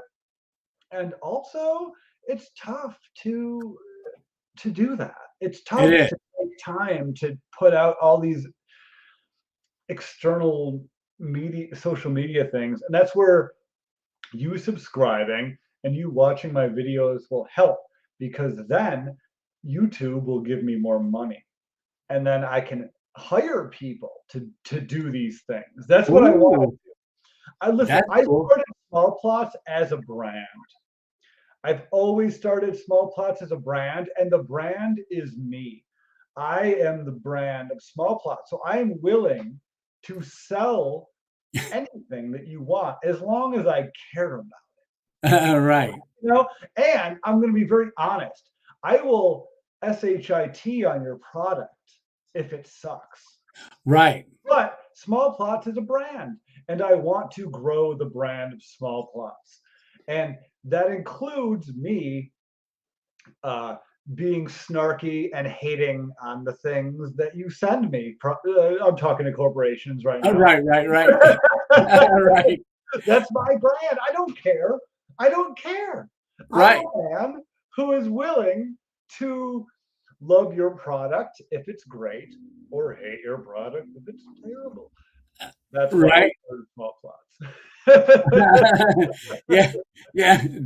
This Chinese thing that we may be seeing about a few reviews coming up. Oh, we got the Echo Flow 2.0. You see this cord hanging out of it. That's because I've been charging my phone out of it, and that's the only reason that I can figure out what to use this thing for. I have no clue what to use this thing for other than charging my phone, but it's halfway empty, and I've been charging my phone for 2 weeks. So I think Yeah, that's something, right? Like yeah, that's the whole thing. I've been charging my phone for 2 weeks on that thing, and it's half empty. So I don't know. Small Plots is a brand. We're gonna move the Small Plots brand forward, and I'm super and pumped. up, And what? forward and up. Yeah, onward and upward. But one of my favorite things about the Small Plots brand is, oh, I can't wait to just shit on these terrible companies. Like that's my favorite. Oh, and negative videos get more views. So wait for these companies to like keep contacting me with, hey, hello. When they started an email with, hey, how are you? We love your van life. I've never camped in a van ever in my life, so I can't Right. look forward to all these companies that don't understand English to continue to contact me to get products that I will then ceremoniously shit on, and then eventually I hope that kind of goes into more of a branding for me where I just dude, Tony, I hate crappy camping products, and I hate, Yeah. and it's just like if you're gonna get on me, if you're gonna ask me to sell your camping product and it sucks, oh, it's gonna feel so good to tell all these Right. how terrible your product is. That's where I'm at. That's my mentality right now. Right. So Right. get It's you something. It's something to look forward to. yeah, Right. so something to look forward to on Small Plots is me just utterly obliterating these terrible products. They're so bad, Tony. You know what I'm talking about. You I know what do. I they're so do. bad. They're not good. Yeah. I'm not Yeah. gonna I'm not going to tell my subscribers to buy this just because they sent this to me for free. And I tell these companies, by the way, uh, get ready for me to give an honest review about it. And they don't speak English, so they are just like, "Yes, we love your van life." All right. So it's like, cool, all right, Yeah. awesome. Yeah. Get free things, talk crap about a company, feel good, Get and free free things, things. talk crap about the company that gives it to me, and then profit. That's my business model. Right. Is Small Plots headquarters tour still up? Is what? Blitz is asking, is the Small Plots headquarters tour still up? Oh, maybe. I don't know. I hide a lot of videos. There's a lot of hidden videos. I have hidden a lot of my video. I'm not really sure if that one's still up. Hmm. Yeah, sorry. Sometimes if Right, videos right. are good and it doesn't fit my brand, I will Hmm. just I'll just hide it. You know. Yeah, throughout the years of me putting out videos, sometimes I put out videos that don't fit my current what I want to do. So I'll Right. just hide them. There's no shame in that. Everyone does it. And if you want to see it, I don't delete videos. I will just hide them. So if you really, really miss a video, follow me on Instagram at Small Plots or at Kevin Marcus and just ask me. I'm very accessible. Ask anybody. I'm very accessible with Right, right. messages. Like if you just message me, like say like, hey, I missed this video. Even if it's like hidden from YouTube, I'll just send you the link and you can watch the secret video for yourself. And not, and if you want to share it, that's fine. But Yeah. sometimes it's side videos. I don't know. Tony, I don't know if you can relate to that. Sometimes you just want to hide a video. Yeah. Yeah. I've I did one video, and I didn't realize I was talking about a coffee, and it's actually I'm holding my cup, and the camera angle makes it look like a waterfall is filling the cup up. It's really neat, and I had music to it, and my thing was my very first video with Coffee in the Woods. I take a sip of the coffee, and I say, "Now that's a good cup of coffee," you know, and so I don't know. My friend, I put it up and said, "Hey, what'd you think about it?" He's like, "Take it down quick. You didn't put sponsor, or, because I was Oh, promoting something." So I was like, "Oh, well, I didn't know." I was like 3 weeks into it, so that one's hidden. So it turned out pretty good, I thought, but I never put it back up again. yeah, no, yeah, I'll hide a video because when I was first starting Small Plots, it was I would put a lot more BS between my camping videos, frankly. Mm, Like, and they subscribe to me to see stealth camping.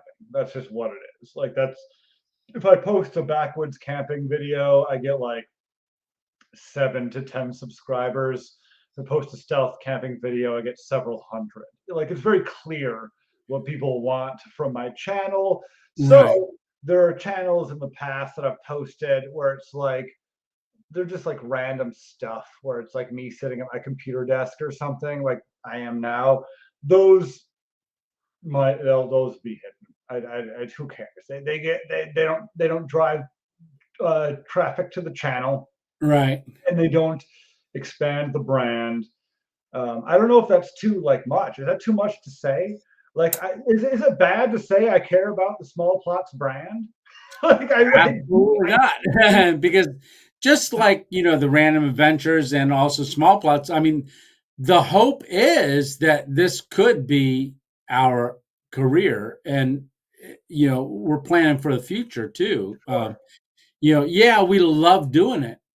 But if you can have something that is your passion become your everyday, like I don't have any other stresses and worries in the world, all Mhm. I got to do is focus on this, the Right. thing that I love. And that's what everybody's searching for. And it's just the fact is some people would like to do that, but they don't want to film themselves or talk in front of a camera.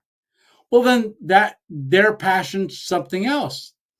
And but for me, I love sharing what I'm doing with other people because I like to hear that they enjoy it. I love to hear that they're inspired by something. I Mhm. have no clue sometimes what they're inspired or how they got inspired, but it just when they say, "Hey, that really inspired me," I love that. Can people hear that? Sorry, there's a huge siren. Just went off that's I my. just heard it, but it's gone now, right? Oh, it's still going for me, but yeah, yeah. No, but no, I agree with you, Tony. I think that's a great way of putting it. I think you nailed it on the head there. I think that's Yeah, great. and neither of us know what tomorrow holds, so go ahead and do it today, right? Yeah, but also I want to put a caveat on Yeah, it, and that's not everybody who does that will be a success. And I think right. that's where a lot of people get frustrated, Mm. where because you can take all the advice in the world, and I'm going to be very real with you. Yes, You have to be able to entertain people. yeah. And sometimes that means, how do I put this? You have to put it all in. You have to kind of if you think that doing YouTube is going to be like something you can do on the side, Mm, you've already failed. You have to actually care a lot about mm, it. You have to change some things about yourself. You have to uh, do things that you didn't think that you were capable of. Uh, mm. and that's just to get any following, not just be. This is from someone I don't have. I'm not like a huge success. I just have a following, like a few people, you know. So it's like if you think that just like, oh, all I have to do is have, a camping video and I put it on YouTube. That's like that's not even number one. That's not even like number one on the process. That's like number point two on the process Mm. of starting a YouTube channel. It takes a lot. And I'm sure Tony can attest to this. You have to deal with a lot of failure. You have to deal with a lot of putting out videos that you think are like we were talking about this before we got on the live stream, like Yeah, hours ago. It's like sometimes you think a video is going to do well and it doesn't, or no, it's the opposite. Sometimes you think a video is just like whatever and it ends up doing amazing. You just right, never know. But you have to throw yourself 100% into it, or you'll never know. It's a right. weird thing, YouTube. It's weird. You have to have like the lifestyle that allows like I work like Tony's retired and I work freelance. You Mhm. cannot have a 9 to 5 job and be successful on YouTube unless you're filming your 9 to 5 job and that is what you're Mm. doing. Otherwise, it just doesn't work. I work from home, so I choose my own schedule. I can pick when I go camping. Tony's retired; he can pick when he goes camping. You have to. It's not just like an easy just thing. Yeah, You know. yeah. And because I did a whole year before I had the stroke, and I was doing two 12s and a 10, 36 hours Mhm. overnight. But then you got to sleep, you have to do things. It was hard Yeah. I mean, you had to sacrifice and just do it. Like, man, I'm Mhm. tired. I don't feel like going out there to the creek and trying to pan for gold. But you have to if you want to make a video. Mhm. You got to make the time and you do it. And then, but once you commit to it, if It's you're not getting joy out of it, yeah. stop. Because if you're not getting joy, yes, if you're not getting joy out of it, then do something else. Don't force yourself. Like seriously, no, like no, like the joy is what you need. The joy is the critical element. I think you nailed it on the head there, Tony. Like yeah, that's the most important part of it is you need to love it. yeah. And there's times when I'm like, oh man, I don't know if I can get out there and do this video and I'm not feeling it. But as soon as I commit to it and then put it into motion, the joy comes. And Mm-hmm. then I start feeling like, oh, this is pretty awesome, And then you lose yourself in the filming of it. Mm-hmm. And that's Yeah. when I get lost. And being lost in it is a good thing. Yes. Well, I think being lost in it is what makes it more successful. At least Mm. in my vision of it. I could be completely wrong, but like when you lose yourself in the passion of it, Yeah. that's when I think like the best and I know, and this is just not for camping, but this is for video. I watch a lot of video Anything. game videos, I love video games and stuff, like all that stuff. Like you can tell when someone is talking about something and isn't passionate about it. Mm. It sucks. You want to be the person who actually likes what they're talking about.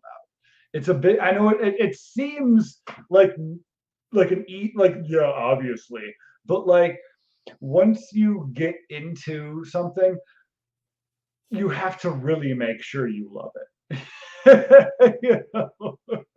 And if Yeah. you don't, then you're just a guy posting videos on the internet.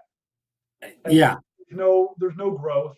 You'll never get growth, which is fine if you don't want growth. And it's fine if and it's fine if you're just enjoying it, but you gotta enjoy it. You And have to enjoy if it. you're not, it definitely translates. So you may not think it translates, but it translates. You Oh, can it you does. can tell. And that's not to say I don't get burnt out on camping. Right, Of course I do. right. Of course I get burnt out on camping, but that's why I take little breaks. It's because I want to camp. I Yes. want to camp. Then that's my whole thing. I always tell myself, like anytime I get a little bit sick of camping, that's when I take my little break. I take a week or two break, and I'm like, no, let me regain the want. I need to take a couple weeks off so my body like misses it, and then Yeah. that's when I make good videos. Is when I miss it, and that's why I'll take a couple weeks off here and there, just to miss it a little bit. Right, right. Yeah, it's easy to get burnt out on certain Very, things. very Well, much. not burn out, but burned down. Because Right. if you burn out, you wouldn't do it anymore. So you Right. get Yeah. burned down, Well, burnout just burnout meaning more like you just Need to recharge the need to battery. recharge. Yes. Yeah. Yeah. The recharge is paramount. And though I think that taking some time off from YouTube will overall make your videos better if you still have that passion. Right. And if you don't have that passion, then don't then that's fine. That's fine. Then just you know admit to that, I guess. Right. But it's tough. I love talking to Tony and other YouTubers about this kind of stuff because it's like so just specific. It's just so specific. And it's familiar, when you're talking with someone who also knows what you're thinking, feeling, and doing. Mm-hmm. Yeah. Yeah. No, it's a weird thing being on YouTube. It's definitely weird. It's like you put out your passion and hope that people accept you. Yeah. And now, do you like me? Like I can put out a video and I'll see, like, I'm thinking, oh, I'm going to get a couple subscribers with this one, and I lose subscribers. And I wake up the next morning, I'm like, how did I go backwards? Every single video, I lose subscribers. Every Yes. single one. Not like a lot. It's like one or two. but every like I'll watch the graph. I'm like, Right. dude. Last month, I actually had one day that was net -1 subscribers, like Yeah. net. Considering all the people that subscribed and unsubscribed to me, there was one day last in January that was -1 for the day, and I was Right. like, "Dude, Right. what, It's like, what makes how? Who's how hitting did I do that?" unsubscribe? How does that even work? You know? Yeah, And yeah. So it's, all I want to do is entertain, and I'm right. obsessed. I'm obsessed with Right. figuring out what that means, what people want to see, what I do that makes people want to watch me more, what I do that makes people want to watch me less, what Mm, I do. Like, I'm obsessed with that. Like, and that's part of the passion for me personally. It is being obsessed with it. Like it's like it's almost like a fetish. Obsessed. right. It's not quite, Right. like it's almost like a fetish how obsessed I am with it. Right. Well, I know thumbs up or thumbs down have the same effect on YouTube nowadays. Yeah, But I don't like seeing thumbs down because I can see them on TubeBuddy. yeah, It shows me, and I'm like, so I'll put out like my 50 days after the stroke. I went and did my first stealth camp after I just put 60 or 50 some, 40 some videos out of my recovery. And I said, oh, go on, this is going to be, my recovery. And I'm like, how do you give somebody 3 thumbs down who's oh actually pushing forward to do this? I was so devastated that I'm like, oh my gosh, I got a thumbs down, But then, they don't you're gonna bother me need now. to But unplug and plug again. You're starting to start a little robot-y. okay, I heard all of that, but it was yeah, just starting to get slightly crackly. alrighty,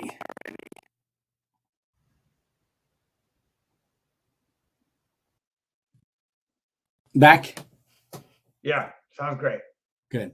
But yeah, thumbs down used to really, really bother me. And I was like, I put out this like, video of, stroke recovery, really pushing myself hard. Thumbs down. I'm like, who are you? So I've been slowly saving a lot of hater comments over the past 2 years. Oh, One of wow. these days, I'm going to put out a hater comment video, a whole video just talking about hater comments.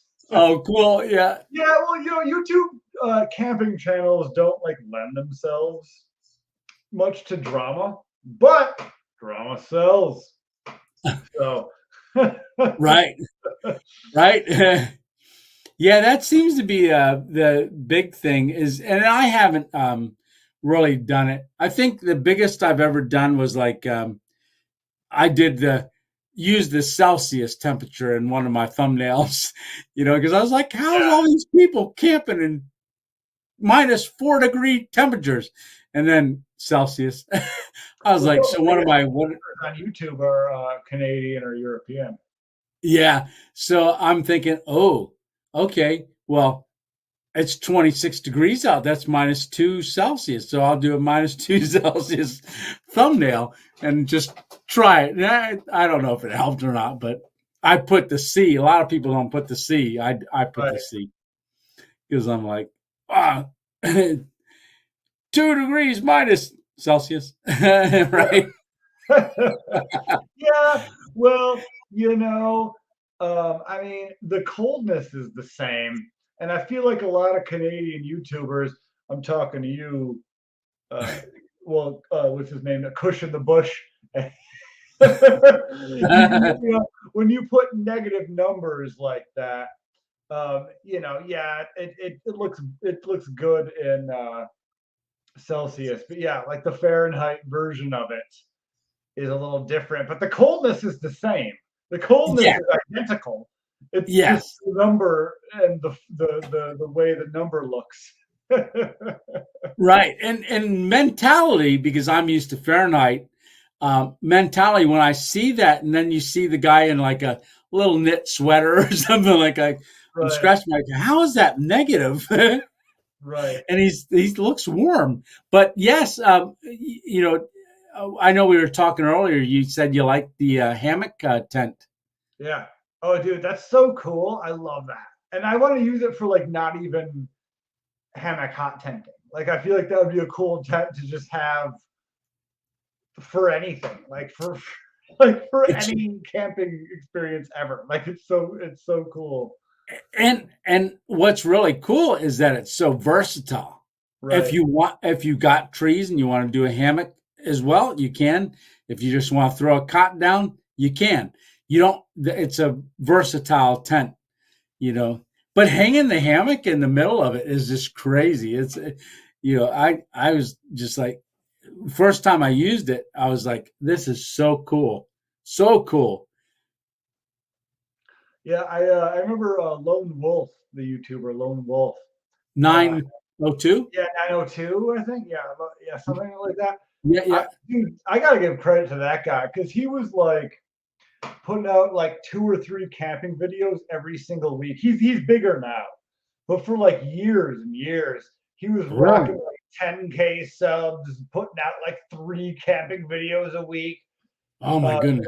quality, and just Yeah. not getting any traction. And he had a big beef with One Tigress um, because they used some of his photographs, I guess, in advertising without asking him. Um, Mm, so he made a big stink about One Tigress. I still enjoy their products, but he right. personally had kind of a beef with One Tigress. Um, And his but camera work is really good. oh, his camera. Sorry, I gotta close this window here. My feet are getting cold. Uh, Uh-oh. but yeah, no, his camera works really good, and he just, I mean, he just kills it. Like he's very good at doing the cozy thing that you were talking about earlier, like just like being cozy in your camp with bad weather, just kind of like I don't know what people like, what people click for. Yeah, like he'll have being in the hot tent, it'll have the flap rolled open and you'll see this little glow, this fire in there. And the camera is so crisp. And, Yeah, some things are out of focus and he's just in there just sipping on a pour over or something like that. yeah, It's like, yeah. yeah, it's like, oh my gosh, this is so cool. Yeah, and then it cuts to this and then cuts to that. That's one of the things when I comment on his stuff. I haven't watched it lately, but when I was watching him a little more often, um, that's one thing that I commented a lot on his camera work because I love doing different angles, multiple shots, close ups, taking that extra little bit of time to, okay, I'm not just going to pour it, I'm going to start the pour, stop the pour, move the camera close up, start the pour again, pull away, further away, pour, that all takes time, you Yeah, know, and it's yeah, harder to do when it's, minus 2 degrees Celsius. It's a lot harder to do. So you don't see as much camera work in some of those colder temperatures. But that's one of the things I love doing is that close up. And he inspires me on some of that stuff. Yeah. yeah. No, that's fantastic. I can't wait to keep pushing the envelope. Like that's my Yeah. favorite thing about. I have so many things I want to do that might get me in trouble. That's coming up soon. Okay. Yeah, a lot of similar stuff to like that, where I don't know. It's just nice to push the envelope sometimes, Yeah. Oh, in the attempt to get views, but also because it's fun, yeah. you know. Yeah. Let's see. My Saturday, Virginia. I wanted to see if anybody has any questions. Throw them up because we're probably gonna bounce soon. Yeah, we're at 4.5 hours. This is Oh by my gosh. far Yeah, the you're longest live stream I've ever done. yeah. I'm gonna throw up. Hey, that's another exclusive. Random Adventures 2.0 is getting all the exclusive content from Yeah, I know Kevin. you guys gotta watch the whole thing. I dropped some Mondo exclusives here. Yeah, yeah. Well, I know, I really like your ending in your beginnings of your videos. Oh, thanks. Yeah, well, I try to do the things that people expect because Mm, when they expect them and then you do them, that's a good dopamine hit for the viewer. Like mm, it's just a simple thing. It's a very simple thing that you can do. It's just like, hey, I do this normally, and then I did it this time, and it's because you expected me to do it. I don't know. It's just a weird thing. It's been a thing that people have done in entertainment since entertainment has ever existed, where you say the same thing and uh, I don't know. yeah, But, yeah. I thought my last video, I actually forgot. I don't know what it was about my last video. I forgot to do all of my call signs. I Ah, forgot. yeah, I Yeah. know. Maybe it's because you were with Sean. Yeah. Yeah, might be. Because I know for me, I caught myself like so much time into it. I was like, oh, wait a minute. I forgot. Tony 2.0. I forgot to do that. And Hmm. that's been, key It's, for quite some it's a time. dopamine hit. You gotta hit the dopamine. Listen, Tony, you and I are not just competing with other camping videos. We're competing with eyeballs for everything. We're Mm, competing with eyeballs for White Lotus, for God of War Ragnarok on PS5, for Elden Ring, for all these other for TikTok, all these other things. We're competing for eyeballs. right. And there's So only so many eyeballs out there's there. only so many eyeballs and so much time. Yeah, I want to yeah, make sure these eyeballs hit the dopamine spots and little things like repeating your little call signs. Those are just small ways that we can compete with those little dopamine hits. When yeah. someone expects you to do what And you you know what I love? and you do it, it's a little One hit. of the things I really love is when you go, you say, "Hey, this is Small Plots with Kevin," and I'm Kevin. I love that. I love that. It's I funny. love it.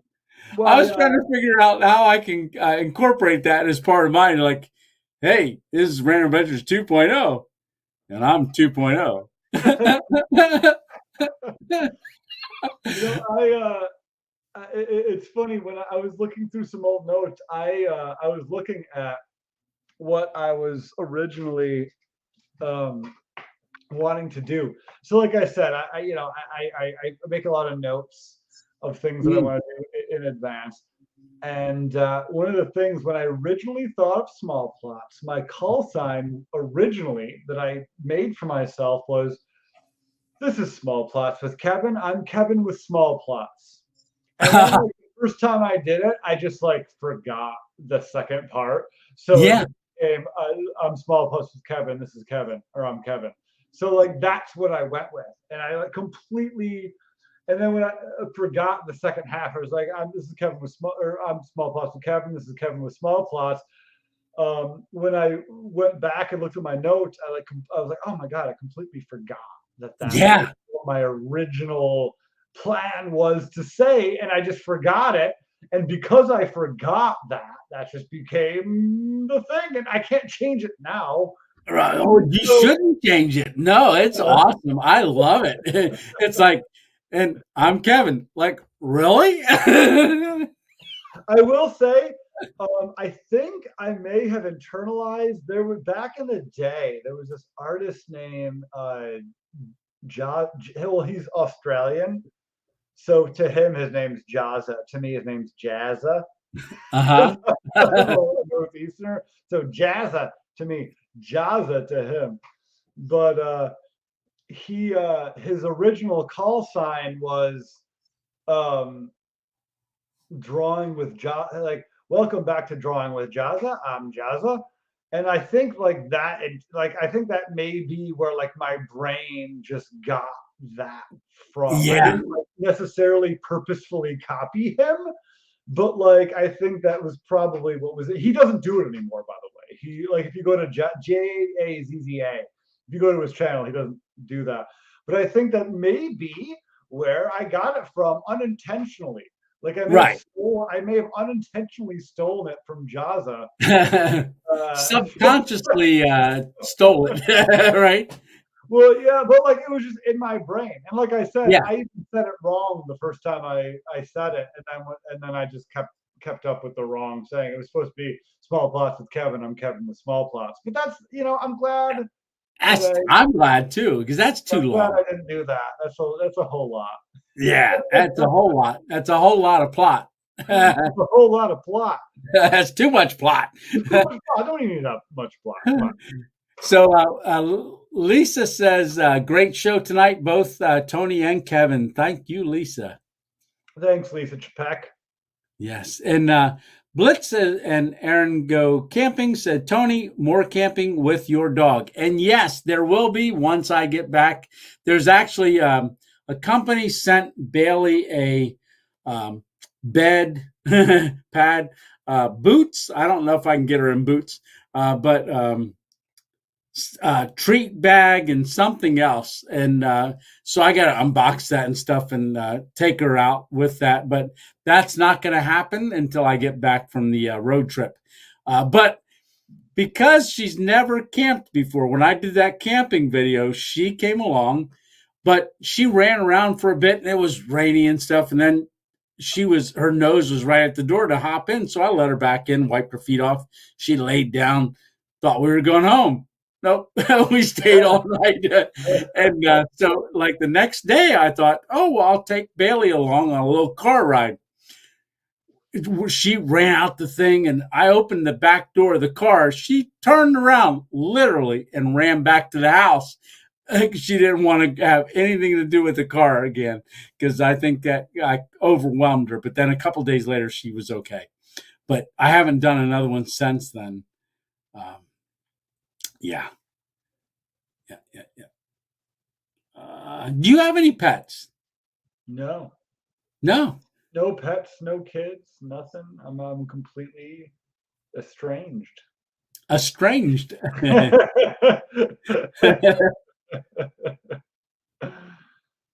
I'm just a man doing his thing. Right. I would love see the problem with pets is I love dogs, but like my lifestyle just does not accommodate. Oh, I don't it'd camping too be often. hard. I like to go out and drink with my friends too often. Like it's just I would feel too bad. Like it just doesn't fit my lifestyle to have a pet. Yeah. So, Do you have a specific favorite hot sauce? no, No. not a specific favorite one. I love Rochester Meat Hot. Oh yeah.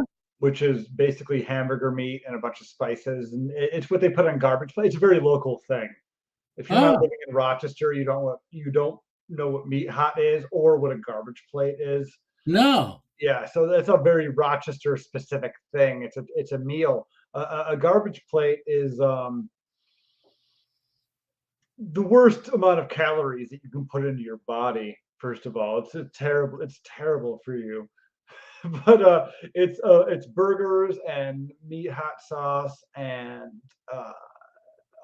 macaroni salad and Ooh, mayonnaise and cheese. And it's just delicious. Don't get me that wrong. sounds awesome. 500 calories, but it's delicious.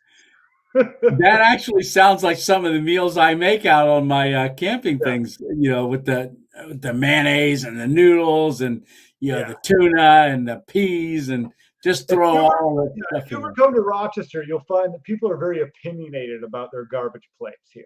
Where we like them the way we like them, and nobody else can tell us otherwise. Right? Yeah, I'm gonna have to try that. Yeah, that sounds actually good. It's amazing. Just don't fall too in love with your arteries. Right. So heart attack on a plate. Yeah. Yeah. Yeah, not good. Yeah, No. but that hot sauce should help keep them cleared out. Yeah, no, I listen, I have done an amazing job at losing weight. I gotta give myself props. I've lost about 30 pounds in the past 6 months, but Nice. I have not eaten a single garbage plate. If you eat a garbage plate, you immediately gain 2 pounds. Like you, it's just Oh, straight. really? Oh my god! It's like I said, it is 2,500 calories to start. Wow. And that's if you don't add things. It's 25. That's more than your daily allotted calorie count for just maintaining weight as a normally weighted person. Yeah, that's like eating two 25 Whoppers. calories a day. Let's just calm down. Let's just everyone just take a breath. If you're eating more than 200 calories a day. Wow, that is a lot. Now, is it a lot of food, like a big bowl? Yeah, it comes in a big plate. It is a lot of food. Most people will just get a to go thing after they can't eat all of it because it is a lot of food. But it's a Mm. Rochester cultural institution. I love Rochester. I love our cultural institutions. And so I promote it and eat it, even though it's probably one of the worst things you could possibly ever put in your body. Uh, I'll just ignore all that. Right, right. Oh my goodness. Yeah, that's something I'd like to try. Yes, it's every person should try a garbage plate. Just don't eat too many, guys. Right. They're bad. They're One, so bad for you. just one garbage plate at a time. Yeah, yeah, that's good. So let's see. I lost 10 pounds over the last year, I noticed. Yeah. Now, was there anything that you did to lose weight? Anything you changed besides the garbage plate? Well, yeah, well, the garbage plates have always been something that I try to do sparingly. But yeah, no, I do a lot of OMAD, which if people are familiar with that, it's one meal a day. I eat one meal a day, and that is for dinner. I eat dinner. Sometimes like today, I ate dinner at 3 o'clock. I eat one meal at 3 o'clock p.m. and that's it. And I'm done. I won't eat again That's it. today. I eat one meal a day. Um, I try to eat below 1,200 calories. Um, Mm, and that's what made me. If I want to maintain weight, I can eat 1,700 calories or 1,800 calories. I want to maintain my weight, but I'm trying to lose. So that's where I ate about 1,000, 1,200 calories a day, which is super low. yeah, that is You low. can't just jump into that. You have to like get to that point. There are days where I eat 800 calories a day sometimes, and Wow. that's where my like weight loss really kicks in. Yeah.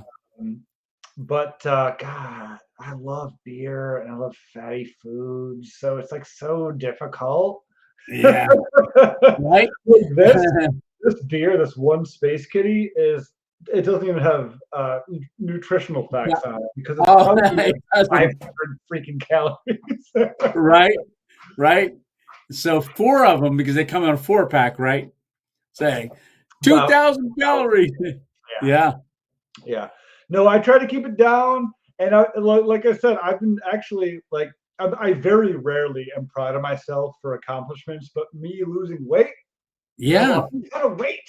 If you guys look, even a few videos, like even like 2 or 3 months ago, I guarantee you will see how fat I was back then, like especially in the face area. yeah, I'm so much thinner now, and I'm gonna keep going.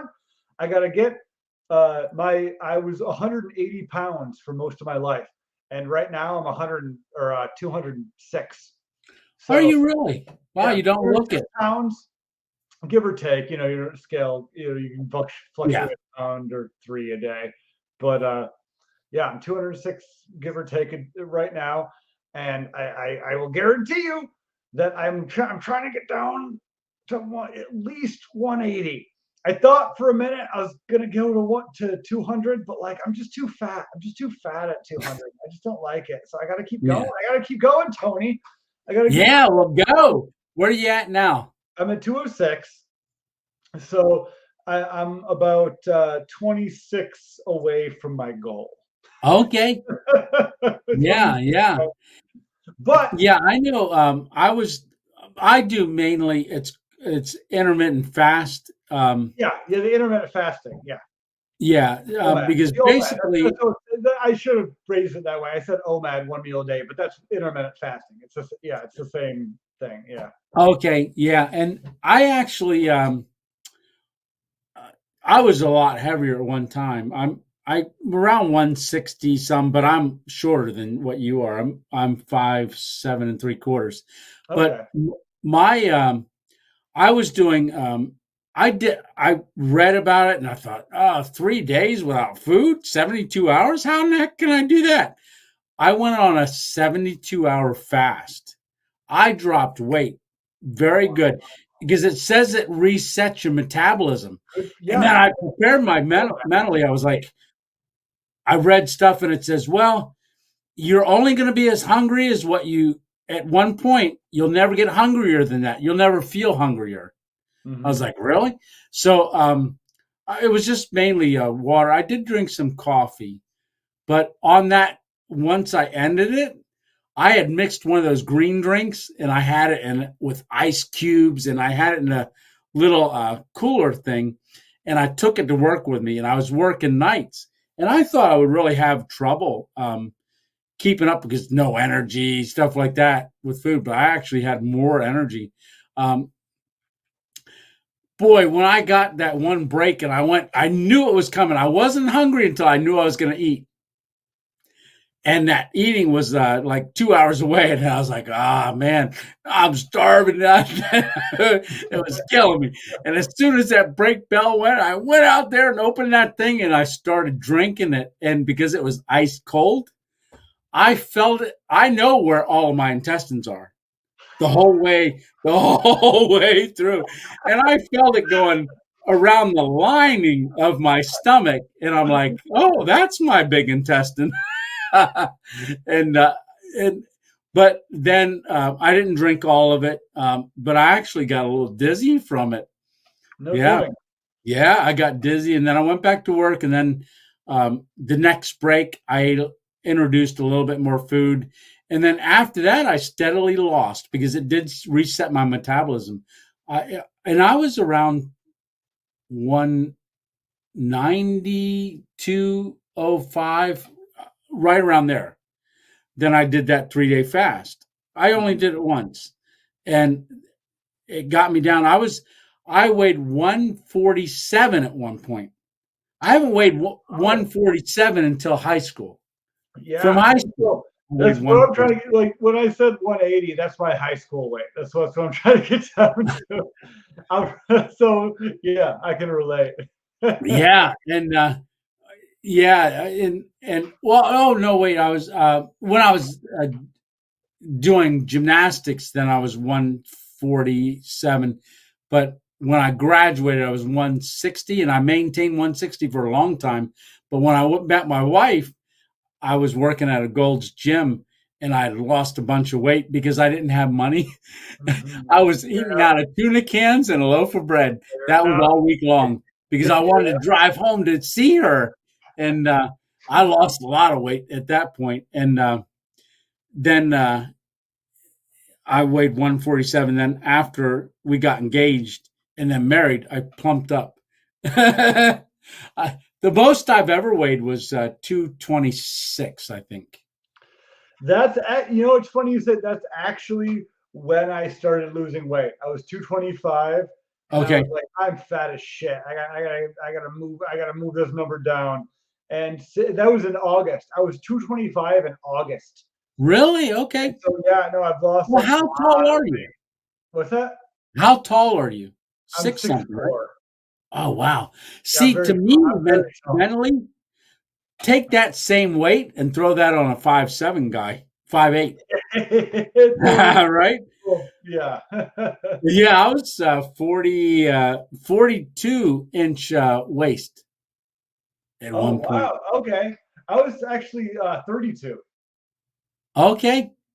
Yeah, no, my for years my waist was 32. Now it's closer to 36 or 37 or 38. But for most of my life, it was my pants were 32, 34.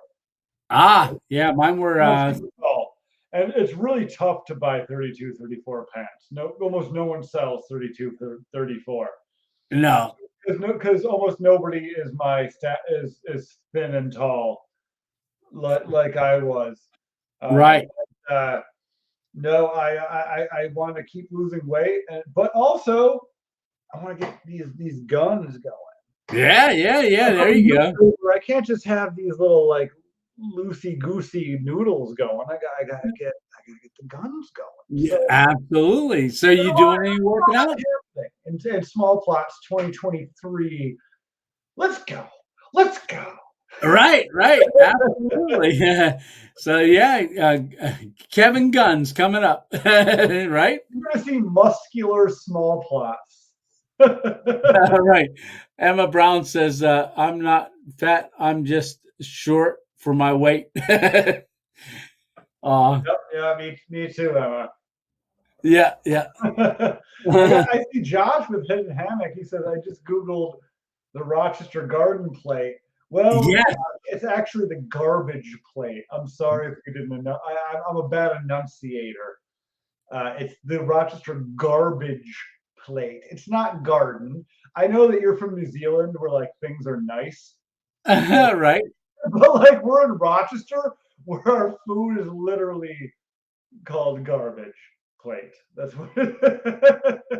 We're getting all the gun comments here. Small plots, big guns. I'm Small plots, big. Kevin with small plots, big guns, and I've Yeah. got them. And we got sun's out, guns out. There we go. Alabama Adventure. Hey, Alabama Adventure, why don't you come on down to Small Plots? What's up? Maybe you are. Maybe I do recognize your name. I recognize Jess, but I didn't recognize Alabama Adventurer. Yeah. Let's see. Do we got any more? I think. Oh, we got 38 people still, and I can't see that time. Oh wow, we're getting down there. Jess, 5 hours. Can I ask a question to Jess? Desert. Yeah. Like what's up? What's your deal? You comment a lot. I just want to know like what's your life like? Like what's going on? Like I you comment on my stuff so much, and you're here, and I just want to get to know you better. Like what's like how are you? Like what are you doing? Yeah, Jess actually has comments a lot on our channel as well. Jess is very verbose. Yeah, Verbose Jess, comment. You type in paragraphs. yes. I don't have a lot going on. That's the thing. Oh, well, I guess that makes sense. But I like super appreciate you. Like yeah. you're awesome. Like I love that you're like part of this whole thing. Like that's why I asked because I care because I really want to know like legitimately. Oh, the Alabama. Uncle Dubs. Oh, Yes. Uncle Dubs, stop changing your brand name. You guys need to stop. And this goes to Weed in the Bush to changing his name to Kushner Bush. You guys listen. Here's a story. I'm gonna tell you a story. There was once the biggest cell phone company in the United States, and it was called Cellular One. Hmm. And then one day they changed their name to Singular. And all of a sudden, nobody gave a shit. And their brand fell into existence. Guys, branding is everything. If you keep changing your name, nobody knows. So Weed in the Bush, I get why you do Cushion the Bush because YouTube algorithms and stuff. But if anyone's like changing their name out there, guys, stick with your brand. Even if you don't like it, stick with it. It's the only way. It's keep sticking with a brand is the only way to kind of proliferate. Unless your brand is like poopfart.com or something. Then Right. Right. You need to change it, right? And then maybe you need to change it. But like other than that, like guys, like even if you don't feel like your brand is jumping off right away, brand is everything. Like you've heard Yeah. me talk on this podcast, you may have even found it distasteful, but I talk about small plots brand because it's a brand and it's Mm. very important to me. It's very important to me. And what the brand of small plots and stealth camping means to me is very important. It's not nothing. It's not just this big thing to me. It's very, very important. The brand and what I promote and what I say and what I do and how I look. That's all part of the brand. And if the brand is not important to you, then you will not succeed. I'm sorry. And if the brand isn't important to you, you may not succeed as well. I'm not saying that having a brand is equal to success. I'm not saying that. But I'm just saying you at least have to have something. I'm the tall, dorky nerd camping, bald. What I said bald twice. Whatever. That's my brand. That's my brand. If all of a sudden one day, can you imagine if one day I tried to act cool? Like, can you imagine if all of a sudden one day small plots is like me trying to be like cool? Can you imagine how terrible that would be? Can you imagine like how you would just immediately stop watching my videos if one day I tried to like start chasing trends and be cool? Anyway, the point is, don't change your name. Stick with it. Your initial intuition was correct. Yes. So I'm going to put it says, I'm down with camping with Kevin and Tony. Absolutely. And then here's an answer to what you were saying. I wish you would have told me that before I switched. Well, gosh dang, dang. I wish I could. Maybe when I start my Patreon at 10K subscribers, if I ever reach 10K subscribers, and I start Plots Cast exclusive Mm.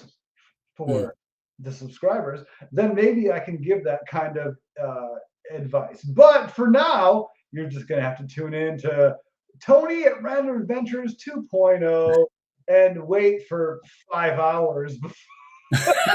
Right? I mean, finally, you're giving it all out there, right?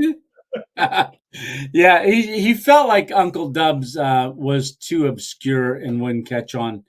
Yeah, I mean, Alabama Adventurer. I Stick with it. Yeah, no, I will say you Uncle Dubs is more inclusive to viewers than Alabama Adventurer.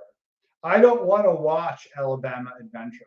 I would watch Uncle Dubs, but I don't want to watch Alabama Adventurer because that's very specific to a state. That's very specific to a Mm. thing.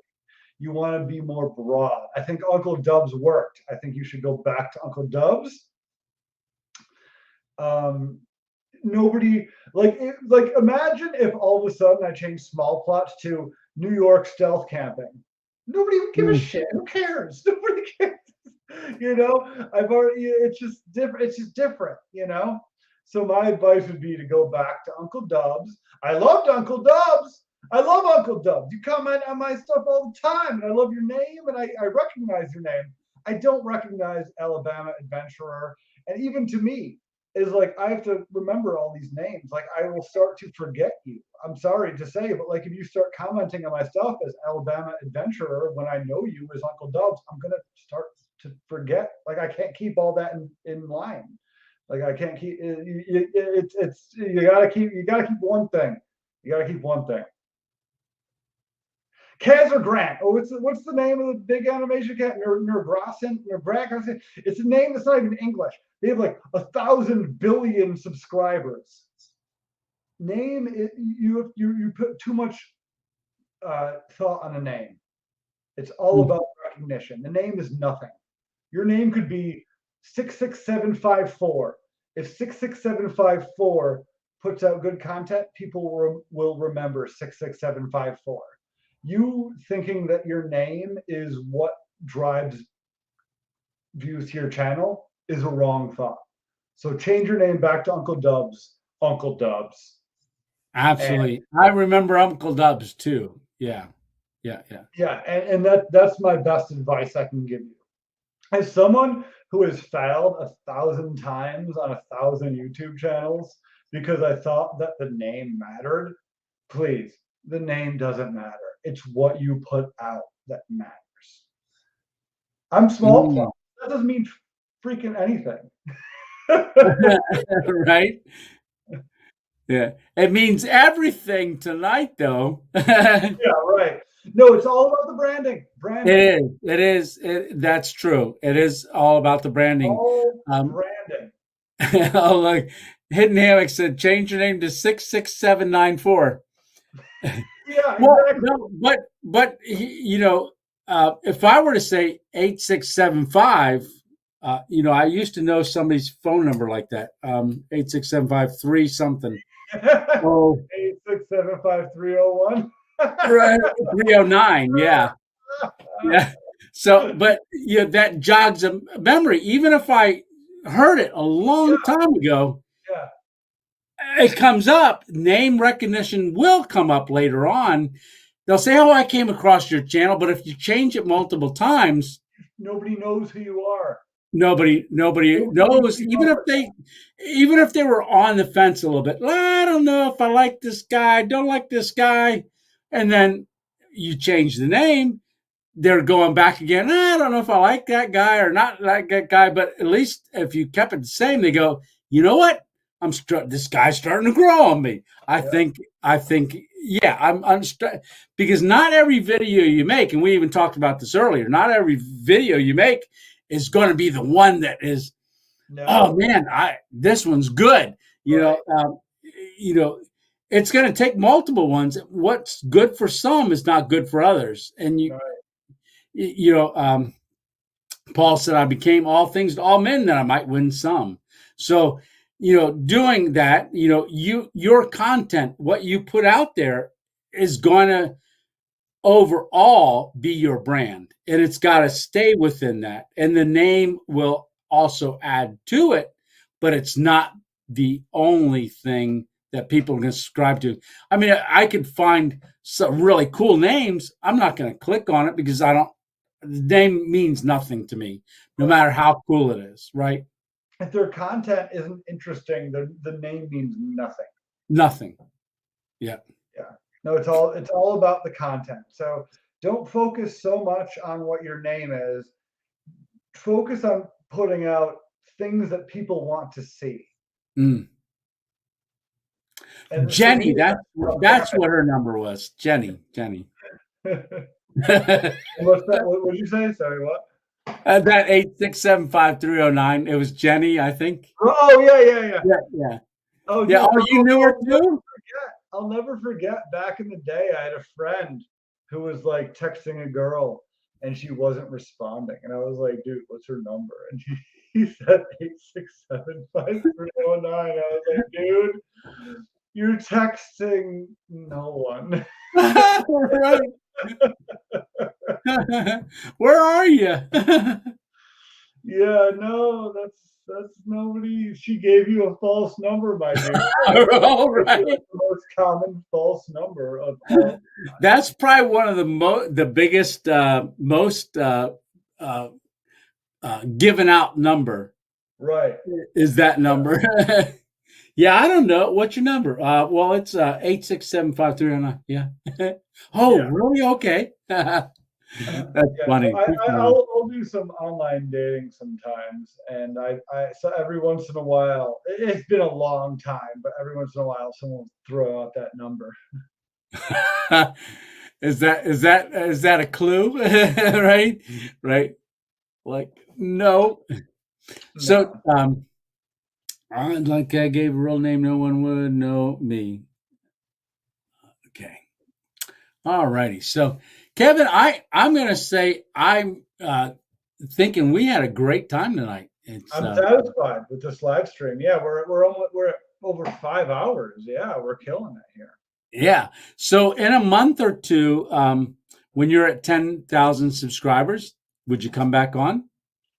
Of course, I would hope to be at 10,000, and I would hope to come back on. Of course. You know what? I'm hoping we're both at 10,000 and we have a collaboration video and we both come on to talk about it. Wouldn't that be You, me, and awesome? Squib. We gotta get you, me, and Squib. Yes, yes, yes. He probably went to bed by now. I'm thinking. Yeah, I'm the only Yeah. one that drinks, so it's gonna be a video of like you guys hanging out and then just me getting drunk. We'll tuck you in your hammock and swing Yeah, you you guys can fuck me like in. this, Kevin. He ate his burnt hot dogs on wraps, and we put them in there. Right, exactly. Yeah, yeah, yeah. Well, Definitely thank you the so much for having me on, Tony. This has been a great 5 hours of just hanging out and having a blast. yeah, yeah. I mean, that's what it's all about, right? And I'm really enjoying and also looking forward to developing our relationship. Me I'm too. really excited about that. Me Yeah. too. No, it's been great getting to know you. I can't wait until we inevitably do a collaboration. I'm super pumped. Yeah. And thank you so much for having me on. I've had a blast talking to you and talking to the people and just kind of shooting the shit and just having some good times here. Yes, yes, yes. And do you? Oh, that's right. You don't got to get up for work in the morning because you're set your own times, right? Well, I do have to get up for work in the morning because I have to get some work done. But and then camp tomorrow. I'm planning on camping tomorrow Oh, yeah, that's right. or Tuesday. I got to get up and get my stuff in order. My battery. I got to get. Oh, actually, a good point. I got to charge some batteries. Well, Goes hey, back. I know where you can get a big battery bank charger to charge it on. Yeah. Well, no, I got to get my GoPro batteries charged up Ah, so I can so I can do that. But yeah, no, I'll have the stealth camping video or stealth camping alliance video for February. I'm going to go to a spot on the river that is, oh my god, you guys, like this is not even stealth camping. This is just blatant camping without leaves, without brush to hide me. I'm just gonna be everyone's gonna see me, and that's gonna be the video that I'm yeah. filming tomorrow. Every single person that even like looks in my direction is gonna see me. So make sure to check in on that video tomorrow. I'm gonna get caught 100%. Like I mean, like maybe nobody will bother me, but I'm definitely gonna be seen. Right, right. And that video is going to come out when? Tuesday? Tuesday. Yep. Ah, okay. Well, best of luck to you. And that's the thing about winter camping for our areas, is there's no leaves and No really leaves. hardly any That's brush. exactly it. Yep, there's no leaves. I'm gonna put a big tarp in the way, and like it's in the city, so like when people see tarps and tents, it's like not that big of it. It's Right. like No, no big it's deal. like a Tuesday, literally. Uh, Right. so I'm not too worried about anyone calling the cops or anything, but I'm gonna have this little lady because Ah, yeah. it'll be chilly. So I'll have this giant Mr. Buddy or Mr. Heater. It's called Yeah. Mr. Heater. Oh, there it says little buddy. Okay, there. Oh, yeah, yeah, yeah. Yeah. That's a But little buddy. Yeah, right? yeah, so it's gonna be a good time. But thanks so much for having me on here, Tony. It's been a blast. Absolutely. And like I said, it's been very, very much of a blessing for me. I really enjoy uh, you know, this time that we've gotten to spend together with both of our mutual subscribers. And I want to thank everybody for tuning in. Yeah, And thanks everybody. I see a yeah, lot of familiar names. It's great to see people tuning in. If you're not a subscriber to Small Plots, please check out my channel, Small Plots, on YouTube. Check out some of my videos, and if you like them, please subscribe. I do a lot of stealth camping and camping and other things. I'm highly bald, but I'll camp. I'll camp for you. I will camp for you. And mosquitoes are just gonna attack me. right. Yeah, that one video I just watched that one. Now that you said mosquitoes, where you were running from and they were Oh, all geez. over. Yeah, that was summer 2021. So like this summer, because we've had such a warm winter, that generally means that mosquitoes are going to be insane. This past summer, mosquitoes were like pretty whatever, but it's going to be bad.